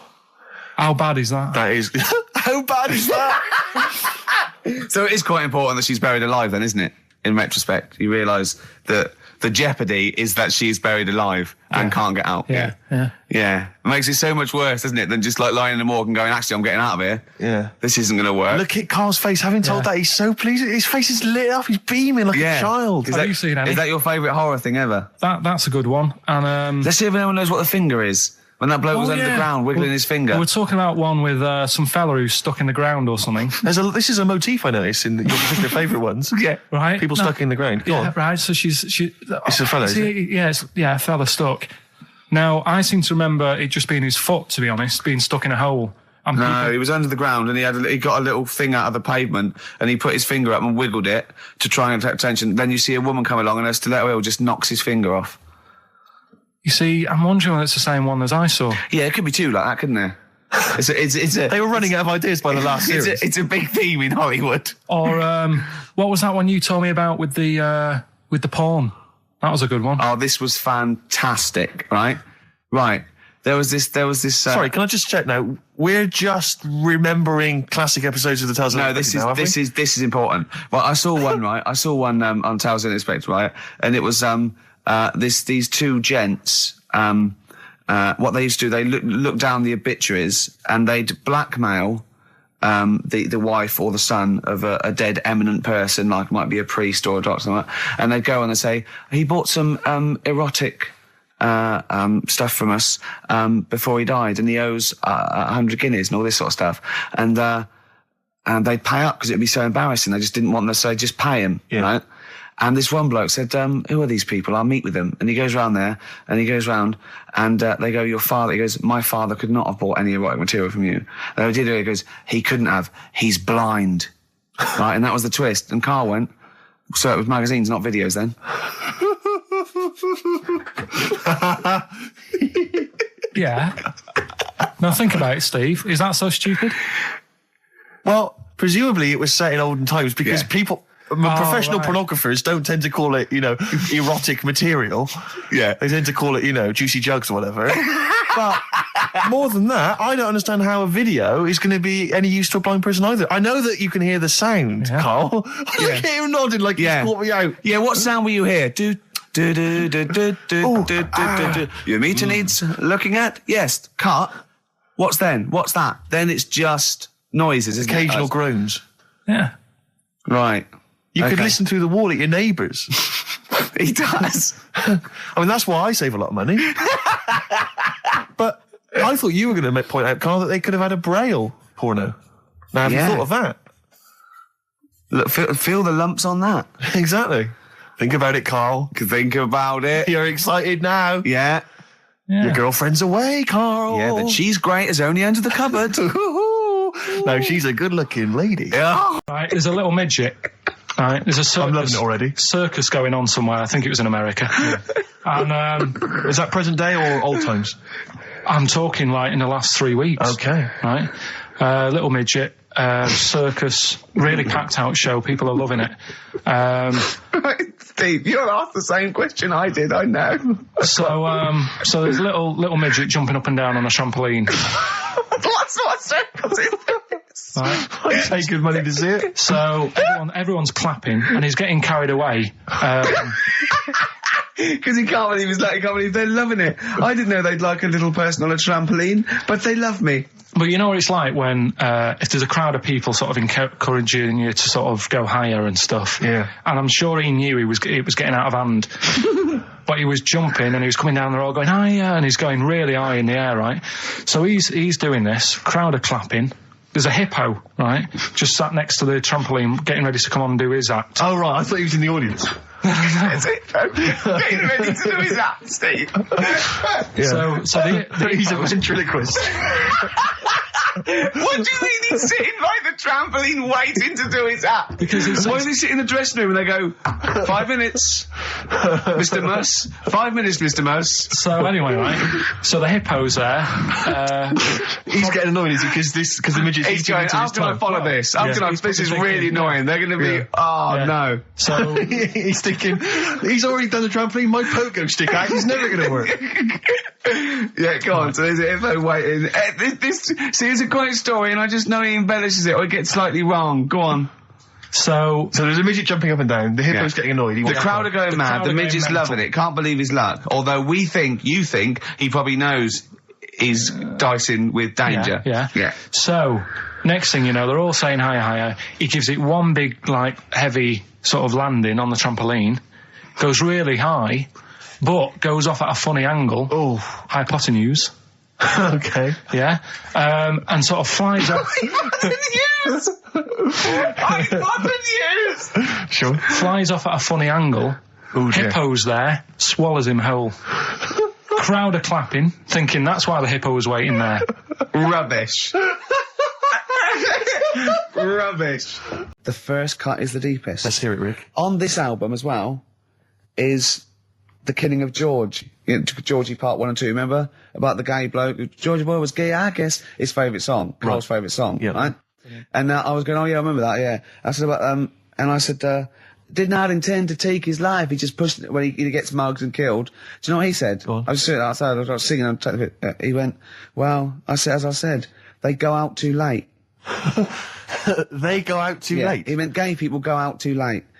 He went, no, they do. I went, what do you mean? He said, well, they're always out, they go out when people are coming home. He said, if he'd have been in bed by 10, he'd still be alive today. That's a sobering lesson. And he went, there's one that works here and he's shattered every Monday. Oh, if you're gay and you're listening, just be in bed earlier. Go out when sensible people go out. Yeah. You're right, we're not on the continent, Carl. If you're gay and you're not in bed by 10, go home. Yeah. I don't get it. Now, right, okay. You know, you've been told not to mention it. Yeah. And you're like a little kid. Yeah. And once things are in your head, Yeah. it's difficult not to mention it. I mean, when I was a kid, Yeah. right? My mum's sister Hazel was seeing another bloke. It's weird because she's a lesbian now. That's really weird. That must have been an interesting Christmas. But anyway, she was seeing this bloke, and he looked like Ken Dodd, apparently. He looked like Ken Dodd. Looked like Ken Dodd. So people said, don't mention it because it gets on his nerves when you like meet him and you go, oh god, you look like Ken Dodd. So I said, all right, his name is Will or whatever. And I was introduced to him. First thing I said, nice to meet you, Ken. Did you do it as a joke, or did you? No, because you know when you know that he's like, I'm not allowed to say that. I can't say that. I mustn't say that. Can't. And then I saw him. I thought, Jesus, does look like him. It just came out. Was it Doddy who turned her into a lesbo? Do you think? Well, he wasn't a good-looking bloke, so possibly. She started going out with Esther Ranson though, which is weird, out of the frying pan. What was the story with the lesbianism then? How did she announce that to everyone? What age was she when she realised? Well, I mean, we're not a close family. Do you know what I mean? We're not the sort of family who keeps in touch with everyone. And I think my mum called her up one Christmas and sort of said, you know, how's the Diddy men? How's Nutty Ash. And she said, oh, no, I'm not. I don't do that anymore. I'm knocking about with Sandra or whatever. Right. And it was like, oh, right. No. Right, educate me, Carl. Right, well, what to say, right? Educate me. Well, what we're looking at this week, we've done war, we've done we've nailed that. We've nailed war. We summed up war with a little French bloke whose battle cry was "John's got a moustache." Right. So, and last week we did science. What would you do on science then? Airy Kid. Brilliant. Right. Yeah. So this week we're looking at medical problems. I'm sure we do Airy Kid every week. Medical problems then. I've got a couple of things under the banner of then educate me. Yeah. We've got this is interesting, right? Do you know if you have an operation on your brain, right? What they do is I mean, this is why I'd never go to the doctors. I don't like doctors because this sort of stuff freaks me out, right? They can operate on your brain, and what they do is they put you to sleep first, cut your brain case open. Your skull, yeah. Your brain case. Yeah, yeah. And then wake you up and operate on you. So you sat there with your head open, messing with your brain, and you don't feel anything. Well, there's no nerve endings, is there, in the brain? But still, it's not right, is it? What do you think they do it for fun? No, they go on, Reg, wake him up so he looks freaked out. Is it necessary that you're awake, do you think, or...? Well, they need the brain active, don't they? Yeah, but it is when you're asleep, you're having mad dreams. I had a mad dream the other day. Go on. No, I might tell you about it later, but there's no sense to it. But, so your brain's still... Where is this conversation? Yeah, I mean, it'll turn out, I'll go, no, Carl, I was there, that wasn't a dream. Yeah. No, but... So, I mean, if I had an operation... On your brain, heaven forbid. Well, operation anywhere, I'd like to sort of think, well, I'll have an injection, I'll go asleep, but when I wake up, it'll all be sorted. Yeah. The fact that... Your brain case is open. Open, and they wake you up and you think, oh, is it all done? And they say, well, have a look in the mirror. And your brain... See, I don't think they do that. I don't think they try and frighten you when you're doing an operation. Yeah, I don't think that you go about your business and they sort of follow you around, dabbling. Yeah. No, but it's almost like they are having a bit of a laugh with you. Right, well, I'd just like to say now that they don't. Anyone who's going in for an operation on their head, do not ever listen to anything Carl says. Why have you got to be awake? Because you'll be bored anyway, you'll be sat there. Well, they give you a telephone directory, look, and they say, look how many Macs are in there. That's the Scottish telephone directory. And, you know, time flies when you're counting that sort of thing. No, but do you know, like, when you... What are you telling me? What are you asking me? I'm just saying how weird it is. It's weird, isn't it? It's like, do you know when you go for a haircut, right? It's a bit embarrassing. Well, I don't anymore, but... When you go for a haircut, it used to be... When you go for a haircut? It used to be a bit embarrassing when, like, they'd wet your hair and they'd make you have that sort of Hitler cut because your hair's wet, and I used to hate it, and I think, do you have to do that? Do you know what I mean? You know It's what I mean? similar. don't It's you? very similar to open skull No, surgery. what I'm saying is, it's almost like barbers like to do that to make you look daft and feel daft for a bit, and there's women coming in and out, and you're sat there with a daft haircut. Yeah. And this is what that reminds me of. Do you think they do it in a shop window? This brain operation? I'm just saying, it's a bit Do you weird. think, why are we doing it in John Lewis's? Just so more I people love can the idea that that's what doctors are doing. Let's make this guy look a bit stupid. Yeah. Open his brain Look case. at the twatty look with his brain out of his head. Take a Polaroid. Reg, take a Take a Polaroid. Polaroid. Look at him. Look at his face. Right, clock his face when I give him the mirror. Get this on camera. Put this fake nose and glasses Sorry, on. is that? Did you teach me something then? Was that I educational? taught you that your brain case can be open with your awake, and you just sat there sort of letting them get on with it. Brilliant. I've learned that. I'll never forget that. Right. Tell you what I did here last night. Go on. Go on. 5 Live. They do like a review of what's gone on in the week. When we've been busy in the week, I haven't always got time to follow what's going on. In the world, sure. Someone's made a chicken with teeth. What? For what reason? Don't know, because they can. Just because they can. And like So it chooses food. Yeah. they had a few guests saying, well, you know, where will it all end? I saw you sure you weren't watching a Wallace and Gromit video? No, seriously, right? They're doing it. They're chicken with teeth. Why would they spend millions researching? What do you mean that? they've got a chicken with teeth? What do you mean there's a chicken with teeth? Sounds mad, doesn't it? What are you talking about, Carl? That's what they've done. Do you know, like... Why? I don't know. They're just messing with science and that, and that's what the people were saying. Why are you doing that? Do you know what I mean? Where will it start? What's the next thing? They did the sheep. They did the cloning. Right? The rat with an ear on its back. Did that. Can hear a cat coming, can't it? What else were they talking about? They were talking about that sheep again, that cloning one. Yeah. Dolly the sheep. Do you think it's that clever? Well, they do all look the same anyway. What's it got to do with its cleverness? The Being fact that cloned. being cloned, is it, do you think that's a good thing? He doesn't think it's that impressive because they look the same anyway. Right. They could have just put any sheep in there and go, look, they're the same. Yeah. Brilliant.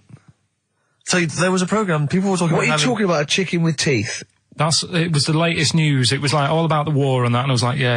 And then it's a chicken with teeth and saying, hang on. Your ears perked up. Yeah, he didn't hear anything about the war, did you? That was like, they might have been speaking French, or just like whistles. And now, story about a chicken with teeth. Yeah.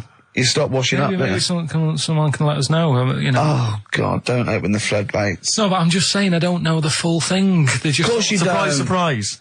They just touched on it. Yeah. Anyway, other stuff I did do proper research on in the week. Go on. Having testicles done. having your testicles done. Yeah. What does that mean? Same magazine that was doing the hanky coverage, letting you know what all that's about. Sounds like a great magazine. How can we get him as a pundit on these news shows like Newsnight? Do you know what I mean? Question time, he'd be Sky amazing News. on there, wouldn't he? Just on there, just ask him what they think. Wouldn't that be amazing? Is there a producer out there that would take a chance on Pilkington? It's Pilkington, Raggy Omar, Ian Hislop, and a panel of people, and they just ask people. Yeah. Yeah. So you can have your testicles made bigger. Why would you want to do that? Well, that's what I was asking. What's the point? Well, the actual testicles, or do they just inflate your ball bag? Because you could do that, couldn't you? You could have some air injected so it was like a big... so they'd look bigger, but they'd rattle around inside, wouldn't they? Make a little noise, wouldn't it, when you're at... like manacas. Like some kind of instrument. Yeah. That was sort of like one of those African instruments, it's like a big sheep's bladder with Yeah. all... There's Pedro on the maracas. yeah. You just, yeah. Yeah, just stripped to the waist. Yeah. Just, yeah, with us hanging out. Why- and then why when you're sort of like, the neighbours would think, what's he doing? He's been playing those manacas all night. And really, you would, Yeah. you know. Why The mouse with the ear on its back, go and keep it down. Yeah, this is really loud to me. Eh? Why would someone have that done then? You brought it up. Yeah, Well, presumably so that they could draw a little funny face on them. Yeah. Obviously. And you could let them down after the holiday, like you do a Lilo. Exactly. Just let 'em- yeah. On holiday, you're floating round, you know, like Yeah. you're just in the sea with your big instrumental manacas, right? Just floating. You're having a whale of a time, like people playing it as they go past. Exactly. All right, Carl. All right, Become yeah. a bit of a sort of local celebrity. Yeah, look, there's Carl with his floating manacas, like a big jellyfish, right? Yeah. And then the end of the holiday, or Saturday, If you've got a little pair of tight speedos, you'll be like Jordan walking around. and then he just like Just let them down when you come Let back. the knackers down for the plane. Yeah. Because apparently they do get bigger, don't they, as you get older? When you're an old fella. No, I think they get lower. I think that's it, that testicles and breasts get lower. Is that purely gravity? I think so, yeah, probably stretching a bit, innit? So is Wear the and tear. Is the old fellas who are walking about saying, oh, sick of these? They don't tread on them. Well, that's You know, why old people have always got to have a little sit down. You know, Yeah, for 100 yeah. metres. Yeah. Stick them in the socks. Exactly, yeah. Or they can have I suppose you can have like a little ball lift. You can have a facelift, can't you? Have a little nip and tuck. Put on, or probably a facelift would help, wouldn't it? Because that, if you pull your face up... That's going to bring the skin up. Bring up a little bit, yeah. Don't go too far. You'll have a little knob as a tie. But you can, you can tighten stuff up. Speak for yourself. Steve with his kipper tie. That's a lovely tie you've got there, Steve. And you look so young. Yeah. What's that little sack underneath it? That little brooch. Well, wait. Playing with your little manakas all night, Carl. It's the film review, Carl. You just tell it from the heart. Tell us what you thought about the film, what you thought the... Can I just ask, is this the first time you'd seen Gladiator? You'd never seen it before? No. Okay. And what were your thoughts? Okay. The film review. Gladiator. It's alright. Nothing great. It's like an old, sort of an old version of Rocky done in the olden days, really. Right. A bloke fighting other people. Sure. How sort of well known is the story? Do you reckon people know the basics? Well, just very quickly, just do the plot. Quickly. There's a guy called Max. Maximus, yeah. Yeah. There's Caesar, and there's Caesar's kid, and Max goes to war, sort of wins it, comes back. Caesar says, you're good at what you do. I wish my son was as good as you. So I want you to be in charge when I die. His kid finds out, a bit annoyed about it, kills his dad, because he don't want anyone to hear that he said that he wants him to be in charge. Yeah. So his kid gets in charge and thinks, I'll show you. You're not going to be a king, I am. You're going to be a slave or something. And then... next thing you see is... Sorry, can I just stop there? My only thought is the film's 3 hours long, so maybe we shouldn't go through the whole plot, right? We've done the first 10 minutes, but Yeah. go on. So, yeah, he's a slave and then... Yeah, but then, that was an interesting bit that I thought, right? I mean, I was watching this with a girlfriend, she was already annoyed because she wanted to watch Friends on E4. Okay. Yeah. It was a good episode as well this week. Was it? Yeah. Don't tell her that. Okay. Right, so she was annoyed and she said, come on then, put it on. And I got it wrong straight away because it says on the back 149, so I thought that was an hour and 49 minutes. It turned out it was 149. No, I thought it was 1 hour 49. Yeah. But it was 149 minutes. Sure. So it overran anyway. By 40 minutes. Yeah. So anyway, the interesting bit was where he was going across the desert on a horse. And I think to show you how long he'd been going across the desert on his horse, he's showing you a shot of the horse's knees and they were bleeding. And I just wondered whether that's what horses do if they run for a long time. Do you know?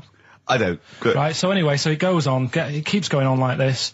He's a slave, and then he has a fight at the end with the Caesar's kid, and he kills him. And that's how it ended. Okay, good. What did you think of it? Just generally, what bits... What do you think was wrong with it? Right, well, I've read up on it, and there's already a fact that is wrong. Right. Caesar's kid, he didn't actually kill his dad. His dad died of a natural death. Right, in real life, you mean? Yeah. Okay. And what's Caesar's kid's name? Comedian or something? I think it's comedian, yeah. Yeah. That's where the name comes from. When a funny person is called a comedian. He didn't actually get killed in real life by Max. No. He died by his sister poisoning him, and he didn't die. No. Are you saying that this is not a historical document? It's wrong. All over the place. Yeah. Well, next week I'm giving you Braveheart, and that is actually true. That is factually accurate. I can't handle it. It is. It was a little Australian fella that helped him out. Just for people who watched it, they know that the guy, Caesar's kid, yeah, he died. His sister tried to poison him. That didn't work. Apparently, he was a gay fella, and his boyfriend, who was a wrestler, strangled him. That's Where did you get this information? On the internet. I thought I'd look it up to see how much of it I actually got right. Yes. And that's what I read. Okay, so out of 10? 5. Really? Yeah. Okay. It's no good. I wouldn't get it out. And it's annoying the way it says, like, you know, this film's got to be seen at the cinema, because I saw it at home and I don't think I missed out on anything. Very good point. I think that's probably the point they're making, but yours is valid too. We'll play a record, and after that I'm going to ask you about Rasputin, the Mad Monk. Go on then. When things like that happen, right? Go on, tell you, we cut short last week, weren't we? You had an amazing story about Neil Armstrong, didn't you? Well, we've been doing quotes, haven't we, like famous quotes. Sure. I've, gone down in history. Yeah. And I was saying, quotes don't really matter. It's more the situation that you're in than the quote itself. Go on. So, like Neil Armstrong, if he'd have said, tie bacon round your head. I'm as happy as a pig in dust. Yeah, that would have still gone down in history as like being the thing that Neil Armstrong said, wouldn't it? Yeah. Yeah. But Space is driven in mental, probably would have been. But he chose to say something profound and meaningful to befit the situation. He got it wrong. Actually, it's a small step for man, one giant leap for mankind. But he was meant to say. We discussed this last week. Stop showing off. Well. No, but people might not have listened last week. Yeah, it doesn't matter. I can't imagine. Well, people we better tell them every week then. Yeah, but he said he should have said this is one small step for a man.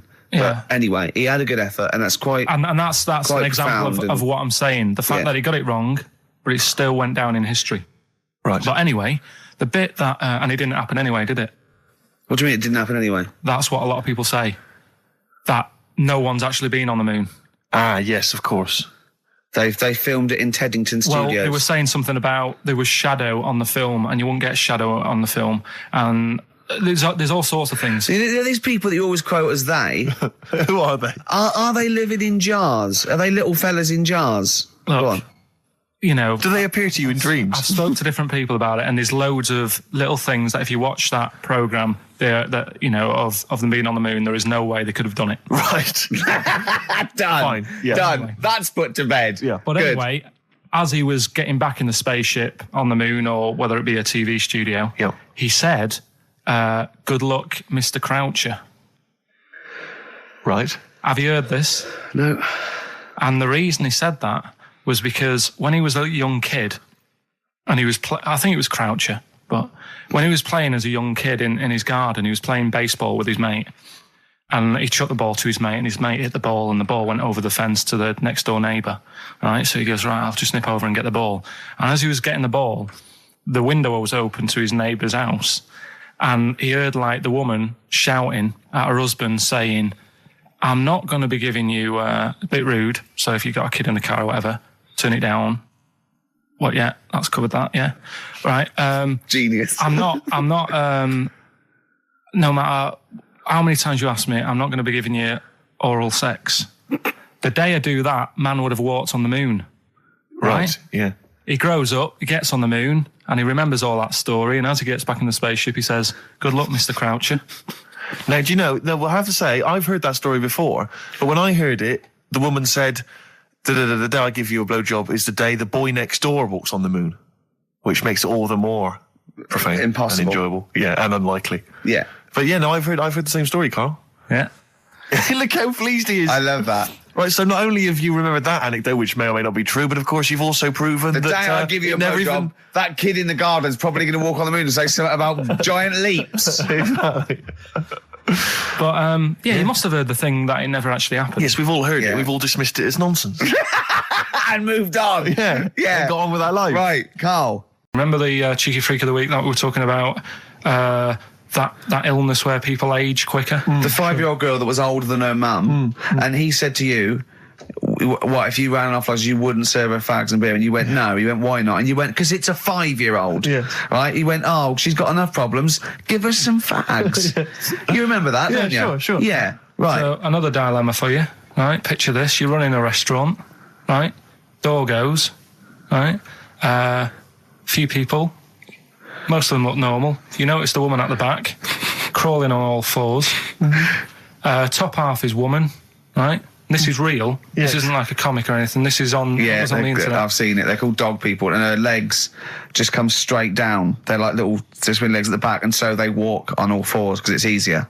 Dog people, right? Yeah, You've not got dog people. They're human beings Alright. with deformed back legs, so they walk. It's easier for them to get around like that because they can't stand up because they can't stabilise, and also it comes straight out of their hips. Right. So you're running a restaurant, it's a busy night, you haven't really got time for any hassle. She comes in. Would you serve her? The premise being what? That he doesn't serve dogs? Because the restaurants don't allow animals in. Right. Right. So it's a dilemma. It's not a dilemma. She's not a dog. She's a human being. Yeah, with I put a plate of meatballs on the floor, and she tucks in, and a little glass of, a little bowl of wine next to it. He turns round. There's the woman older than. Get away from that plant.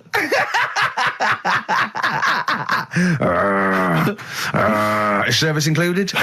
Here's one that I read in the week, right? Go on. About this woman. Yeah. She was a bit of a punk.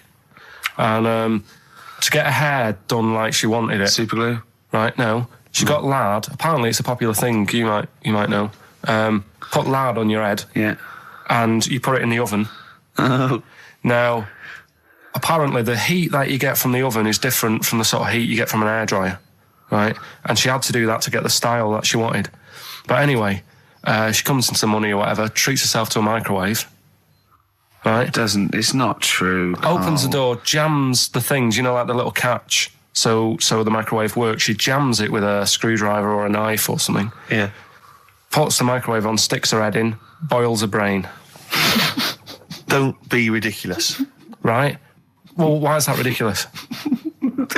Boils her brain. She boiled her brain. She boiled her brain. And this is what's good about the internet. I went straight from that, and there was a subject about brains. And do you know that Russell Crowe, when he dies, is giving his brain to charity or something, some sort of some people who can do stuff with it. She gave hers to Pot Noodle. Vesta. Yeah. Oh, That's the boiling sort of a stuff. skull. Yeah. That's not true. It's not true, Carl. It's the same as the woman who put her poodle in the microwave, isn't it? And all that. Just urban myths. They're urban myths. But again, where does it start?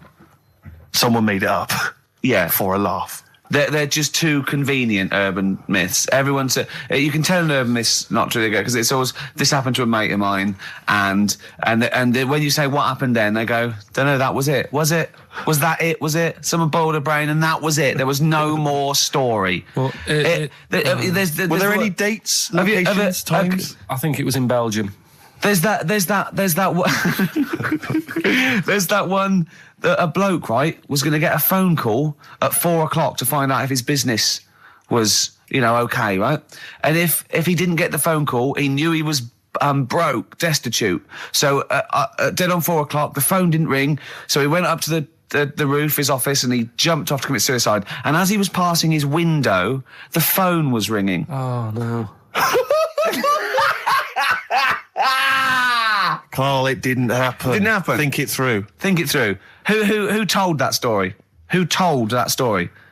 As he hit the pavement at 120 miles an hour. He's the only person who could have known that series of incidents.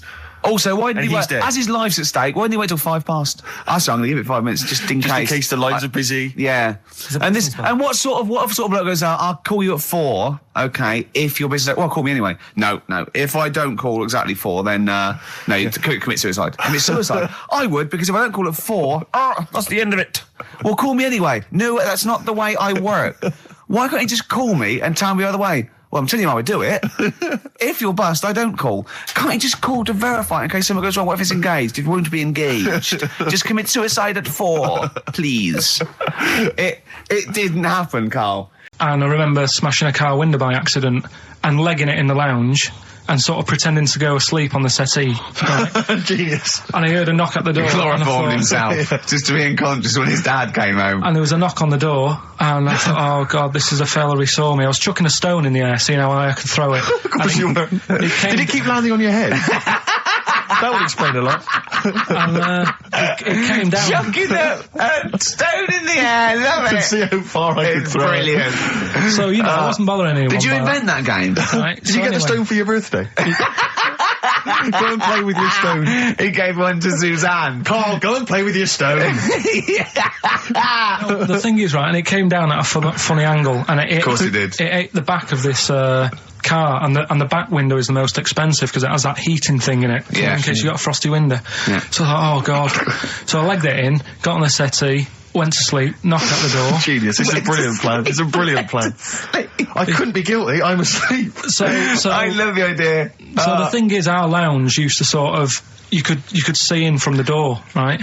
So this family who saw me do it, saw me asleep on the settee, and my mum said, go and get the door. And I sort of went, oh, as if I'd been asleep. Yeah. I went to the door, like, rubbing my eyes, and the fella said, what did you run off for? I saw you. I was like, oh no. And I didn't see my dad. I went out. It was when he was working sort of evenings. So I went out so I didn't have to see my dad. And then the next day I came home from school, and my dad said, 45 quid. Ooh. That's all he said. That's all he He said. looked at me. And then you fell asleep, and he went, wake up. You know what I said? No, 45 quid. Now the thing Carl. is, he didn't have to do anything. £45, Carl. Now, I know you were saving up for a brick, but you can't have it. Yeah. But do you know what I mean? It's like, I knew I did wrong, and I was scared that my dad was going to belt me. Yeah. So I was like, oh, you know, I'll be more careful next time. But that was clearly good parenting on the part of your father, because these young tykes, clearly they don't have the what do you do? the father support. I don't even. I don't know if you were living in that street, very quickly, what would you do? What would your approach be? If you were living in his street? What if they'd come home, right, and they just vandalised all your pebbles, right, that you've been saving over the years, and just threw your gravel away? What would you do if they just... I'd probably clout one of them. So you'd use violence? I think it's the only way sometimes. Sometimes the only way. And I don't mean, you know, really bad, but I'd show them that I'm not putting up with this. Right. And then the problem is you've got their family coming round, and they're probably quite Go angry. asleep. If you hit a kid and the dad comes down, just go to sleep. Yeah. Just... Equally, if you're doing a bigger crime, you know, a bank job or a murder... Remember to take the stocking off your head, because if they wake you up and go, why have you got a stocking on your head? Just go, oh, I had a weird dream. It won't work. It's like with our kid, right? He was. I told Ricky about this the other day in the pub, but he's. Is this your brother? He never. Yeah, Because he was a never used terror, to wasn't be. he? Well, yeah, a little bit, but it He was did more. drive a tank down the high street once, didn't he? Yeah, that's when he was in the army. Yeah. But Another story. But this time, I remember my mum and dad were going out right for the evening, and I must have been about 5, so our Mark was like probably 18, something like that, 16, 17, 18. So my mum and dad go out, and our Mark says to me, right, here's a deal, do your little deal. I'm going to have a load of women round. Right? Deal is, I'll let you have your tractor in the house. Wow, he had a tank, you had a tractor. but his brother didn't have the rocks that Carl had. No. So he needed the tractor to put his toys What kind along. of a man was he? He brought a bunch of women round? So, yeah, there was loads of... But do you know when you're a kid, you don't think, oh, I know what they're up to. You're not bothered, are you? Do you know what I mean? As long as I've got my tractor, I'm happy. Yeah. So I was... He hasn't changed a bit. But how many women did he have? Was it just him and like a bunch of women? Yeah. Was it like, what's his name? Look like Nedwell from Confessions. Yeah. Confessions of an older They all brother. just came around and had a He big liked orgy. his women. Seriously, right, my mum and dad had to move because they got sick of women coming round saying, I've got a kid and it's your Mark's.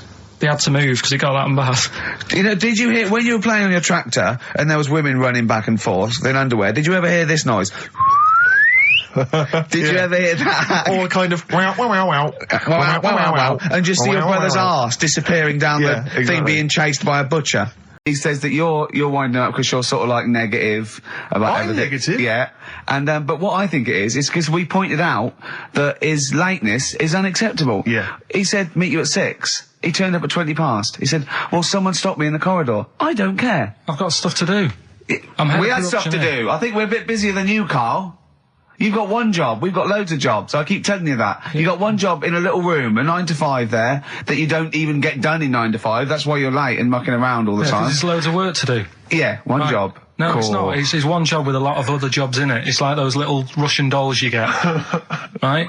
So we'll move on to this next one, right, which is brilliant.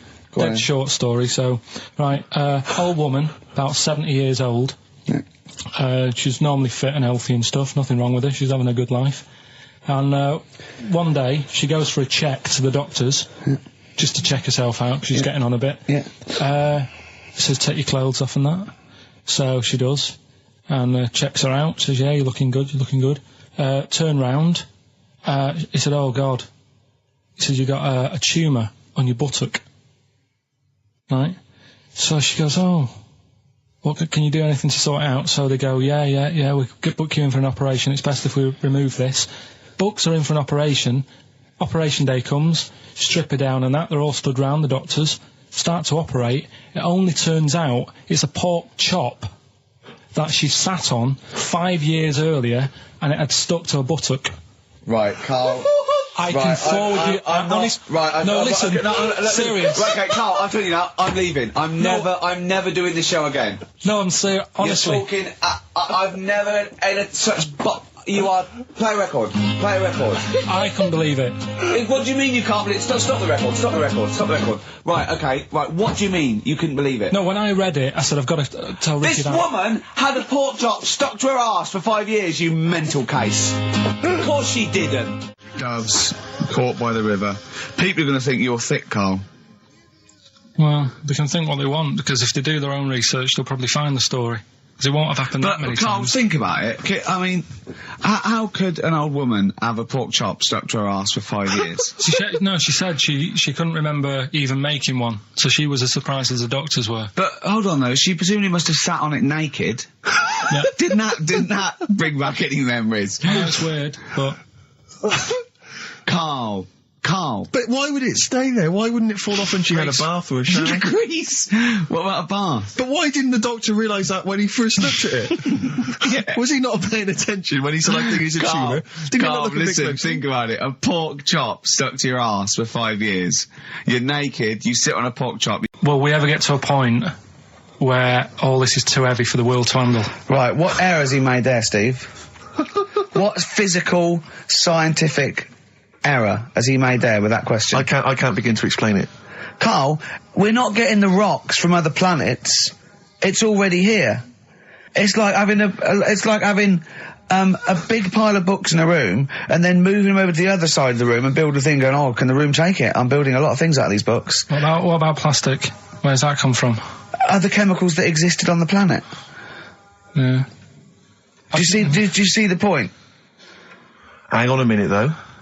What about a little tree? You plant that as an acorn, it grows, Rick. That's bigger. That's more stuff. Yeah. Don't listen to him, Karl. He's patronising you. What about acorns and that, though? Right. They grow from minerals and proteins already in our atmosphere or in our, the mass of Earth. What about a cat, Karl? Right, you get it, it's a very tiny kitten, but it grows up and it's bigger. Karl, he's doing it on purpose. Elephants? They're very small to begin with, but they get bigger and bigger and bigger, and so they get heavier and heavier. Mind you, dinosaurs have gone. You know, but you...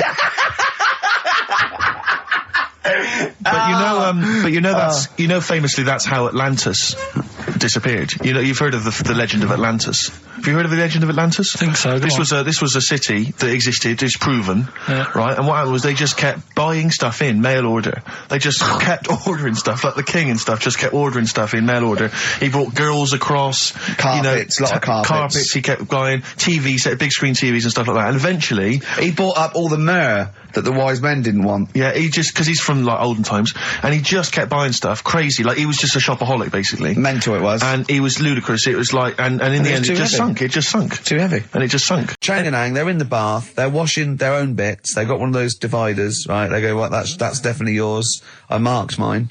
That's definitely mine. Don't wash that, Chang. I wouldn't, Ang. I wouldn't wash that. Right? So what are they doing? They're in the bath. Carry on with the story. That's about it, really. I mean, that's the fact that people... So, two little Oriental fellas joined in the hip, had a bath. No. That's your story. No, they didn't have a bath. They they must have done some sort of research, right? Who? Changarang, right? And they said, well, what do people want to see? Isn't that basically Roller's song? But it's an idea that people have queued up. They've paid their money. They're in a tent. They're, well, I hear they're going to have a bath. They're going to have a bath. Two Chinese people have a bath. How would they possibly do it? Well, I've heard they get into a bath. But that's I don't know they what's wanted exciting. to see them nude and where the join was. No. More than how do you get in the bath? I don't know. That's what they picked. He said, what would be good to see? What do you want to see him do? Having a bath. How'd you get into trousers? Was there Exactly, this is all part of it, isn't it? That's why they picked having a bath. This is all part of it. Well, they want you to get dressed afterwards. Yeah. Who was the best out of Chang and Eng? Who was your favourite? They both look the same, to be honest. There's a surprise. One was a short ginger woman. Oh dear. Is there anything what would be better than having a bath for you when you'd seen them? What would sort of make you go, I wonder? One of them pulling and the other one going home alone. Yeah. I go, look, she's definitely up for it. I'm taking her home and go, what am I going to do? Can I watch? Definitely not. Definitely not. Look, you go to bed. I want to wine and dine her. But if he's got back to their place and they're going at it hammer and tongs, but are you saying one of them? No, hammer and tongs were their cousins. Right. They lived miles away. Yeah. If one of them gets knackered, can the other one take over? I mean, some of them are weird. Years ago, husbands weren't allowed to sort of clout the wife with anything. What was it like in the past? I know, yeah. You couldn't clout your missus. With anything wider than your thumb. The stick had to be the same, no bigger than your thumb. Oh no, So a big Robin bloke could do no damage if he went out with anyone. Although his is wide, he's got a little thumb like a little knob, isn't it? It's like it's truncated, because it starts off normal. It looks like he's had his big toes put on his hands. Does he have to drink a pint with two hands? Yeah. And he's dropping stuff all the time. Can I just go back to the rule of thumb thing, though? The idea, what day was this? I'm not asking Carl, I'm looking at Ricky, because you're not going to have any idea, Carl. It's just going to be the past. Yeah. But I like the idea that... I think it's the same sort of day where, I don't know, you got hung for being homosexual and you could shoot a Welshman. I just love the idea that there's blokes beating their wives with shovels, logs of wood, and someone's gone, hang on a minute, everyone, Hold on, wait a minute. Let's have a look at your thumbs. What can we do? Wait a minute. We've got to have some kind of rule here. I'm all for beating your wife, but let's have some kind of rule. Let's give him a sporting chance, surely. He goes, well, I'll tell you what about you can hit her with the width of your thumb? And the wife goes, make it the width of his knob. I go, no. He slaps her again. Yeah. Width of your thumb. All right. Better? My parents won't let me ditch my studies. He's currently reading modern languages at London University. Sure. He wants to follow his dream, but his parents won't let him, of being a dancer. Carl. Worse than that, he says that they're trying to arrange a marriage to a bunch of minging daughters of people they know from good families. He doesn't know what to do, so he's got the arranged marriage coming along, and he's also got, he basically wants to be a dancer. His parents are forcing him into something more practical. Well, the first thing, right, I don't think Live your dreams? The arranged marriage thing is such a bad idea. Okay. Because I think too many people go on looks. Right. And then you soon get bored of that, and you find out the person who you're knocking about with, it's actually not your type. Right. Why don't you arrange marriages for people? Well, I'm just saying, right, so I'd say, Jay, go along with that. I wouldn't worry about it. Okay. I mean, if they're really ugly, then, don't go along with it. But if they're half bad, put up with it. That's all right. The dancing. Brilliant. Right? That's that solved. Brilliant. I wanted to be a dancer.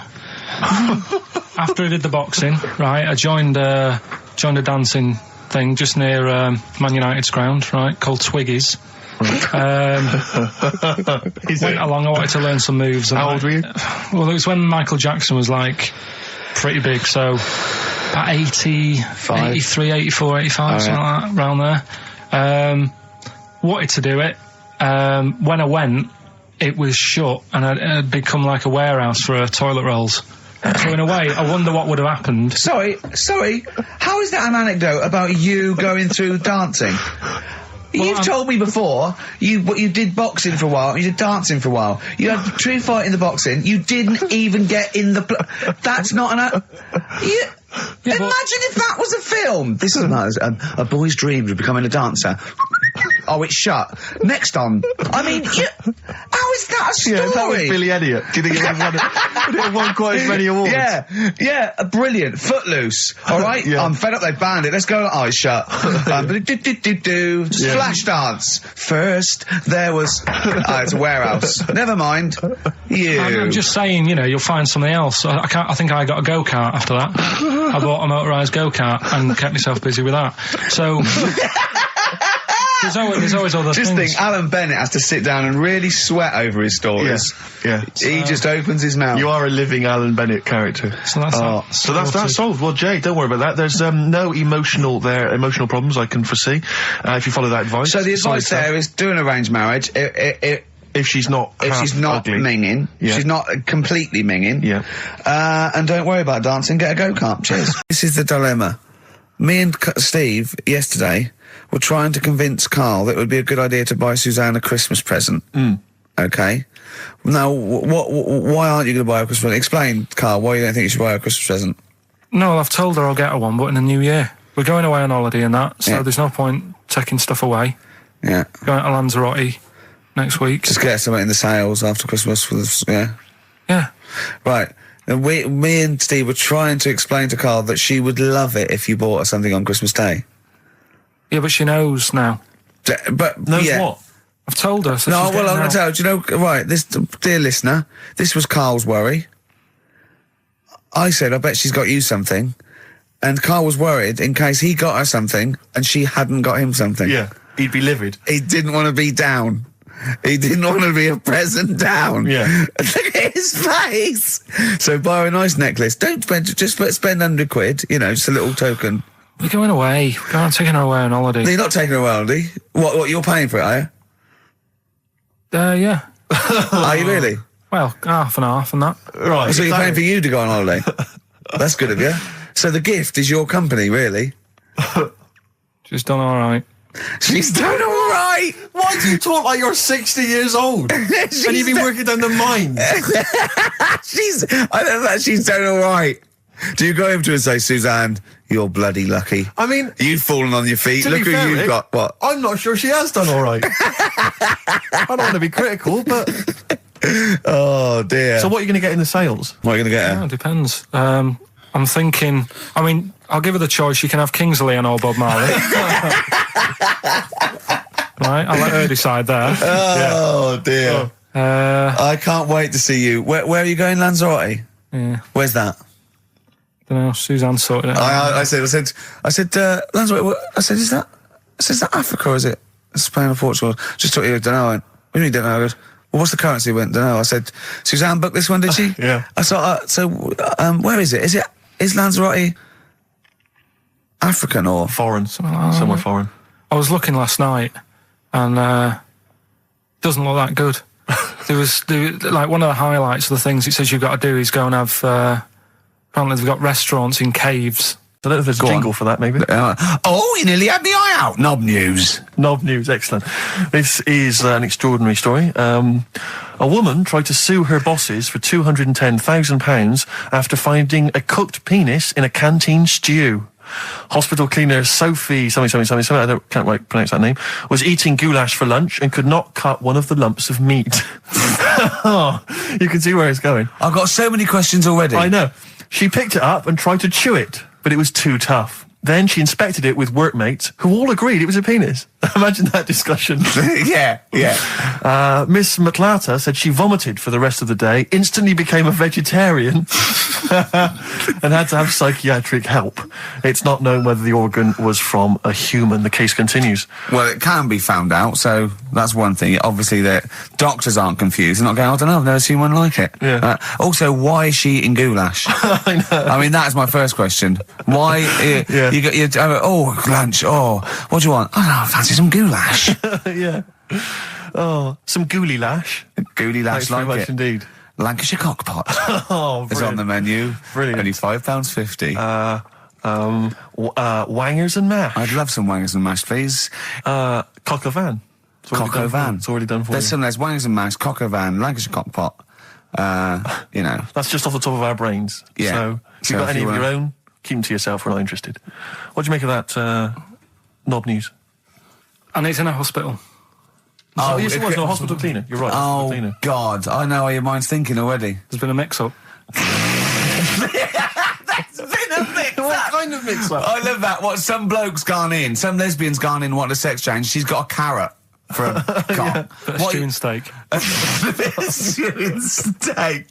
Finally, White Van Man, what do you make of the fact that Sainsbury's are bringing in square tins? Is that a true? concern for you? Is that true?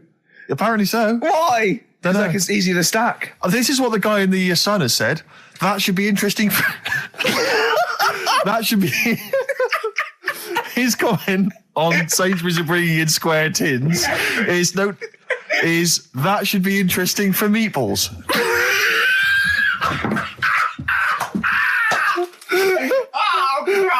Ricky's just collapsed on the floor. Let's just play a song, Carl. I don't think even you can top that.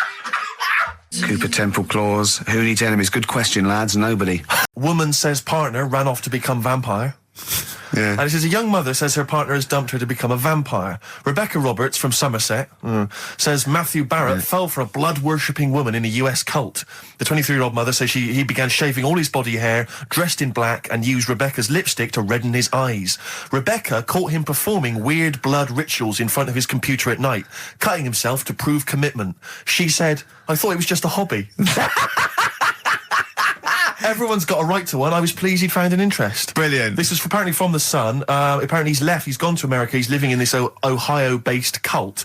But it's the last bit where she's been asked whether or not, if he came back, would she take him back? Sure. And this is where I wonder if the journalist, you know how journalists are supposed to just report the news, be objective. Yeah. I wonder if maybe the journalist here has maybe had some interference. Made the quote better for them than go on. Because it says, I never thought this would take over his life. Now, if he came back, I'd say fangs, but no fangs. Oh dear! I can't believe. Imagine you're the woman, Rick. Okay. And I've come round. You're the to you. journalist. I'm the journalist, and I've come in and I've said, okay, I read about this. All I have to do is not say that thing. You've come. I understand you're obviously quite upset. Your husband's gone gutted. off. If he came back, would you take him back? Definitely not. Right. What would you say to him then if he came back? Just get lost. Right, but I'm really pissed off with you. Would you perhaps say something a bit more pithy?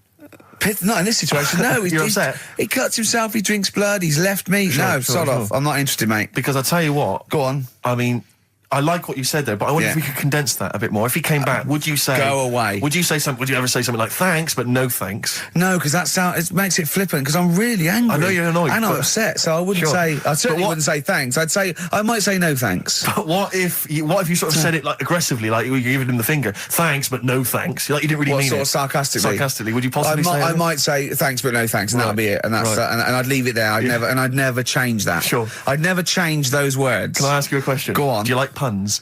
Hate them. Right. I don't like Countdown. I don't like QI. I don't like any of those posh Cambridge, Oxford types. I hate puns. If you had to say thanks but no thanks in the form of a pun, what would you maybe say? I wouldn't. I never would. Right. I'd say thanks but no thanks. I would. I mean, I feel embarrassed that I'd even say that because I don't think I would even say thanks but no thanks. Okay. But if I did go that far, I'd leave it there. Sure. So, have you ever noticed, as I have, go on, the similarity between the word thanks and fangs? Not really. It's very similar. Not thanks, really. Fangs, F-T-H, there's a K. Fangs very much. G, it's A and S. Well, the A, the N and the S, but that's about it. Would you agree it sounds marginally similar? Yeah, Is it possible you might one day say fangs but no fangs? I wouldn't know. Right. I could put that though, could I? But don't say I said it. Right. I mean, yeah. Fangs, but no fangs. Yeah. This is the thing. Just, if you ever read an article in The Sun, The Mirror, anything, do not believe it. Really seriously question and query it, because... If it ends with fangs, no fangs. If it ends with a pun, almost certainly they never said it. Yeah. Well, anyway, right, so it doesn't matter. I think I'll go off and do some prep, right? Yes. Do some research for Saturday. Yeah. Found one of Suzanne's magazines, right? Flicking through, because there's always interesting stuff in there. There was something about swingers. Right. I was like, what's all that about? Yeah. And it had an interview with some people talking about, how they sleep about a bit. Yeah. And I thought, if my wife looked like that, I probably would. Because there was a few pictures of them and they were all pretty ugly. Yes. I thought, right. So I took that in, soaked that up, thought, there you go. Carried on reading. There was a bit in there about how women still have crushes, right? Yes. And the woman was going on about how she's 38, right? But she still fancies Chris Martin from Coldplay. Uh-huh. And, even though it'll never happen, she's still got that little bit in her head that thinks one day she'll leave Gwyneth, right? And end up with her, right? Right. Anyway, so I'm thinking this is a bit boring, but I'm flicking through it all. And, Is this a Rockbusters clue? No. Right. And I read further on, right? And she said, I like to go out with my mates, and we come up with lists in pubs of people who they'd be nice to go out with. She also came up with a list of unlikely lust objects, I think she called them. Yeah. Guess who was in that list? Ricky Gervais. Think again. Karl Pilkington. Right. Next one. Johnny Vegas. Said, lanky co-writer. Rubbish. Lanky co-writer. What do you mean lanky co-writer? Well, do I need to say any more? He said... Hang on, wait a minute. Let's not talk about... I don't know why you're laughing at my expense. I'm an unlikely lust object. Yeah, But yeah, what was it called? The list? The unlikely lust object. Yes. list. You were in there, right? Who else was? Well, you weren't in there. Richard Madeley, Fine. Yeah. He's a good-looking guy. Alistair Campbell. Brilliant. Another handsome dude. What are you talking about? You think I'm ashamed or embarrassed about that? I'm proud of it. What magazine was it? I need to buy a couple of copies. Yeah, it was. Need to get a t-shirt made. Yeah, and did she leave her number? Yeah. What magazine was it? I was just out of interest. I think it's called Red. Yeah, sure. Yeah. But now you've dissed those people that are putting themselves in their swingers because you've said they're ugly. So now we know what magazine it is. People are going to look at that. People are going to look at that poor woman, and they're going to know you think she's a hog. No, but I think they even know. Was there a picture of the woman who'd know. drawn up the list of unlikely lust objects? Mm-hmm. What was she like? I wouldn't waste my time. Thanks, mate. I know you're on my side. I'm 30 now. I can only remember being off 2 times. Oh, his memory's going as well. You had some time off. And both of them were when I was at school. What's school? One when it was windy. Why did you have time off? Because it was windy. But to be honest, Carl, that lasted for 7 years.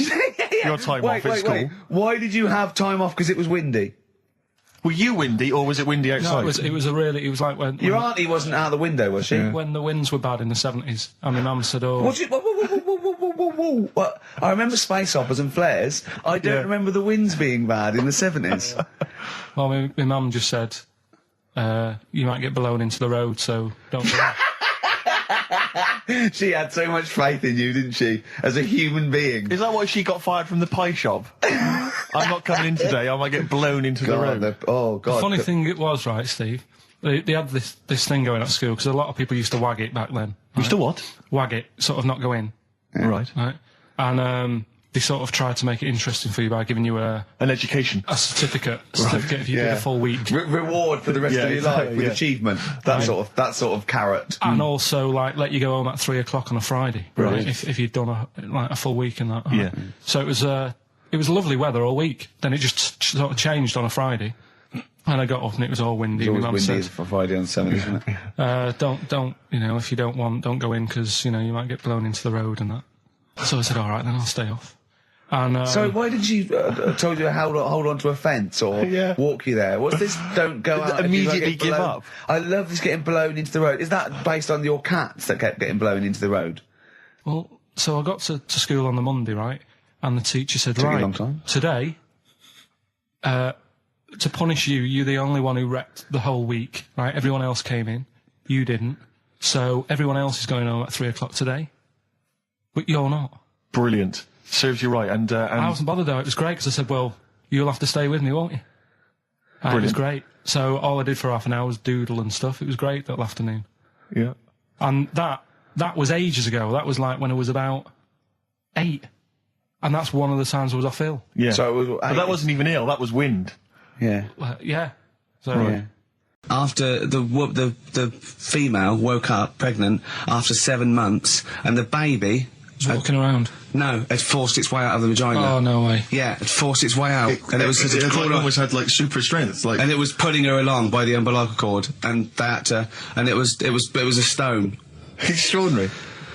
That's freaky. I mean, you're talking about freaky stuff. That's made up. What? It wasn't pulling her along. It was putting. She could feel it. Exactly. And it was. Do you know what I mean? Like just went and just sort of squeezed its way out because it was ready. Because all the hormones. Because it thought it was ready. Oh God! Imagine that. Just waking up and finding that in the bottom of the bed. Freak out, wouldn't it? Because you think it was a nightmare initially. And it had hair and everything, didn't it? Yeah, because all the hormones there, like hair. There was something in the week about, you've got test tube babies and that now, haven't you? But they've managed to do it.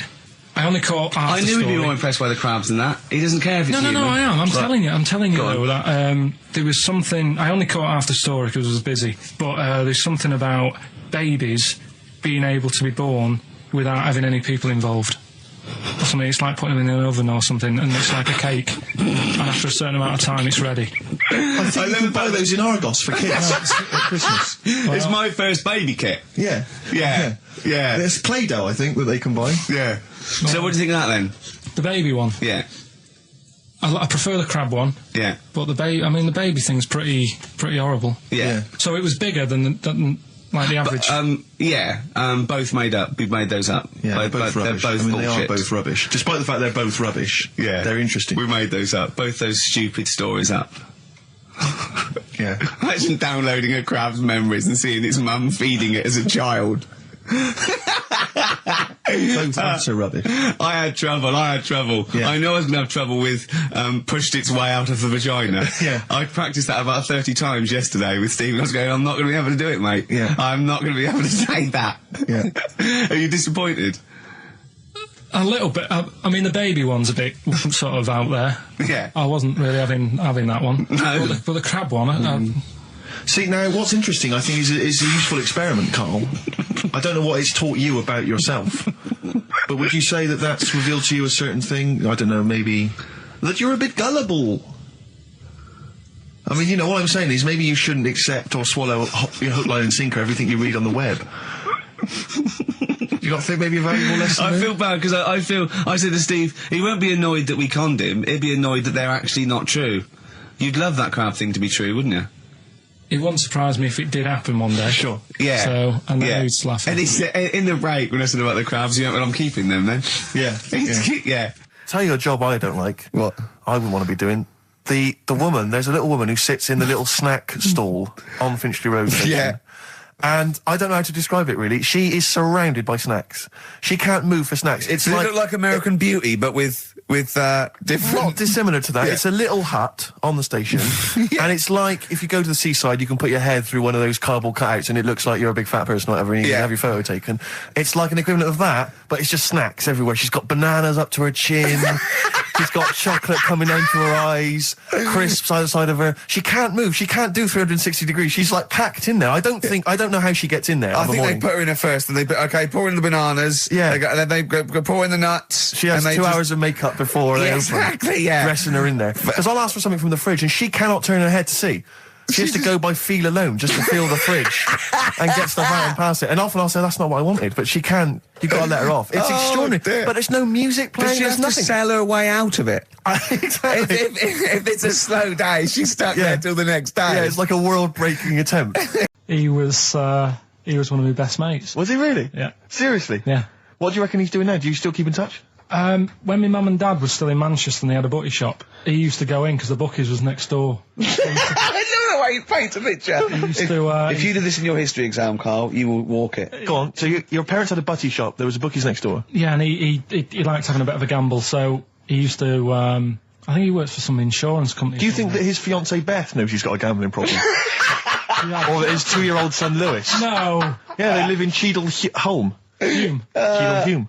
He must be doing well. 'Cause it's He's still supporting the Blue Army and frequents the shrine on a fortnightly basis. funny thing with him is, right, when I used to stay over at his house, and his dad was a copper, and I remember his dad came down and said, right, I want to see you two. I was like, oh God, what's happened?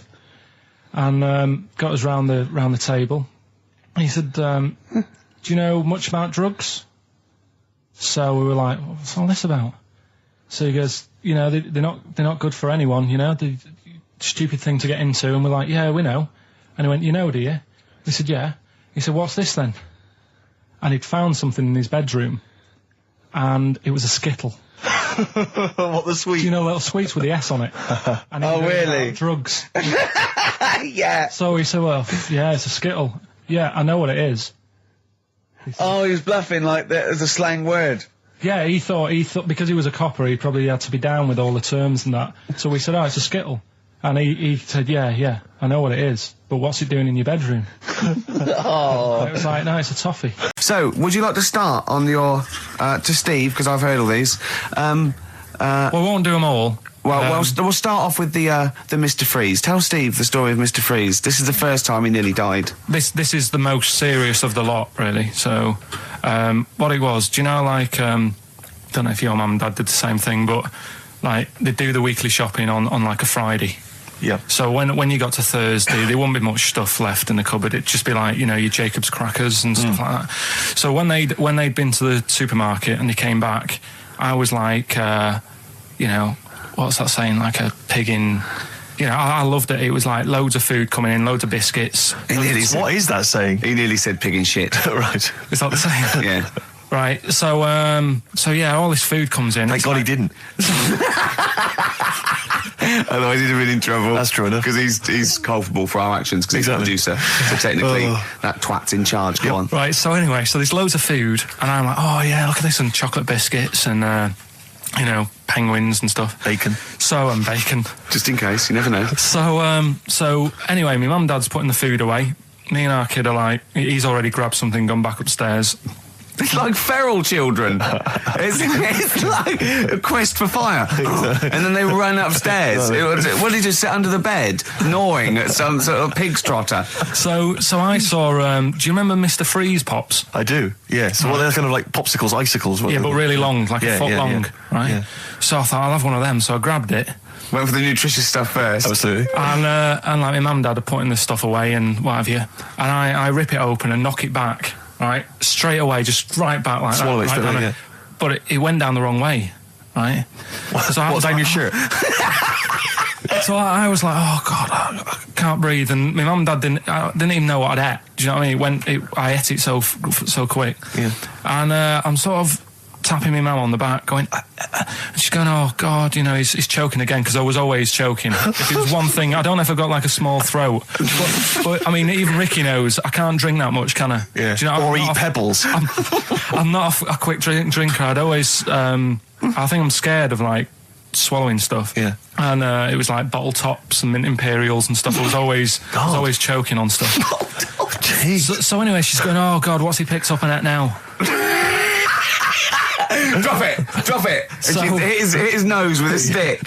So I was going, I'm choking. At this point, my dad had I think he'd put his share away, you know, his food away, and he'd gone. His share. I love it. Yeah. He'd gone to watch like Winner Takes All or whatever in a lounge, and I was in the kitchen, and I was starting to I didn't care anymore. Do you know what I mean? I just got to that point where I wasn't struggling anymore. You just thought, I'm done I just for. was like falling to the ground. And my mum's going, you know, get in here, I think it's serious.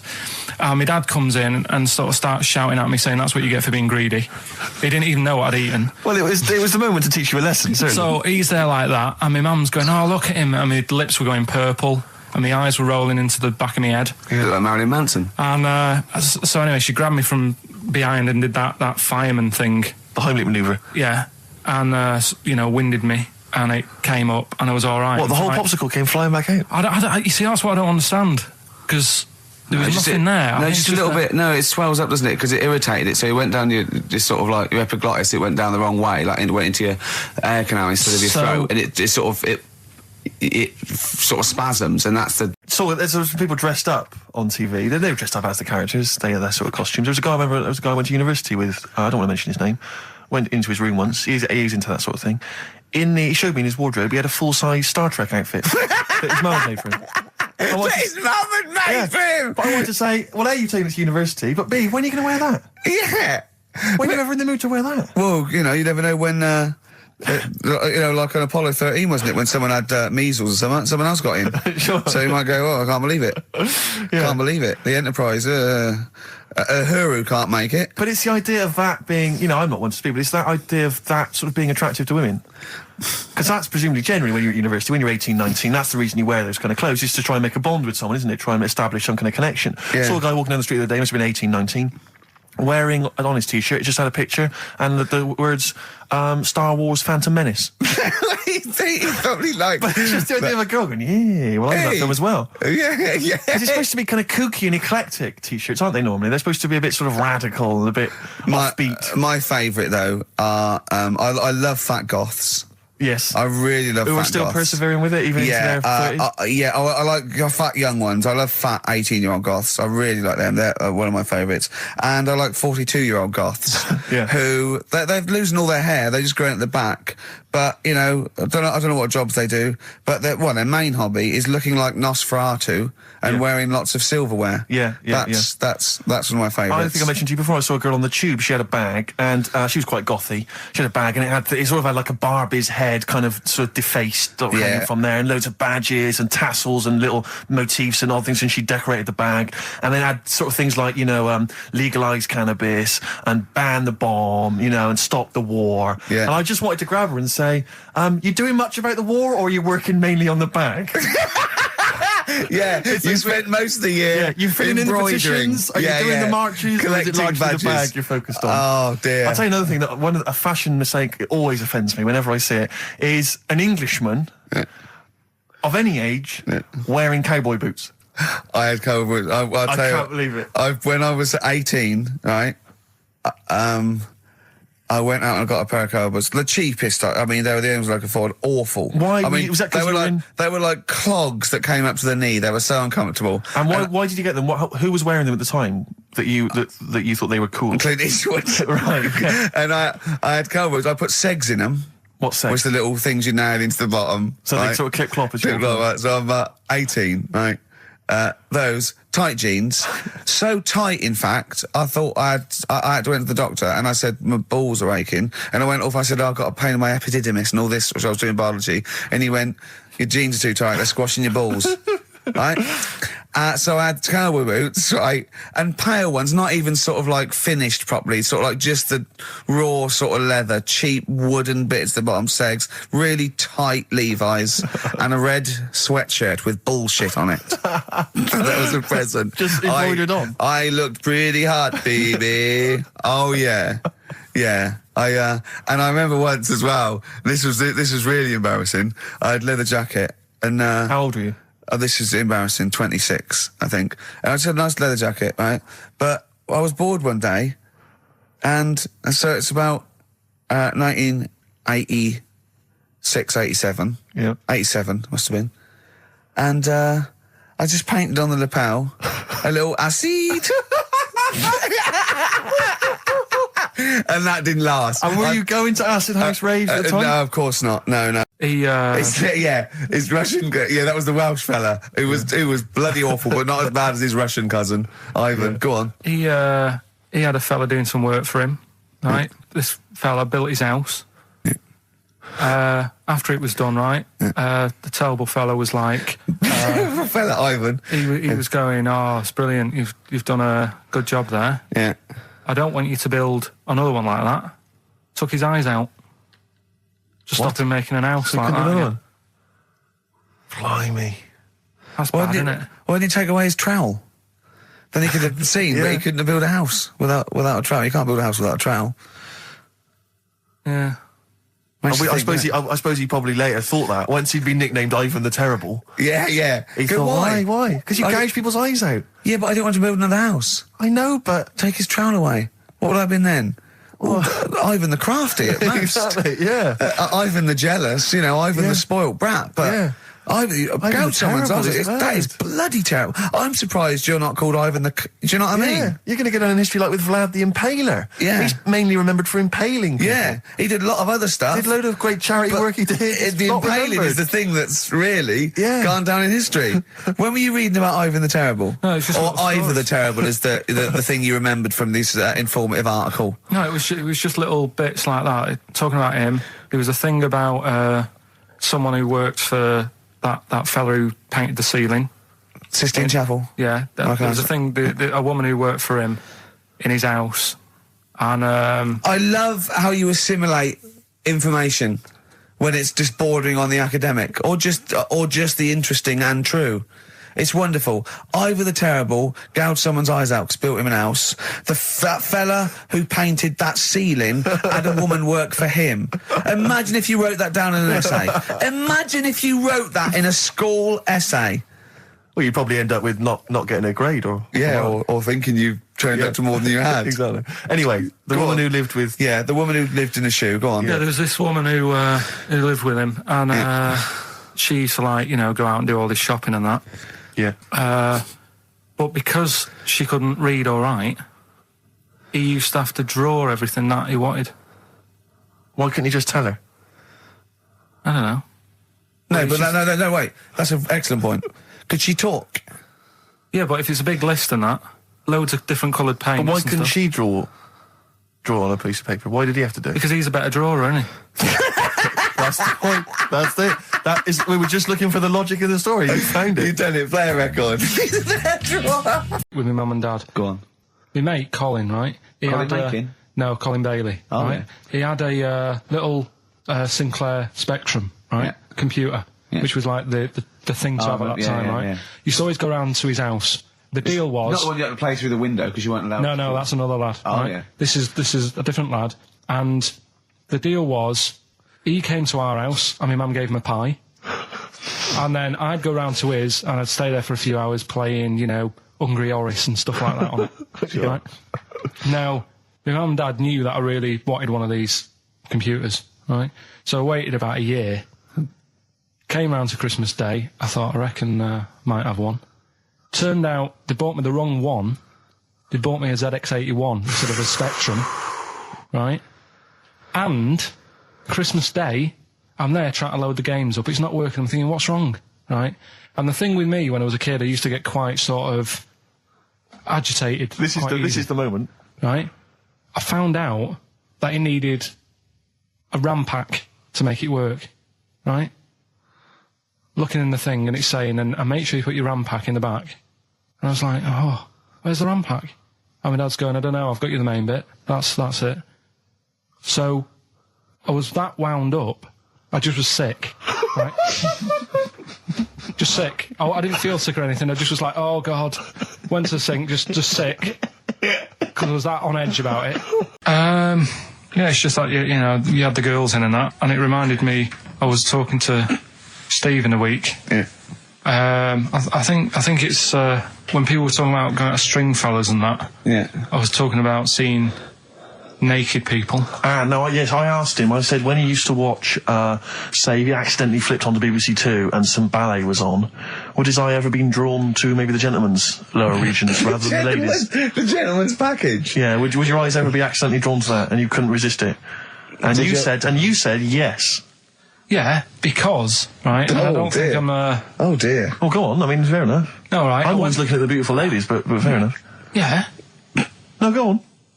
But, right... Have you ever looked at Wayne Sleep's testicles? I went out... Have you ever looked at Wayne Sleep's penis and testicles? I went out on a night out, right? And it was some... it got to some point in the night where two women and two fellas got on the stage. Right. Right? Started stripping off. Yes. Yeah. Just what, members of the audience? No, I think they were, like, part of the act, right? Right. And, What was this, panto? they down, the fellas had, like, their undies on, and the girls just had their knickers on. Yeah. Right? And, Sounds pretty erotic at the moment. Go on. and at the same time, they all whipped their pants off, Yes. right? It was Now- Bucks Fizz, wasn't it? The adult show.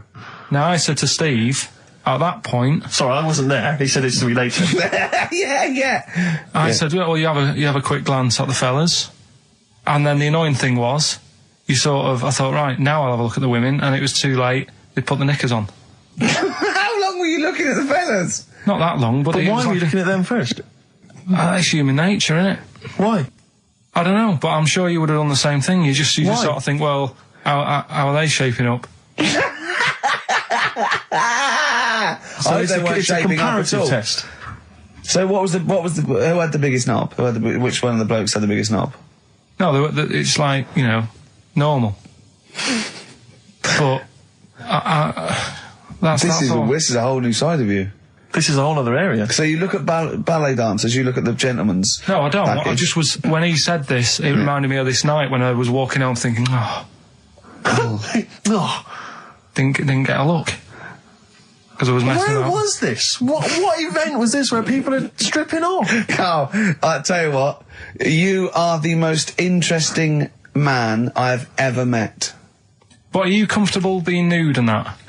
We've done this. Well, I don't know what this is. We did this last week about, are you comfortable being nude? No, I know, I was talking you're about probably that. most comfortable being nude. It's just probably not in public. Well, Ricky's only really comfortable nude when he's eating. Yeah.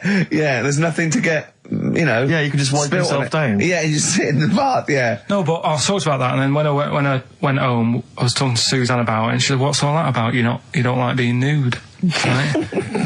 And I said, "Well, it's not. It's like I'm part of an Alan Bennett play. That's sort of being at it all night." What do you mean? Let's put a song, and I'll come back. What do you mean? No, come on. Seriously, because Okay. R.E.M. Yeah. Well, after R.E.M., Night Swimming, being at it all night, and why it annoys Carl. Night Swimming by R.E.M. Well, before we played that track, you remember Carl was on the, right, teetering, on the cusp of telling us why he's annoyed at going all night. I assume you mean... Relations. Yeah. What do you mean? What annoys you about that? What? Sexual relations all night. The concept? Or people keep you up? Is it your next door neighbours or something? No, just that thing of people who say, "Oh, was that it all night last night?" Who says that to you? You know, lads who think they're, they think they're a bit of a lad and think that means it's good. What, like Sting in his tantric sex? Sting. Yeah. Well, to be fair, it goes for 8 hours, but only 3 minutes of that is going for it. The other sort of, 7 and a bit is sort of laying next to each other, isn't it? Right. Or sometimes in a different room. Yeah. Yeah. Is that why it's called Sting? Hey? Well, if you're at it all night, bet it. It's gonna sting. So what's your problem with this notion of going at it all night? It's just that thing of, get it done right the first time. Do you know what I mean? Get it done. Yeah, get in, get out like the SAS. Once you've done it, you've done. You know what I mean? Yeah, no fanning around. No messing about. So, it's just that, isn't it? It's like, do it right the first time. Once you've washed up, right, you put the pots away, you don't dirty them again. What a lovely analogy. That's one of the great Is that what you metaphors. say to Suzanne? Come on, love. Once you've washed up. I've already washed up. You don't dirty the pots again.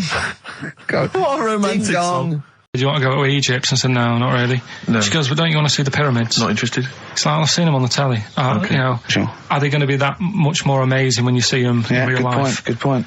How did you ever move out of your street in Manchester? But hang on, no, sorry, I'm interested to know because this is something that that he came up with, and this is someone that loves him and that he respects. So I'm interested to see what was your answer to what impresses you? I don't think I did answer it. I just said, the odd You thing. just said I'm asleep. Little things like I ran home the other night and said, "Oh, I've just learnt something today." She goes, "Go on." And do you know Lego bricks? Oh yeah. The name came about because some kid's mum, the kid was messing with the bricks, and she said, "Let go of them and come and have your dinner." With an exam board. I've said in the past to you, Rick, that my grandparents, so I love them dearly, but it's like for the last 30 years they've been waiting to die. I know, It's yeah. like they just sort of, it's like, the novelty wore off of life. Their life in the 50s. Yeah, they got kind of bored of it. Life, in the 40s it was brilliant. All sat around the old Joanna as the bombs Yeah. fell, singing. They loved that. The 50s, that was great as well, because that was the post-war years. It was, it was a bit tight in the pocket, but it was alright, everyone pulled together. And then the 60s came along, all the crazy music, the funny hair. Let's stay in bed. Exactly, they basically stayed in bed. And it was one Christmas when my grandmother said to my dad, what do you like for Christmas? What do you fancy for Christmas? And this must have been, I don't know, 20 years ago. She said, what do you fancy for Christmas, Ron? And he went, well, I could do with a nice big kind of warm winter overcoat. She said, don't worry about that. Don't worry about that, because your father will be dead soon. It's what you can have his. Meaning my granddad. Well, to be honest with you, my father's still waiting. Which is good news. Good news for my grandfather. Less good news for my dad. Freezing. He's freezing. He's freezing. He finds out, how is he today? He's fine. Okay. Oh, I'm freezing. It is it's such a weird mindset, that. I think that to me is what sums up people from that older generation, the 40s and 50s. And it seems to me that you've got that kind of mindset. It's like you were born in the 30s. And whenever you talk of your childhood, it's like you had like a baked potato to take to school. And a hoop and a stick is a Christmas The other gift. thing is, I think that that sort of generation, it seems that the man is dependent on the woman. There's a total dependence. Oh, absolutely, If she dies, he's done. Yes. He's Yes. done for. Yeah. He'd just pine away. If he dies, she's got 30 years of pottering. Absolutely. Now, again, I broke the rules in the week. I met up with Carl. I had lunch with him. And we were chatting and having a cup of tea. And it got onto one of Carl's favourite programmes, was the Tales of the Unexpected. Ah, of course. And all I can think is that he's probably the only person in Britain where they were unexpected. I mean, to him, when that twist came in, you go, gee, I can't... Yeah. Oh, God. Can't believe So it was the tree that did it. I mean, he was probably the only... And we were telling all these stories of horror, and he liked horror stories. And I told him this story, and I don't know if this will come across the way, but I told him this story. It was a short. It was a horror short. This was a film you saw, was it? Yeah. And what it was, it started off, just there'd been a car crash. You see this horrendous wreck, and you saw it from the point of view of the person in the car, and he was calling for his mate, and he was going, Dave... And he sort of looked over and saw a body without a head that had been thrown. He goes, "Oh no, Dave!" And then into the field of view came Dave, his mate, and looked at him with a look of horror. And then it sort of went black, and you realised that he was just a head, and it had been his body. Oh wow! Right? Yeah. And I said, then it came up at the end, at the executions in the French Revolution, people experience consciousness for, and he went, oh. No, he said, it wouldn't be for that long. And then he went, if it was a chicken, it would work. Imagine remaking that film, but it's two chickens in horrendous car crash. Their own fault for driving. It would work. No, he wasn't having that. Yeah. No, it was too long. And I think he said, how long was this film? I went, about 5 minutes. He went, no. It would work if it was a chicken. I like the way that Carl is something like, when you relate an incident like that, he's appalled and offended and annoyed by the people that made it, even though he's never seen it. Oh, he's annoyed, yeah. Do you have a favourite Tales of the Unexpected, one that you remember particularly that shook you up? Yeah, we were talking about the one on where there's some woman in prison. Have you seen that one? I can't remember them all. Right. This woman's in prison. Yeah. And she gets a bit friendly with the guy who takes the dead bodies out. Right. And he said, I can get you out of here. He said, what you've got to do, right? You've got to, at midnight... When you hear the bell toll, that means there's been a dead body. Yeah, there's been a dead body. So what you've got to do is go into, like, the place where all the dead bodies are, get in the first coffin on the right, and then I'll come along and carry you out, and you can run away and escape, right? So she goes, yeah, all right, then. So she hears the bell go. I'll bury you, right? And then I'll come back later and dig you up. Right. Yeah, but that's the point. It doesn't matter. It does matter. Trust me, Carl, it really matters. Okay. Listen, I don't know if I'm going to ruin this for people at home. Yeah. Can I just skip to the end? I would imagine that she gets buried and he doesn't come back, and she has to get buried alive. Better than that. So she gets in the coffin, and she's lying there for ages. She's buried. She can feel a bit of movement going on, so she's obviously, being carried somewhere, so she's thinking, this is it, I'm getting out. And she's lying there for ages and thinking, why isn't someone coming and lifting the lid off this? Do you know what I mean? Letting me get out. So she's really bored. She gets a lighter out, right? Lights it to have a look at who she's lying on. It's only the fella who said he'd help escape. Oh. How bad is that? That is... How bad is that? So it is quite important that she's buried alive then, isn't it? In retrospect, you realise that the jeopardy is that she's buried alive and can't get out. Yeah. It makes it so much worse, doesn't it, than just like lying in the morgue and going, actually, I'm getting out of here. Yeah. This isn't going to work. Look at Carl's face. Having told that, he's so pleased. His face is lit up. He's beaming like a child. I was looking in the Guinness Book of Records, right, because I thought they'll have something in there about monkeys or something, right? Mm-hmm. And there's a little monkey, I think it lives in Asia, right? There's loads of them. Live in Asia. Might just be travelling, but yeah. And something they found out, I don't know if they've got it right, and that's why I want to bring it up. Apparently, it's the mammal, right, that's got sort of the pointiest eyes that pop out of their head. Steve.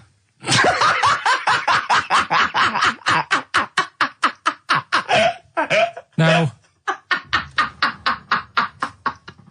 the thing is, right, I thought that's interesting. Yeah. Apparently it's the biggest with the sort of goggle eye type thing. Right, yeah, go on. Apparently they come out of their head 1.6 centimetres. 1.6 centimetres? What, you mean they protrude? Yeah. They protrude from the head at 1.6. Okay. What? How long? Have you got a ruler, Rick?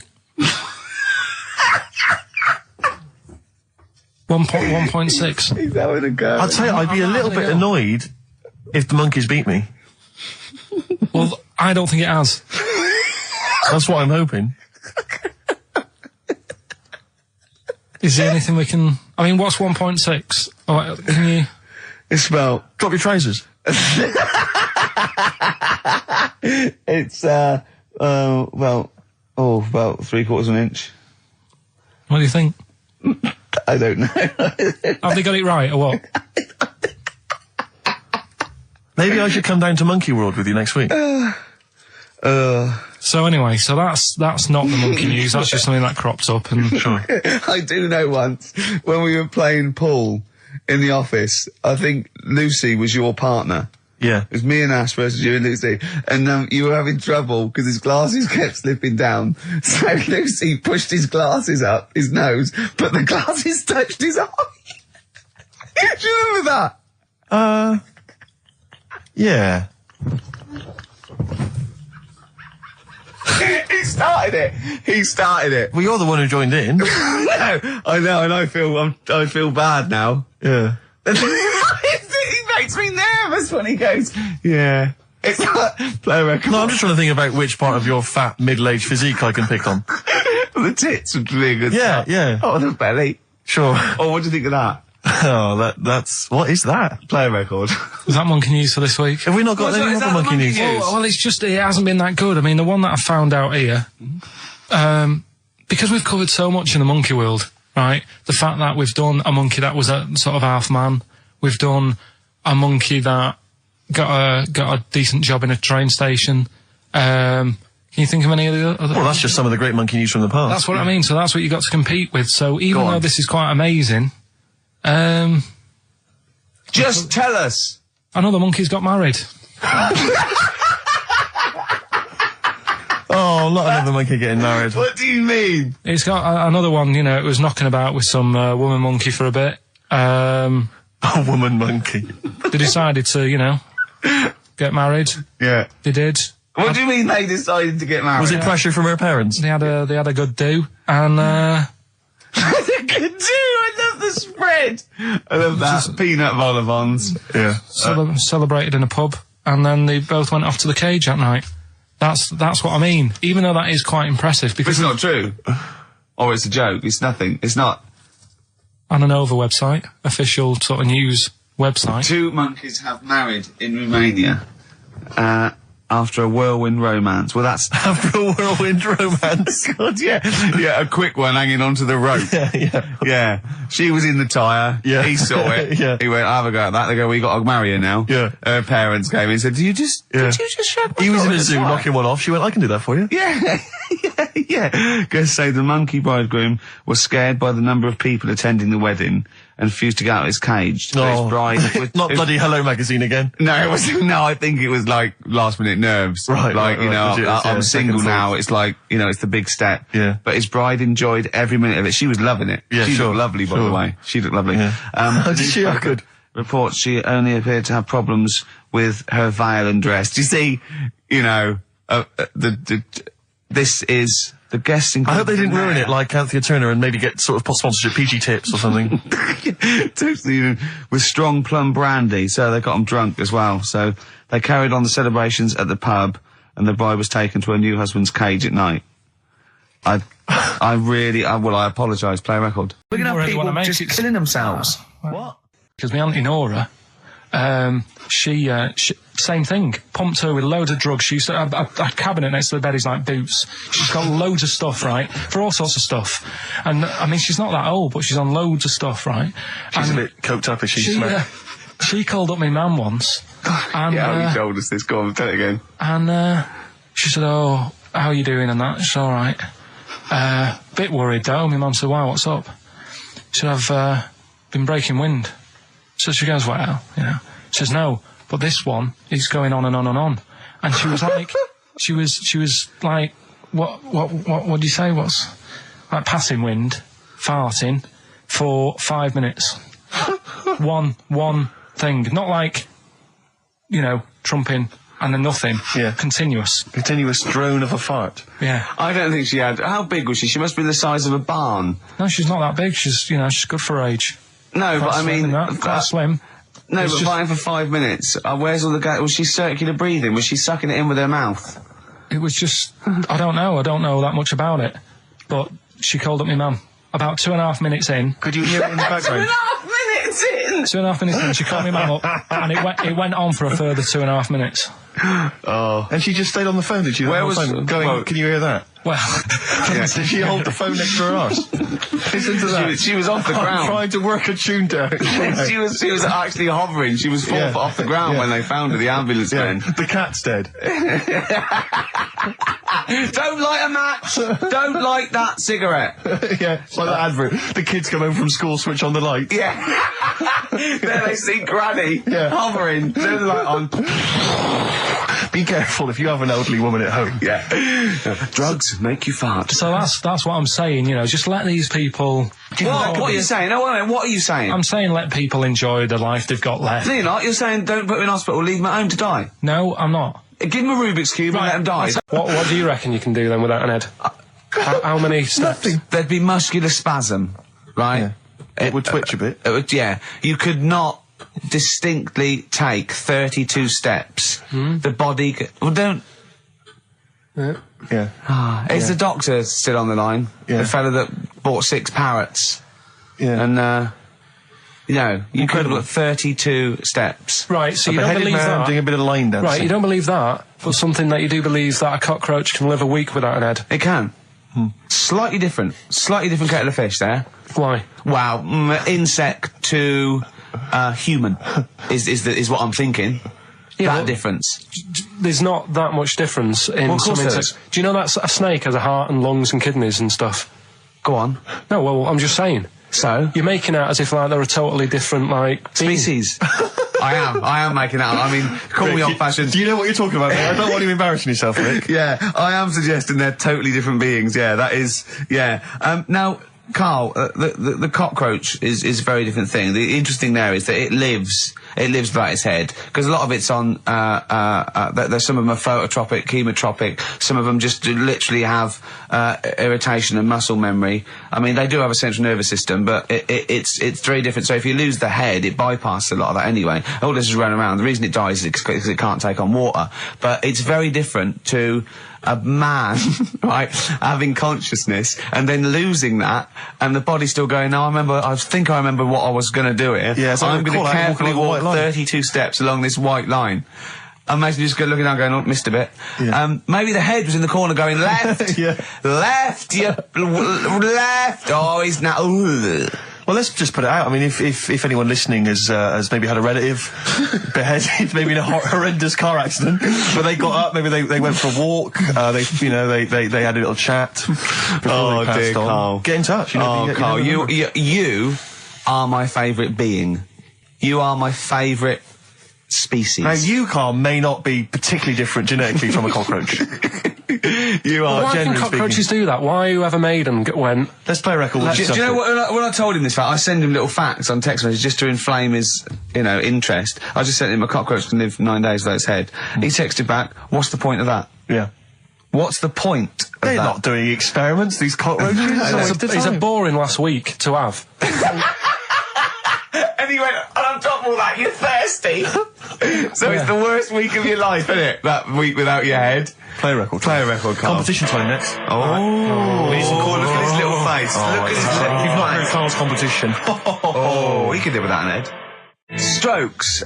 Someday. I'm already annoyed. I've been I'm in here a bad 3 mood. minutes and I'm already annoyed. Yeah. I'll bring back Claire, I'll tell you. No, it's not his fault. It It's the whole is. place. The library's shite. I tried to get. Oh God! I had to go to Capital Library. Chill. Fancy that. I had to go to Capital Library to get a couple of records I wanted. Right? Place is falling apart. The email's not working. It's so shoddy. He's had 2 weeks off. I'm on holiday. I mean, they might as well bulldoze this, honestly, because for all the, It is ludicrous. and we get paid peanuts. You get paid, do you? Oh, and it really annoys me to have to fight. Oh, anyway. Anyway, just calm down. 104.9, I'm Ricky Gervais, with me, Steve Merchant and Karl Pilkington. Carl, you're back. All right. How was it? What, the holiday? Yeah. Well, it wasn't all fun, was it? Because my dad was in hospital. Oh, but he wasn't during the holiday. Not during the holiday, though, was he? You came back from holiday and then found that out, didn't you? Yeah, but it happened when I was on holiday. Did you know that, though, when you're on holiday? No, because I didn't take my phone with me. Well, that's the our weird question. thing is, I got a feeling when I was sat there, because it normally happens. It wasn't a nudie speech, was it? When I first went away, when you saw that old fella with his packet out. When I went to Ibiza, right, I had a feeling, and I called home. My dad had punctured a lung. When you say you had a feeling, what do you mean a feeling? Just like, I should call home. There's something not right. But this time, a very specific feeling. How did that manifest itself? How did you get that? What kind of feeling? Is that tingling thing? I'm getting a bit of a lung feeling. Yeah. A bit of a dad lung. If you want to see dinosaurs and that, go to the museum. You were complaining about that as well, weren't you? You went to a museum and there was too many dinosaurs. He said you just need 4. No, well, Steve, have you been to the one in Knightsbridge? I think this so. One that I called up, right? It's nice. You go in, you get a good collection of stuff. You walk in, there's 3 or 4 dinosaurs. You've had enough, right? I went into New York, right? I went to the museum there, hundreds of them. You can't move for dinosaurs. Yeah. It's almost like they're responsible for them being extinct. There's loads of them. So all I'm saying is, if you want to see a dinosaur, go to the one near Knightsbridge. They've got a nice selection, some old vases and stuff. It's worth going. So, do you work for them? Because that was a pretty big sell. Well, you could work that over to quite an advert, I imagine. I think that my new TV is too big, Rick. I said that. I know, when he I don't know bought what it. I was thinking. But I can't believe it. He talked about this buying it. He's got a bit of cash now, of course. And what is it? 42 inches? 42-inch plasma screen. What did it cost you? $3,000 or something? Don't tell me. That's wow, huge. it's 3.5 ridiculous. grand. $3,500. Big spender. Of course, it's too big. Well, I can't get far enough back in my living room for it. You know, you're meant to be, I think, 4 times the screen size away from it. Really? To get out from the air. So that's 4 times 42 inches you're meant to be sitting away from it, which is impossible. Yeah. Well, I'll have to just get friendly with the neighbours. Yeah, watch it through a hat. Yeah. If that's the case, though, aren't you better off just getting a portable? What? I don't understand that rule. What are you saying? Well, you're meant to be 4 times the screen size away from the TV. But then what's the point in having a big telly if you've got to keep moving further back? Get a portable. and sit right next to it. Do see your point. Why do people go to the cinema then? Did you see films that are out yet? Fair enough, he's got you there. Done. I'd tell you this, though. I had it delivered, and, are you supposed to tip delivery men? Of course you are. I don't know. You said I've never had anything delivered before. I've never spent that much money. Not if it's a courier with an envelope, but if it's a bloke who's struggled up the stairs, two fat blokes with a fridge, then give him a £5 for a drink. But the problem was, I didn't realise, and I was thinking to myself, I wonder if I've got to tip him. And the guy was leaving, and my mobile phone went off in my pocket, and I reached in to get it. He put his hand out, thinking it was going to tip. I went, it's just my phone. And I felt terrible after he left. I didn't know. What was I going to do? Run down the street and offer him a £5? No. No, of course not. No. I'm not made of money. I just spent it on TV. Yeah, I've got no money, mate. Yeah. I just spent it all on this. I had to clean out my jar, everything, the drawers. Yeah, I'd take some bottles back. The problem was it took me forever to wire it in. I thought I'm not going to pay for someone to wire it up, So it took me about 3 hours to wire it in, and it was huge. And I got it switched on, and the first program that was on when I got it wired in was Bargain Hunt. I'll tell you this, David Dickinson's tan almost took my eyeballs out. It was incredible. It was like X-rays. It was extraordinary, the glow. A huge plasma screen with this orange thing coming out, and he keeps turning to the camera, doesn't he? Just to get you. Yeah, he turns away. You get a bit closer. They go, "What's he doing?" He just turns around, takes the cornea off. What do you think, Bargain Hunters? Bargain Hunters. Oh dear. Now, me and Steve have done our research for you, and we've got 2 amazing things to tell you. What should I tell them first, about the baby or the... Well, they're both equally fascinating, so you choose. I'll tell you the crab thing first, right? Steve actually saw this thing in The Guardian of the Week about our research thing, and then we looked it up, we looked into it on Friday, and it is incredible. Right, listen to this. There's a thing in a bay in New England, right, where it's like the biggest, they make silicon chips and stuff for computers, right? And because of the data protection thing, after they've done them, because they have to destroy the plates, right, where the information's sort of put onto them, but there's still flakes of silicon. They sort of grind it down straight away, and some of the flakes got into the bay, okay, but some of the information is still on even the slight granules of silicon Anyway, gets in the water, and silicon is rather like a carbon derivative. They reckon if there'd been life on another planet and it wasn't carbon-based, it'd be silicon-based. Because like simple sugars and it's just COH and it can work with silicon, right? Anyway, the crabs have been taken up, it's still in the water, and they looked out on the beach, and over years the crabs have started sort of putting themselves in formations, like geometric format, and they couldn't work out why they were doing this. And when they put them in the experiment, they sort of like chopped them up, and they found they'd taken on silicon, and it had sort of got into their brain, and they were downloading information. They picked up little things, because it's just chemical, electrical impulses that got information off the silicon chip, and they were interfacing it. But this is the amazing thing. One bloke sort of thought of this, and he thought, well, if it's a simple computer with a brain, if it's just a simple sort of electrical thing, then maybe there's sort of, we could get it down. So what they did is they made a thing called a biointerface, and they put it into the crab's brain, just a really simple brain, so it's measured on Mongar, right? And it got impulses from it, and they were getting like computer, just flashes of like symbols and geometric things right on this screen to read the crab's brain, and it was stuff like fragments of a. What made them do this in the first place? Because they saw the crabs behaving differently. They were behaving differently to each other. They were just like they were, intelligent, and they were sort of solving problems and all this sort of stuff. Anyway, when they downloaded the thing, it was like they found one of the secretary's names where it had been on the silicon chip, where it was just like a flash of a computer screen. But the most amazing thing is, they downloaded a memory, right? It was like a snapshot where it had been burnt onto the retina of the crab, just a snapshot of something, and it was like a picture of the beach, like a couple of years ago, right? And they also did, incredible, it was like just a digital black and white sort of thing, so they could see what the crab had seen. Amazing. Jeez. Amazing. So intelligent crabs. What are they doing with them now? Super brain. Well, they think this is the upshot. They think they could use it as spy crabs, because they could get these crabs. Also, the other thing is, as generations went on, right? So they put a crab in the sea or something, right? Lots of crabs in, and then as generations went on, a newborn crab, they downloaded the memory, and it had the memories of its great all together. It had every memory that any crab had been related to it beforehand, because it passed it on. It just passed it on. So not even ones that had been eating the silicon stuff. Yeah, no. These are just like ones that have had kids. Yeah, and they've got like, and they know so you'd know everything. Your everything right the way back. So would that work if we ate silicon? Well, I suppose so. So what are they going to? Well, they can use them for all sorts of things, though. I mean, that's what's incredible. I mean, I don't know how you would train it particularly. I don't know, it'd be quite tricky to train, but I'm assuming if they can do it that way, then presumably they can give it like certain silicon information, which they can then plant in it, if you like, within its sort of food. Also, if you get them onto enemy beaches, you'd have like 1,000 digital cameras just sneaking around. You could get Osama bin Laden or someone. They don't understand the information they've got. No, they don't know they're doing it. They just download them. So it's not like you could torture them and they won't be able to sort of give you the information, because they wouldn't know what information they had, because they're just. But the first crab they downloaded, they just kept seeing the same picture of a big crab feeding it, which they really, yeah, wow, that's what, like its mother crab or something. Yeah, just memories of it as a child.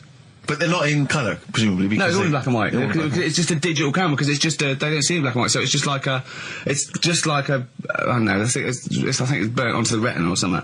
And the only one that they kept were the ones they saw a lot of the time. Wow. I mean, in a way, some of the educating Ricky I've got for you today is on the similar lines. Right. Oh, you've got to be impressed by that. You've got to be impressed by that. That's pretty good. I mean, I'm interested to see, what they do. What they do with what the crab developments are. But yeah, no, that's pretty good. Yeah. But I mean, amazing. Yeah. Amazing. Well, just digest that information, because that's not even the most impressive one we found. I think it is. I suppose it's pretty impressive, but the next one's maybe more shocking. Okay, right. My dad always said... All right, steady on. Dad said Christmas morning was for, for me, so he used to stay in bed. So he never... That's brilliant. That's a great thing to say, isn't it? Yeah. Christmas morning's for you. Run wild. Do what you want. Just don't bother me. I'm going to Honolulu for 2 weeks. That's great. Dad, it's Christmas. Do I have to do anything? No. So my mum used to get up because she used to like to see my face light up, you know, when I opened the presents. And then, to give fireworks. And then I'd have to go to my bedroom from about 6 o'clock onwards, because like my mum and dad were into having big Christmas parties, and I wasn't like old enough to go. Right. So they'd say, right, you know, you've had your fun there, you go up to your bedroom, stay in there. Really? Yeah, I remember one year, right, I got a train set, that's what I wanted. Yeah. Right? It's brilliant. Playing with it all day. I thought, I don't mind about the party, I'm happy staying up here playing with this. Brother comes in, he's had a few, right, he's going, yeah, give us a go on your train. How old is he? He's a bit older than me, so he might have been like, let's see. Well, let him be 18. Yeah, probably about 18, 19, And how old something were like that. I had a train set, so, I don't know, about 14. something like that, right? So I'm playing on that, loving it and stuff, and then he comes in and goes, oh, give us a go. He turns the transformer up to like 14. He went really fast for about 5 seconds, broke it, and then he went back downstairs. Wow. So Christmas, I hadn't even got to Sounds Christmas like Day. the Conservative government with British Rail. Satire, that is. Rick, I just thought that there's satire. If there's any satirical shows listening or it magazines, doesn't work in any way, because there's the analogy falls down apart from there being a train. think it through though. British Rail was trains, Yeah. and the government broke the trains in many. Well, they didn't break them, like not officially breaking them, but they kind of. It does work, it's perfect. Oh, I'm very pleased with that. And I can't, and no one's asked him to be on Have I Got News For You. It's weird, isn't it? 'Cause It's strange that when you've got a satirical mind that's as quick as that. Yeah. All And right. he's broke your little train set. So what did you do? I just like watched telly and had some sausages. I bet you were happy with that though, weren't you? It's a bit annoying though, isn't it, when your main present of the year has been broke. And did then, it ever get it fixed? No, that was it. Put away. I'm intrigued why your parents wouldn't let you come and join in the festive fun. Was it like really debauched down there? Was it like eggnog everywhere? And Well, no, but I mean, that's fair enough. 6 is a little bit early, but I just think, you know, if you're your kid, you know, he had his fun, put him to bed at 8 maybe. And you he think won't. so on Christmas Day? I thought that was a day for family. Well, not if there's a party going on. And Well, don't have the party on to Christmas Day. is my Well, point. that's another option. Yeah. Your parents are weird, aren't they? A strange breed. Well, I think that was the year, right? You're talking about buying presents and stuff. I think I did treat my mum to that. I didn't buy my dad anything. I think that was like when I got a bit older, I used to get my dad something because he wasn't that bothered anyway. So, got me mum, there was a cheap shop, right? Of course. Thank God for that. Called Snips, right? So I went in there and I thought, let's see what I can get her. And remember Victoria Plum? I don't think so. Well, it's like a fairy character. Right. Right? And my mum's into gnomes and stuff, right? So I thought, right. She must be pleased with you then. Victoria Plum. I was thinking, is that one of the neighbours? Is it like a brandy Do you liqueur? remember Victoria Plum? Victoria Plum. Victoria Plum, yeah, it's like a little fictional sort of character, right? Okay. So I saw it, I thought, yeah, she'll love that, right? So I did my paper round, saved up for 2 weeks, right? Got that sorted, went to Snips, bought the Victoria Plum. Next day, I'm in town with her, right? So I think, I know what I'll do. I said, come in here a minute, right? So we go in, and we're looking around, and I tested her, right? I went, look at that there, that's alright, isn't it? And she goes, oh, it's bloody awful. Oh, Carl. Oh, Carl. Oh, God. So then, Christmas Day comes, I said, don't bother opening it. She said, no, why? I said, Oh, "Don't." no! Why did you still give it to her? So, well, it was too late, I'd already bought it. Oh, Carl. So she opened it, and I was like, and she said, oh, that's nice. I said, why are you saying that? I said, the other day, you said it's bloody awful. She said, oh, no, I thought you were pointing at something else. Oh, no. So that's why I don't get anyone anything anymore. Oh, God. Play record. Oh, God. Oh. That's good, isn't it? Not bad. Gold Rush. Let you down. I'm actually quite affected by Carl's Victoria Plum scenario. Just the fact that, like that eagerness, he wants to make sure it's a great present. He's saved up his paper round. He thinks it's like a gnome, but modern. I'm worried that you're using it as an excuse now, and that's why you're not buying anyone any gifts, because you've had your fingers burned once. I mean, you were 6, 7 years old. To be fair. No, you weren't. You were about 13, weren't you, if you're doing your paper round? Yeah, I must have been, 11 or 12 then. All right. Yeah, so I'd saved up. Oh, no, I'm not using it as a thing. It's just that. What did you get your mum this year? I've sent them some money so they can get a passport. So they can get a passport. What do you mean, where are they? Immigrants? Are they trapped No, 'cause somewhere? Well, they're in a holding bay somewhere in Dover. Yeah, I got What a do you friend mean? who's a truck driver who's going to sneak them across. For New Year. What do you mean? So they can buy a passport. What do they do? Sell it when they were a bit down in their luck? No, they haven't got that much money, right? They've never been abroad, and the mate said they might take them next year, and they said, oh, we haven't got a passport, so You've I got to thought... buy a passport, have you? Isn't that your God-given right as an Englishman? No, you've got to pay for them, they're 30 quid each, so you better had to, otherwise they're conning me. Right. They said So you it's sent them 30 quid. 60 You don't quid? get born with a passport. Of course You sent them don't. 60 quid in an envelope, have you? Well, check. Right. I love that. He'll be watching telly and France will come on and he'll go, oh, what do you think of that? She goes, it looks bloody awful. Yeah, Oh, you don't go, open it. no. Don't open it. Don't open it. So you've not paid for a holiday for them. You've No, I've you've just given sorted them- out the... Well, it's the better prize, isn't it? Because they can't go anywhere without it. Well, the passport keeps on giving. Yeah, It's the perfect so- 10 years. That is, yeah. So, but no, I never used to. I mean, I can't think of other things. I used to get me dad once I started getting him stuff. It used to be a dressing gown, and then. But as an extra surprise, he used to put like a cigar in the pocket, so he'd think that was it. Yeah. Then he'd put it on and put his hand in the pocket. Right, and then he what's just this? hit you because he thought you'd nicked it. Oh dear. So you bought him a jacket with a cigar? That's quite thoughtful. Did you sneak a cigar once one Christmas? Yeah. Well, that's when they used to have like the big do's, like I say. You know, they were known for it. Like the whole estate used to know that. You know, we were having a party. Yeah. So, So they'd all come round. so they'd all come round and You know. just have food and drink and that. Pocket the, I can't imagine. I cannot imagine how unpleasant that must have been. Awful. And you locked in your bedroom with a broken train set. Yeah, crying. And looking at Victoria Plum, Yeah. whatever that was. In the bin. Oh, in the bin, yeah. And hear a mum saying, and he got me this. He got me this Isn't this piece shit? of rubbish. You could hear him just throwing it against the wall and laughing. And all the neighbours laughing. What do you mean by coming in here at this time of day? I've just been doing some Christmas shopping, haven't I? Probably do some more shopping on Monday because it's my day off, isn't it? Yes, I know it is. You don't have to tell me. Do you want to see what I've bought, Suzanne? No, thank you. I don't mind showing you. It's only a Christmas present, isn't it? Just bought some more condoms. Why? Well, I bought some last year. Got 2 boxes. They all got used, so... I'm very glad to hear it. How much do I pay you? Why are you asking? So the presents I buy has got nothing to do with what I earn.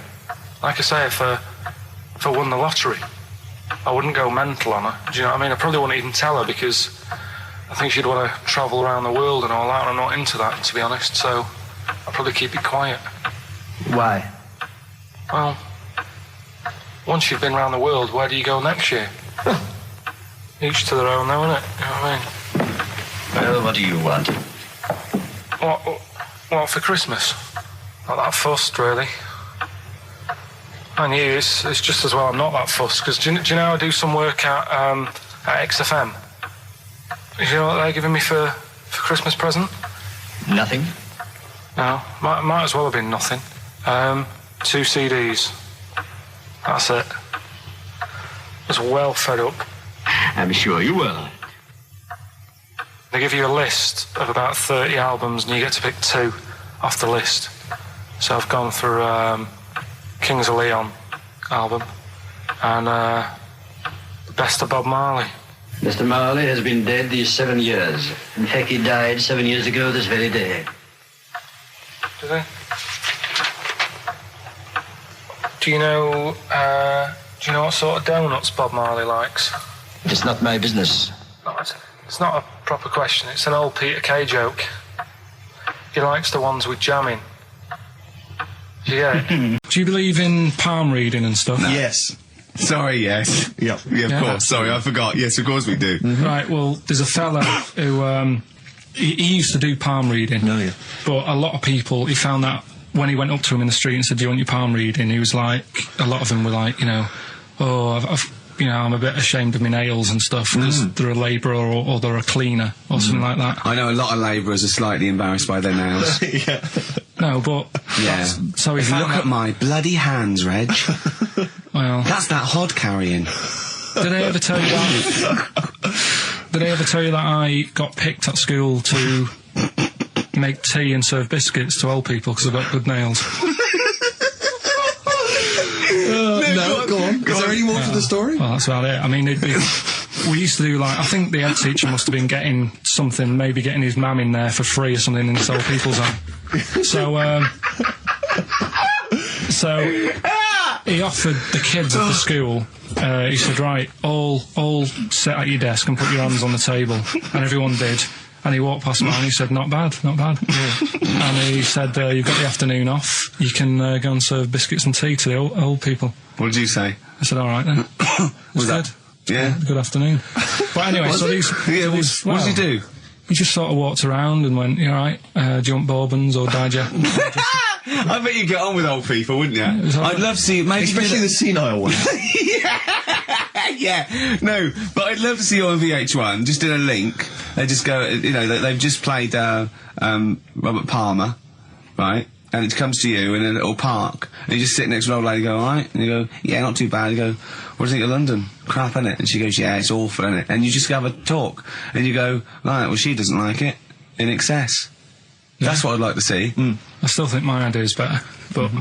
So what are you going for then? Oh, you've picked one, haven't you? Yeah, so this fella... So there's palmists going around the streets... Yeah, he's going round... and randomly trying to give palm readings. They're losing money, hand over fist. Yeah. Right? So, they said, what he's done, he's reading people's, bottoms now. Sorry, whoa. You just, I didn't quite follow that. He was a palm reader, that wasn't making money, so now he's going up to people in the street and saying, can I see your arse? Basically, yeah. So from being a palmist to an arsonist? Well, they just, that's what he does. He said these same sort of lines and that you get on your hand, you get them on your bottom, and he can read them. Right. Yeah, he's not a pervert or anything, or making up as he goes along. No, that's it. That was that. So, sorry, if a man came up to you in the street and said, can I have a look at your arse? Can I read your arse? Well, do you know what happened to me on the way in? Go on. A homeless person called me a dickhead. How did he know? Do you know him? Is that why? He's like the local big issue fella. Oh, yeah. Yeah. And he knows me, he sees me walking up and down the street. Oh, that's how he knew you. Right. So, so normally I have a bit of a chat with him and that.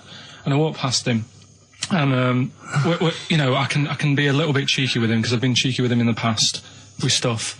You pinched his arse. No, just, you know, saying stuff like, God, you're always there, you got home to go to and stuff like that. Yeah, no, just breaking the ice, No, but he knows, and he'd laughed at that, right, last time, so I thought I can be a bit cheeky, right? So he goes, do you want a big issue? I said, no. He said, come on, I've got loads of them, right? So I sort of said, when I was a kid, and I used to do a free paper around the free papers one, I said, just put them in the bin and go home, right? And he went, yeah, but how am I going to get any money doing that, you dickhead? You see, I can see his point. He is homeless and having to sell newspapers to get 50p or a quid or whatever. Yeah, and sometimes I treat him, right? And today I didn't have any money. I had a takeaway last night and I normally give them a quid. And I felt bad not being able to do that because I didn't have any money on me last night. Right. I couldn't look him in the eye. Did you explain this to the homeless person, the traumas of the takeaway without the tip? Did you explain that, you know, you've had it hard as well? I go, look, you don't I had food delivered to my warm flat. Yeah, it was a nightmare. You don't know what that's like. You don't know what the trauma is because you can't have food delivered to your flat because you haven't got one. So please don't look at me like that. You should have said. But most people ignore him. At least I gave him a bit of acknowledgement and sort of... took the mick. Yeah. I didn't think I was. I just was being friendly. No, I know. You got to be careful with the homeless because this is true, and this is you know when the clocks went back recently, so you got an extra hour in bed. Yeah. And I was at Cash Point with a friend of mine, and there was a homeless person sat by the Cash Point, and you know we were getting some money out, and she said spare some change, and my friend thought, oh, he's a bit awkward. He's just trying to make conversation with her. He went, oh, clocks go back, extra hour in bed. Oh no. I gave her £2. I felt so bad. He didn't do it intentionally. He didn't realise what he'd said. Just making conversation. Bumbling. It's tricky making conversation with the homeless because there's so many areas you've got to avoid. You know, what was on the telly. Yeah. You know. Although I get recognised by homeless people and think, are they? I don't know where. Well, you've got to remember that's very much your demographic, Rick. Yeah. You know, people who watch TV through the window of Dixon's. In Dixon's. Yeah, there was the lasers on. Yeah. Pop the telly on. They can smell the alcohol on you. They think you're one of them. TV illusionist Darren Brown. Oh, yeah. Yeah, he's bought a new pad. Yeah. And he just came around to tell me about it. Yeah. And it's interesting because... Somewhere to keep his guns. Exactly. And I can never know kind of how much, he's just playing with your mind, experimenting. But he was telling me about the place, and apparently... Say he loves you? he's got a B-day in the house. Now, we were discussing B-days because... Never understood that. I've never got my head around it. To this day... He's not meant to. Well, no, but I don't think I've ever met anyone who's used a B-day. Oh, Darren Brown does. He's known as the cleanest arse in Modern Magic. Yeah. Shiny arse, they call him. But we were chatting about it, I don't really know, to be truthful, I don't really know how you use them. I don't know. Well, I assume you just sort of go over it and let... But do you face the wall with your knees on the tiles? No, or do you I face think away from the wall? No, it's sort of like you just... I don't... And no. it's got the little Do you nozzle. sit on it, or do you sort of hover above it? Do you hover above it and just splash things onto them? No, it's a little jet, isn't it? It does it for you, doesn't it? But is there a jet? This is what I'm wondering. Is there a jet of water that goes up the crap? It's like a drinking fountain That's you used to have in school. Yeah. Which I remember Mr. Mellows used to embarrass himself every time. I go, no, he's in the playground, Mr. Mellows. Yeah. It's not a B-day. We're not at your French, cottage again. Yeah. I don't... B-day sounds French. I'm assuming it's French. After, they're probably so embarrassed about just sort of like squatting over a hole. Yeah. They go, well, at least we can clean it. Have they? Because I haven't been to France for years. But are they still persevering with the public toilets? Just the hole in the ground? I mean, I think they have Has a single Frenchman travelled anywhere else in the world? Yeah, and seen that now this you can is uncomfortable. I know, my trousers go down to Delhi, and I think there's proper decent porcelain. I know, I can't believe it. I think they have got the flush ones now, mainly for the tourists. Sure, I've never really understood that. But it's not. You don't go in. It's not like because they're literally crapping into an open sewer, aren't they? That's the French approach to the public lavatory. Do they have the bidet next to the hole? No, the toilet is a toilet, isn't it? Right. But it's just like, it's sort of like it's like going in the bottom of a shower with a big hole at the bottom. But I don't know. And do you I mean, again, not wishing to get graphic, but do you use the bidet instead of the toilet paper? Is it used in conjunction with, or instead of? Do you know what? I've honestly never used a bidet. Because it's not really a working class thing, is it? The bidet. No, but it sort of came in with sort of like purpose-built houses, didn't it? They sort of like shot up all over the. No pun intended. All over the sort of 70s. You know what I mean? It was like in salmon pink. There was toilet, sink, and bidet. Yeah, we won't be using the bidet. Exactly. Fill it with ice. Put some beer in that. Yeah. Because none of my friends washes their arse. There are people who refuse to touch their, the hole with the hands, and they only use a bidet. So if they're at a party and there's no bidet, well, Carl doesn't like feeding his bollocks for cancer because he says he doesn't like the texture of them. Sure. Well, so I mean, so he'd probably love a bidet if he didn't have to go. Are there kind of upper class women who just waddle into the dining room in sophisticated trousers around their ankles, going, "Where's the bidet? It's filthy. Where's the bidet? I don't know. We use the paper. The what? I think the fish was off. I'm going berserk up there. Get me a bidet. Yeah, why don't you lie on the floor? Or I am climbing into the sink and turning the tap upside down. It's the only way I can do it. Yeah. B-day. Thoughts on B-days? Have you ever used one? Well, no, you told me all this, but you still haven't got to the bottom of how you use them. No, I don't know. I don't know how to use it. Do they come... you need to ask Darren Brown, does it come with, like, instructions, like a flat pack I think you're supposed to know. I think you're supposed to... if you've bought a bidet, the assumption is you know how to use it. Imagine someone installing it and going, there you go, there's a bidet. Go, could you show me how to use it? Well, you like this? Well, no, go to the toilet first. Do the whole thing. Otherwise I won't know in context. I'll just sit here in the corner, that's fine. Okay. Do you read a magazine when you're normally going? Or? I just suddenly thought of him listening to this and thinking, I wish they wouldn't play my songs because I don't want to be associated with that drivel. Yeah. Yeah. Is most people get a buzz out of it, get it on the radio. Do you think people say don't let Gervais guilty by association? Do you know what I mean? I love that song. I love Check the Meaning. I thought it was a lovely song. And he's thinking they're going to sandwich it to bring talk about little gay Chinese fellas and B-days.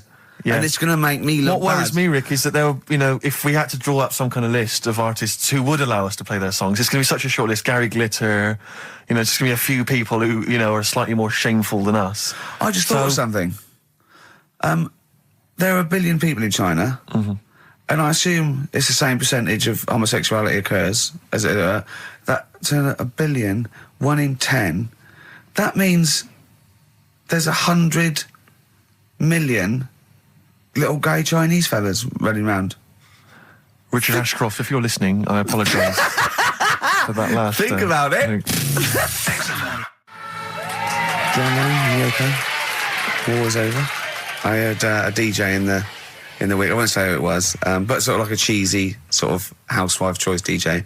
And he played that, and he went, weird one, that, isn't it? What do you think of that the first time you heard it? Strange one. John Lennon, Yoko Ono, war is over. Here's the moment, at least, out there. I love that. Oh. What does he mean? That's exactly what I want from a DJ. That kind of insight. We were talking before the break about how many little Chinese fellas there are. Yeah. Billions. An awful lot of them. Brilliant, good. More the merrier. Are you familiar, Rick, with the scary fact, I don't know, Camford, if you're aware of this, and it's chilling. I don't know where I've heard this from, but apparently, and this is kind of legend, I didn't just make this up, this is well known, that if all the Chinese people in China, right, no, come on, if they all jumped up and down at the same time, apparently, this is what they say, apparently it would cause a tidal wave that would wipe out America. That would destroy America. I love the idea of coordinating that. Brilliant. Well, I like the idea, firstly, they don't need weapons of mass destruction, they don't need nuclear weapons, because they got that threat They can't constantly. have on that, you can't count a tidal wave as a weapon of mass destruction. Or jumping. Tony Blair could send in sort of people, you know, UN people going, look out for anyone jumping. Exactly. All they need is an immense sort of skipping rope. Oh yeah, once a little fella in Japan holding one end, little fella in Russia holding the other. Exactly, yeah. And they go, on your marks, you'd have a lot of coordination over that one little... Maybe like someone like Mr. Motivator, kind of coordinating it all from the top of the wall, sort of looking down. The Chinese equivalent. Yeah. Because I think that's why they built the wall. I think that's why they built the to Great jump Wall. off the wall. Exactly, they just climb on that wall. That's the way it's done. That's the threat. And that's why America started the space race, because you can see it from space. Exactly. So they go... They're up there monitoring constantly. This is Eagle to Houston. There's lots of little Chinese fellas about to jump. Yeah. This is Houston. Are they wearing them lampshade We just need to hats? confirm they're Chinese. Are they wearing those... are they wearing those comical hats that look a bit like a lampshade? They Yes, are. They are. We just need to confirm they're Chinese. My dad always said... All right, steady on. Dad said Christmas morning was for, like, you know, for me. So he used to stay in bed. So he never... That's brilliant. That's a great thing to say, isn't it? Yeah. Christmas morning's for you. Run wild. Do what you want. Just don't bother me. I'm going to Honolulu for 2 weeks. That's great. Dad, it's Christmas. Do I have to do anything? No. So my mum used to get up because she used to like to see my face light up, you know, when I open my presents. And then to give the fireworks. And then then I'd have to go to my bedroom from about 6 o'clock onwards because like my mum and dad were into having big Christmas parties and I wasn't like old enough to go. Right. So they'd say, right, you know, you've had your fun there, you go up to your bedroom, stay in there. Really? Yeah, I remember one year, right, I got a train set, that's what I wanted. Yeah. Right? It's brilliant. Playing with it all day. I thought, I don't mind about the party, I'm happy staying up here playing with this. Brother comes in, he's had a few, right? He's going, yeah, give us a go on your train. How old is he? He's a bit older than me, so he might have been like, let's see. Well, let him be 18. Yeah, probably about 18, 19, And how old something were like you? that. I had a train set, so I don't know, about 14. something like that. Yeah. Right, so I'm playing on that, loving it and stuff. And then he comes in and goes, oh, give us a go. He turns the transformer up to like 14. He went really fast for about 5 seconds, broke it, and then he went back downstairs. Wow. So Christmas, I hadn't even got to Sounds Christmas like Day. the Conservative government with British Rail. Satire, that is. Satire, Rick, I just thought that there's satire. If there's any satirical shows listening or it doesn't work in any way because there's the analogy falls down apart from there being a train. Think it through though. British Rail was trains, and the government broke the trains in many. Well, they didn't break them, like not officially breaking them, but they kind of. It does work. It's perfect. Oh, I'm pretty pleased with that. And I can't. And no one's asked him to be on. Have I got news for you? It's weird, isn't it? Because it's strange that when you've got a satirical mind that's as quick as that. Yeah. Right. And he's broke your little train set. So what did you do? I just like watched telly and had some sausages. I bet you were happy with that though, weren't you? Oh, it's a bit annoying though, isn't it, when your main present of the year has been broke. And did it ever get it fixed? No, that was it. Put away. I'm intrigued why your parents wouldn't let you come and join in the festive fun. Was it like really debauched down there? Was it like eggnog everywhere? Well, no, but I mean, that's fair enough. 6 is a little bit early, but I just think, you know, if you're a kid, he had his fun, put him to bed at 8 maybe. And do you think so on Christmas Day? I thought that was a day for family. Well, not if there's a party going on. Well, don't have the party on the Christmas Day. Well, that's another option. Yeah. Your parents are weird, aren't they? A strange breed. Well, I think that was the year, right? You're talking about buying presents and stuff. I think I did treat my mum to... I didn't buy my dad anything. I think that was like when I got a bit older, I used to get my dad something because he wasn't that bothered anyway. No. So, got my mum, there was a cheap shop, right? Of course. Thank God for that. called Snips. Right? So I went in there and I thought, let's see what I can get her. And remember Victoria Plum? I don't think so. Well, it's like a fairy character. Right. Right. I mean, Mum's into gnomes and stuff. Right. So I thought, right. She must be pleased with you, then. Victoria Plum. I was thinking, is that one of the neighbours? Is it like a brandy Do you liqueur? remember Victoria Plum? Victoria Plum. Victoria Plum, yeah, it's like a little fictional sort of character, right? Okay. So I saw it, I thought, yeah, she'll love that, right? So I did my paper round, saved up for 2 weeks, right? Oh. Got that sorted, went to Snips, bought the Victoria Plum. Next day, I'm in town with her, right? So I think, I know what I'll do. I said, come in here a minute, right? So we go in and we're looking around and I tested her, right? I went, look at that there, that's all right, isn't it? And she goes, oh, it's bloody awful. Oh, Carl. Oh, Carl. Oh, God. So then Christmas Day comes. I said, don't bother opening it. She said, no, why? I said, Oh, no. Why did you still give it to her? So, well, it's too late. I'd already bought it. Oh, Carl. So she opened it and I was like, and she said, oh, that's nice. I said, why are you saying that? I said, the other day, she said, it's bloody awful. She said, oh, no, I thought you were pointing at something else. Oh, no. So that's why I don't get anyone anything anymore. Here's an email from Scott Coomer. He says, Carl is actually right. I've got an A-level in statistics and probability. It doesn't matter how long they have and how many monkeys you have. You cannot guarantee they would type the complete works of Shakespeare. Infinity makes it probable they would get it right, but not definite. Yeah. Well, yeah. Yeah. That's what I was saying. No, you weren't saying, Carl. You don't understand it. Infinity sort of sorts it out. That if they do anything, they nearly do everything, won't they? No, I mean, they'll give it a good shot. No, that's not the point. But the I'd point be is surprised if they did one page right. Right, listen. It's not to do with consciousness. It's not to do with them aiming.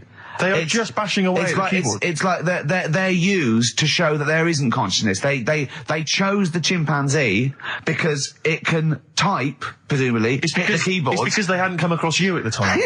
Yeah. It's to take out thought out of it. It's to take out reason and trying, right? It's just random. They're saying that if you typed enough things, if the computer was left typing everything, if you left it for an infinite amount of time, and they chose Shakespeare because there is meaning behind it, and it's difficult to get it exactly right, to show you that Infinity would come up with it's not just Shakespeare, it's every novel. It's everything. Fairly eloquent there from Gervais. A quick riposte, please, from Karl Pilkington. No, I'm just saying, what I don't understand, if it hasn't read it, then how does it know where it's going? One of those stupid lateral thinking problems. We maybe should give an example of the. Romeo and Juliet. Right, Romeo's asleep on the bed, Juliet's on the floor, covered in water and broken glass. What happened? And you ask all these stupid questions, and it's Romeo's a cat and Juliet's a goldfish. Again, awful. What am I thinking? Yeah. Yeah, go on then, Carl. Right, Yeah. there's a bloke lying on the floor, right? He's cut his head, blood's coming out of his head, and all his mates come running up, and they're all stood round him. Yeah. And they don't take their hats off as a mark of respect. That is outrageous. Why didn't they take their hats off?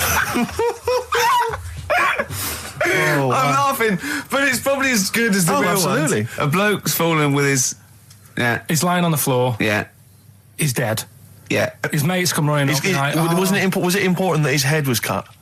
I don't know. I mean, Would it have been okay if he'd have been wearing a hat? He wouldn't have been dead if he was wearing a hat. What's your answer?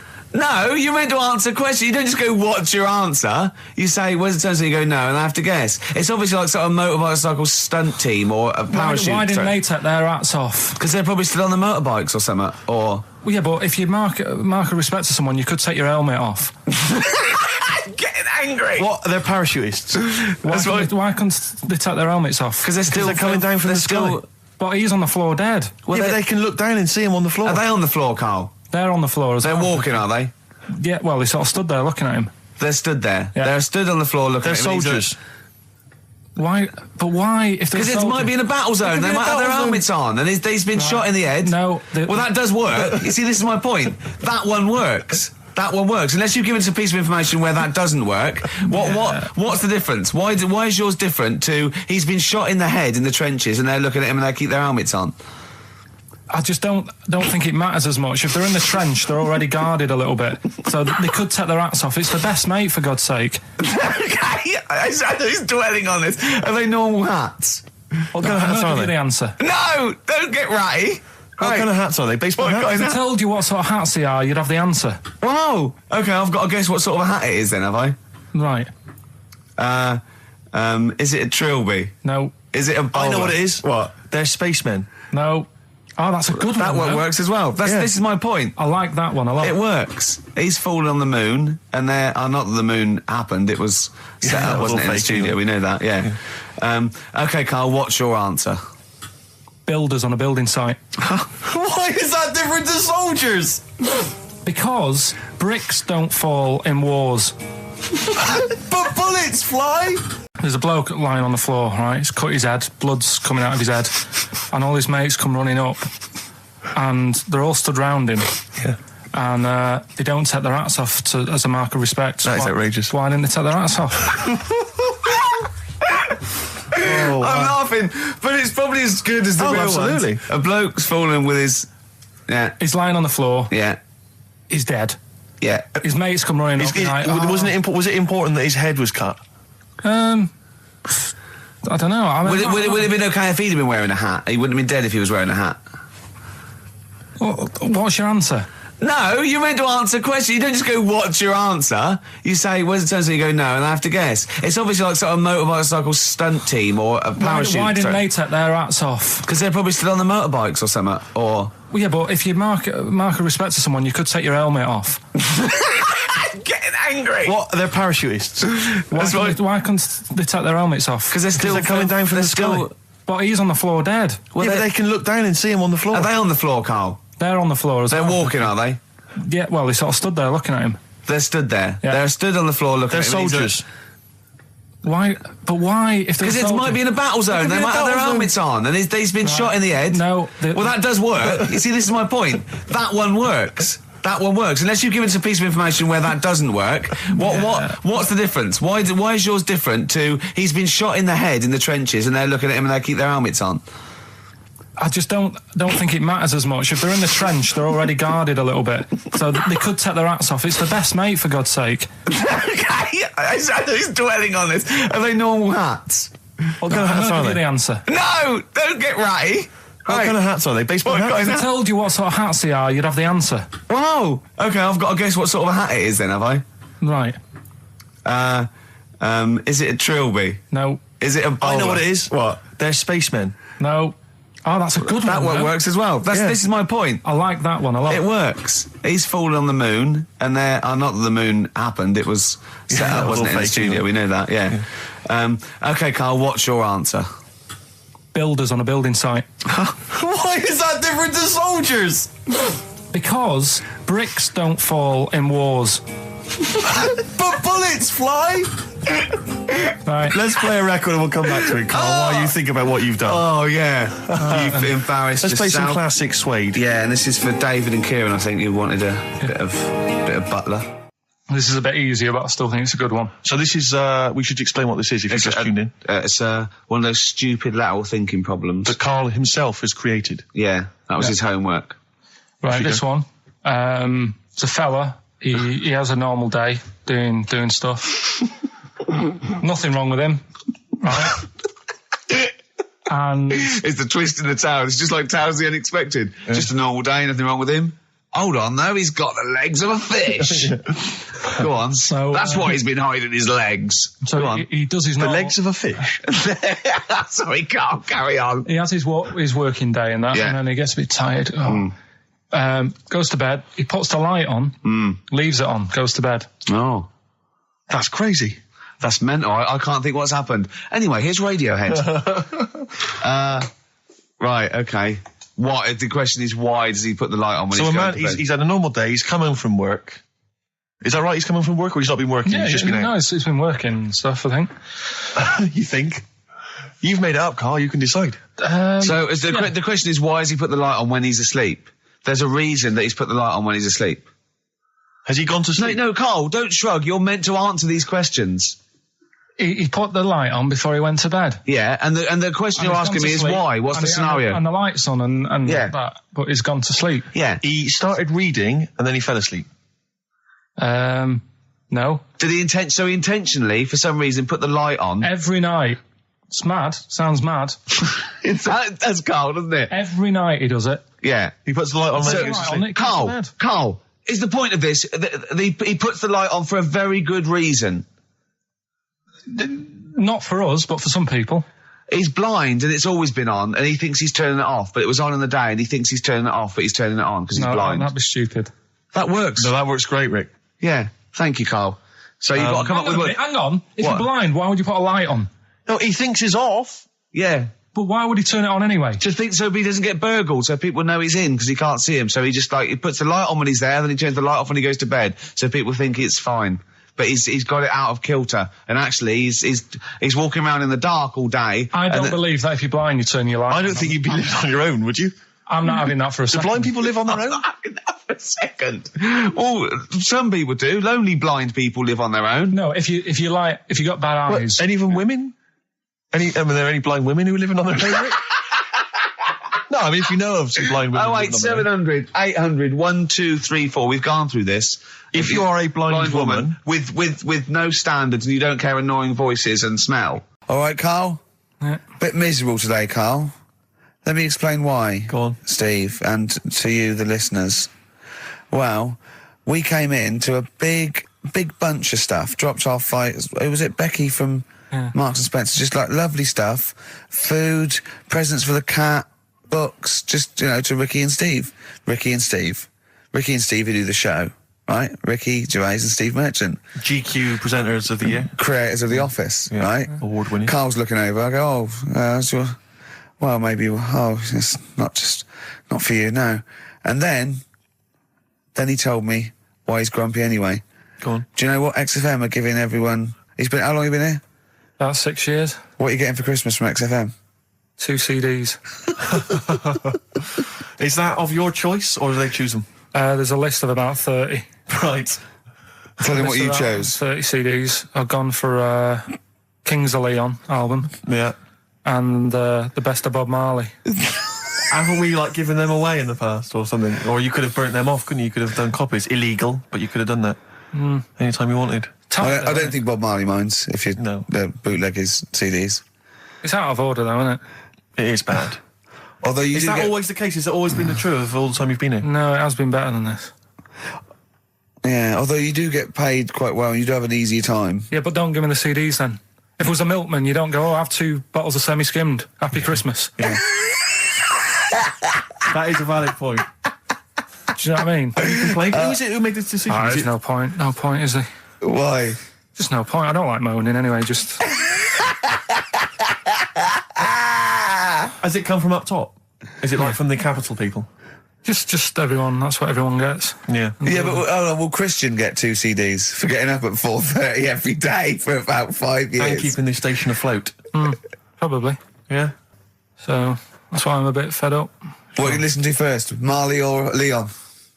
Well, you have a bit of Marley. I'll tell you what Marley's good for as well. You'll go have a little beach holiday, aren't you, over Christmas, going to Lanzarote? Listening to that on the beach, you'll realise how wise XFM are in the long run.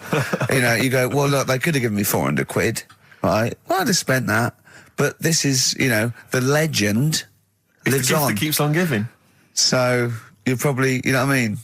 Think how much what you got to think of is how much all these great songs took, not only from the depth of his soul and, all his sort of angst and knowledge and love, and then all the studio time, the marketing, and they're just giving you one that. They go, don't worry about that, Carl, just have it. And you go, what? All the time we spent with Bob Marley and everything is there. Have it, Carl, have it, Carl. And practice. Have that. Thanks, well done. Carry on. We're still going to pay you for the work. Yeah. That's just some on top. Here's a little piece of Bob, free. Yeah, so don't moan, it's extra. So, they didn't have to give you it at all. Play a record, you ungrateful little swine. Some people, like the homeless, aren't getting anything this Christmas. This is my favourite. God. Bless him. Did I ever tell you about my Uncle Alf? No. He wasn't a proper uncle, right? But it was just one of my dad's mates and that. And he was getting on a bit. He must have been about, 60, which is pretty old when you're younger and that. And he was the same. He used to always wear a suit and that, but it was never in good nick. It was always like a rough suit, but it doesn't matter. He's still, you know, making half the effort and that. Yeah. And he used to sleep in a dinghy. Right, young Alf. What? In his house? Yeah. Why? Well, in a flat, he's in like a little bed sit. Because he only had a little bed sit, and he was into boats and stuff. So he had this Two birds with one stone. Had this little dinghy, had a little flat, thought, well, it's tight space and that. He had a dinghy as a bed, and he had 2 tellies, right? He had 2 tellies, one that the sound worked on, the other one only the vision worked. So if you wanted to watch a programme, You had to turn both on. put them both on like BBC One, turned one up and watched the other one. Wow. That's extraordinary. From his dinghy? Sat in his dinghy. That is brilliant. It was an inflatable dinghy, it wasn't like a wooden. Yeah, an inflatable one, yeah, big inflatable Did you one. ever go around and visit him? Yeah, now and again. Was it weird seeing a 60-year-old bloke in a suit, in a dinghy inside, watching 2 tellies? It's weird at the time, I thought. Which of the TVs stopped working properly first? I mean, did he... let's say the sound went on one of them. Yeah. Did he carry on watching the other one, hoping that the other one was fine? No, he went and got a new telly, and then the vision went on that, and he went, oh no. He went, hold on though. Wait a minute. I've got another telly in the wardrobe that I haven't used. In the week, I called Karl up. I said, how are you, mate? He went, not too bad. Now, as you know, his girlfriend's been away for ages, hasn't she? Covering the World Cup, the African Nations Cup. She's a sports journalist. Well, yeah. All right. Okay. I love the fact you're thinking, what does that mean? Like, well, she's not much of a journalist, Rick, to be honest. I've read some of her stuff. No, but she's not on air. She does stuff, you know. Yeah. Behind the scenes. Yeah. Sure. A lot of journalists do. You always want to make clear that you're not going out with Kate Adie. That's what you want to make clear, isn't it? Yeah. Now, so she'd seen none of the meteoric rise of Karl as a broadcaster. She's been away for the whole time a since you've sort of raconteur, become... a wit. Yeah. A cult figure, to be honest. And he hadn't told her this, so, apparently he went home and she was sitting there, looking a bit grumpy. He went, alright, so yeah. She went, should we go out then? She went, I'm not sure I want to go out with an idiot. Right? Oh no! Yeah. And she went, Loch Ness Monster. Why don't you just think, of course the Loch Ness Monster lives in Loch Ness. And she was giving a bit of a hard time. She went, he said, that's why I didn't tell her. Ian, you've hung out with some of the big rock names, haven't you? Yeah. No, I'm not going anywhere with this. I'm intrigued. Tell me some of the people you've hung out with. You've hung out with Maiden, have you? I've hung out with Maiden, don't you? I've been flying with Bruce Dickinson. Yeah. And have you? I mean, it only took us 3 attempts to land at Gatwick a few weeks ago. But I don't know much about you, Ian. Are you someone who lives the rock and roll excess lifestyle? Are you kind of drink and drugs? Is that your thing? I like to be kind of, on the edge, having a look at what's going on inside. Right. I don't quite know what that means. Well, yeah, it's the way they talk, Steve. Well, I mean, because some of those rockers, they're hard-living boys. Can you keep up with them? Do you up till 4 in the morning? Oh, 4 in the morning? Yeah. 4 in which morning? Hey, Daddy, oh man. Yeah. We're going out about 4 in the morning. Yeah. Carl reckons the gays go out late. Yeah. His favourite song is The Killing of Georgie, right? And he went, yeah, but would it have happened if he'd have been, going out a bit earlier? Yeah, well, no, fair point. Yeah. Is that song time specific then? No, but he reckons he probably got, because he was out late. Oh, right, okay. He said there's one that works here, sometimes he doesn't go out till midnight. But, I imagine you a little bit like that little boy in the film Almost Famous, when you're on tour with the rock legends. Do you know what I mean? You're like, the little kid there, maybe the doors are being closed in your face, are they, as they go berserk? Yeah, when I started, but now, I insist I see you as one of theirs. Yeah, access all areas laminate, I can enter venues now with a big bottle of Jack Daniels, I don't get stopped. Yeah. Really? But seriously, have you, without naming names, obviously, what excess have you seen? Have you witnessed anything? Or have people calmed down now? Are these rockers clean living now? Depends who you're talking about. Sure. Yeah. Is there anything going on like the days of, Ozzy and Motley Crue? I haven't seen any red snappers, like with Jimmy Page. Do you know that story? No. I can't talk about it then. Let's forget about that, yeah. Oh, is it disgusting? Yeah, well, yeah.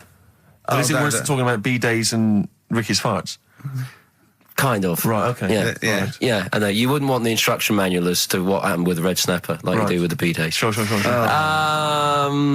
But don't, as I say, don't name names. Obviously, there's a sort of client you know, doctor confidentiality or whatever that you. Yeah, well, I saw. We know there's no one listening. Yeah, so it won't go further than the studio. I saw a member of a very big band play the Astoria recently, and they turned up at the Astoria about 15 minutes before they were going on stage, right? And someone said to them, "Is it good to be playing the Astoria?" To which he turned around and went, "Oh right, are we in London?"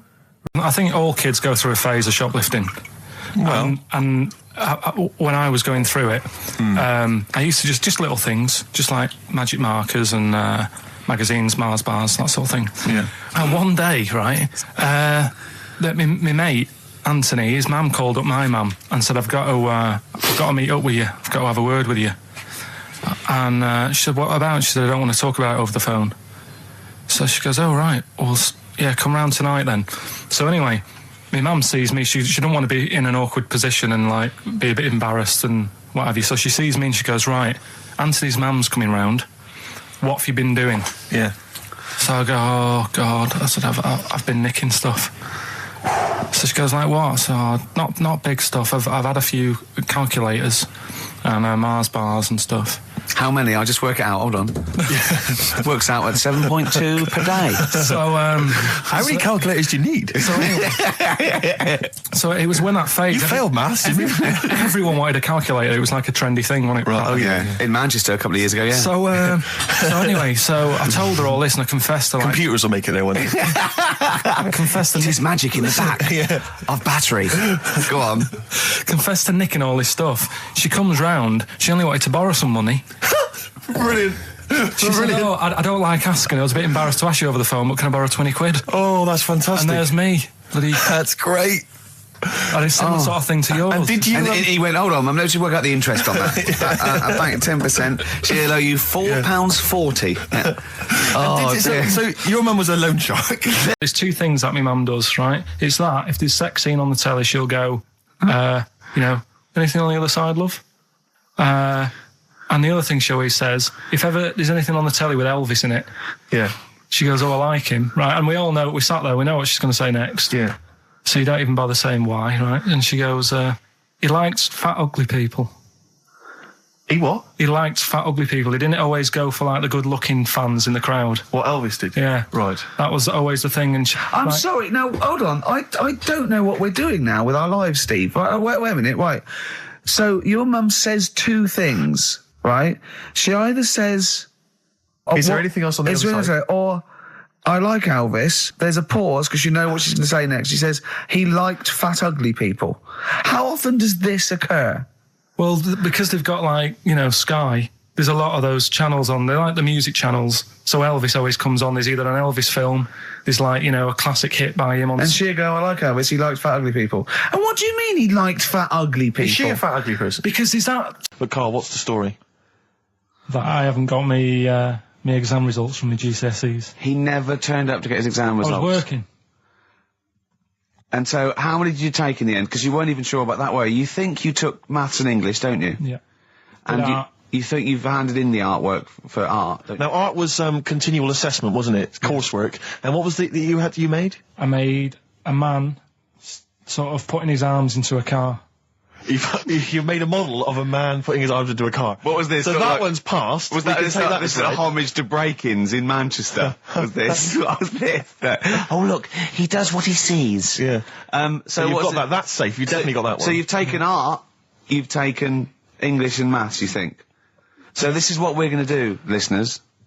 We're going to try and find out his exam results for him and tell him next week. Live on air. We're going to call his school, we're going to try and track him down, and we are going to have a little envelope, and we are going to give Karl, at the age of 29, his O-level results. GCSEs, yeah. Now, Karl, so you took maths, yeah. You think you took English, do you remember turning up to do those? Do you remember sitting in the room filling in the forms? Yeah. Okay, and how did you feel you did? I don't think I did well. You don't think you did well? Did you revise? No. Why didn't you revise? Because I don't really believe in it. Okay. Well, it's just that if you don't know it, then you don't know it. You shouldn't have to start looking at the book. If I went to like the hospital, yeah, and the doctor said, "Oh, you need your appendix out," but hang on a minute, I've just got to read up on it. Yeah. that isn't good enough. Okay. He should know, and that's the way I feel about it. To be fair, though, he did do the revision beforehand. Yeah, they don't usually pass on, maybe when they're in practice. Yeah, 7 years information down they the took line. in by osmosis. Yeah, yeah, and bloke comes in and goes, "Can I just see what you did with that?" I goes, "You've passed." Yeah. Phew. That's a good one. Yeah. Good job I watched Casualty.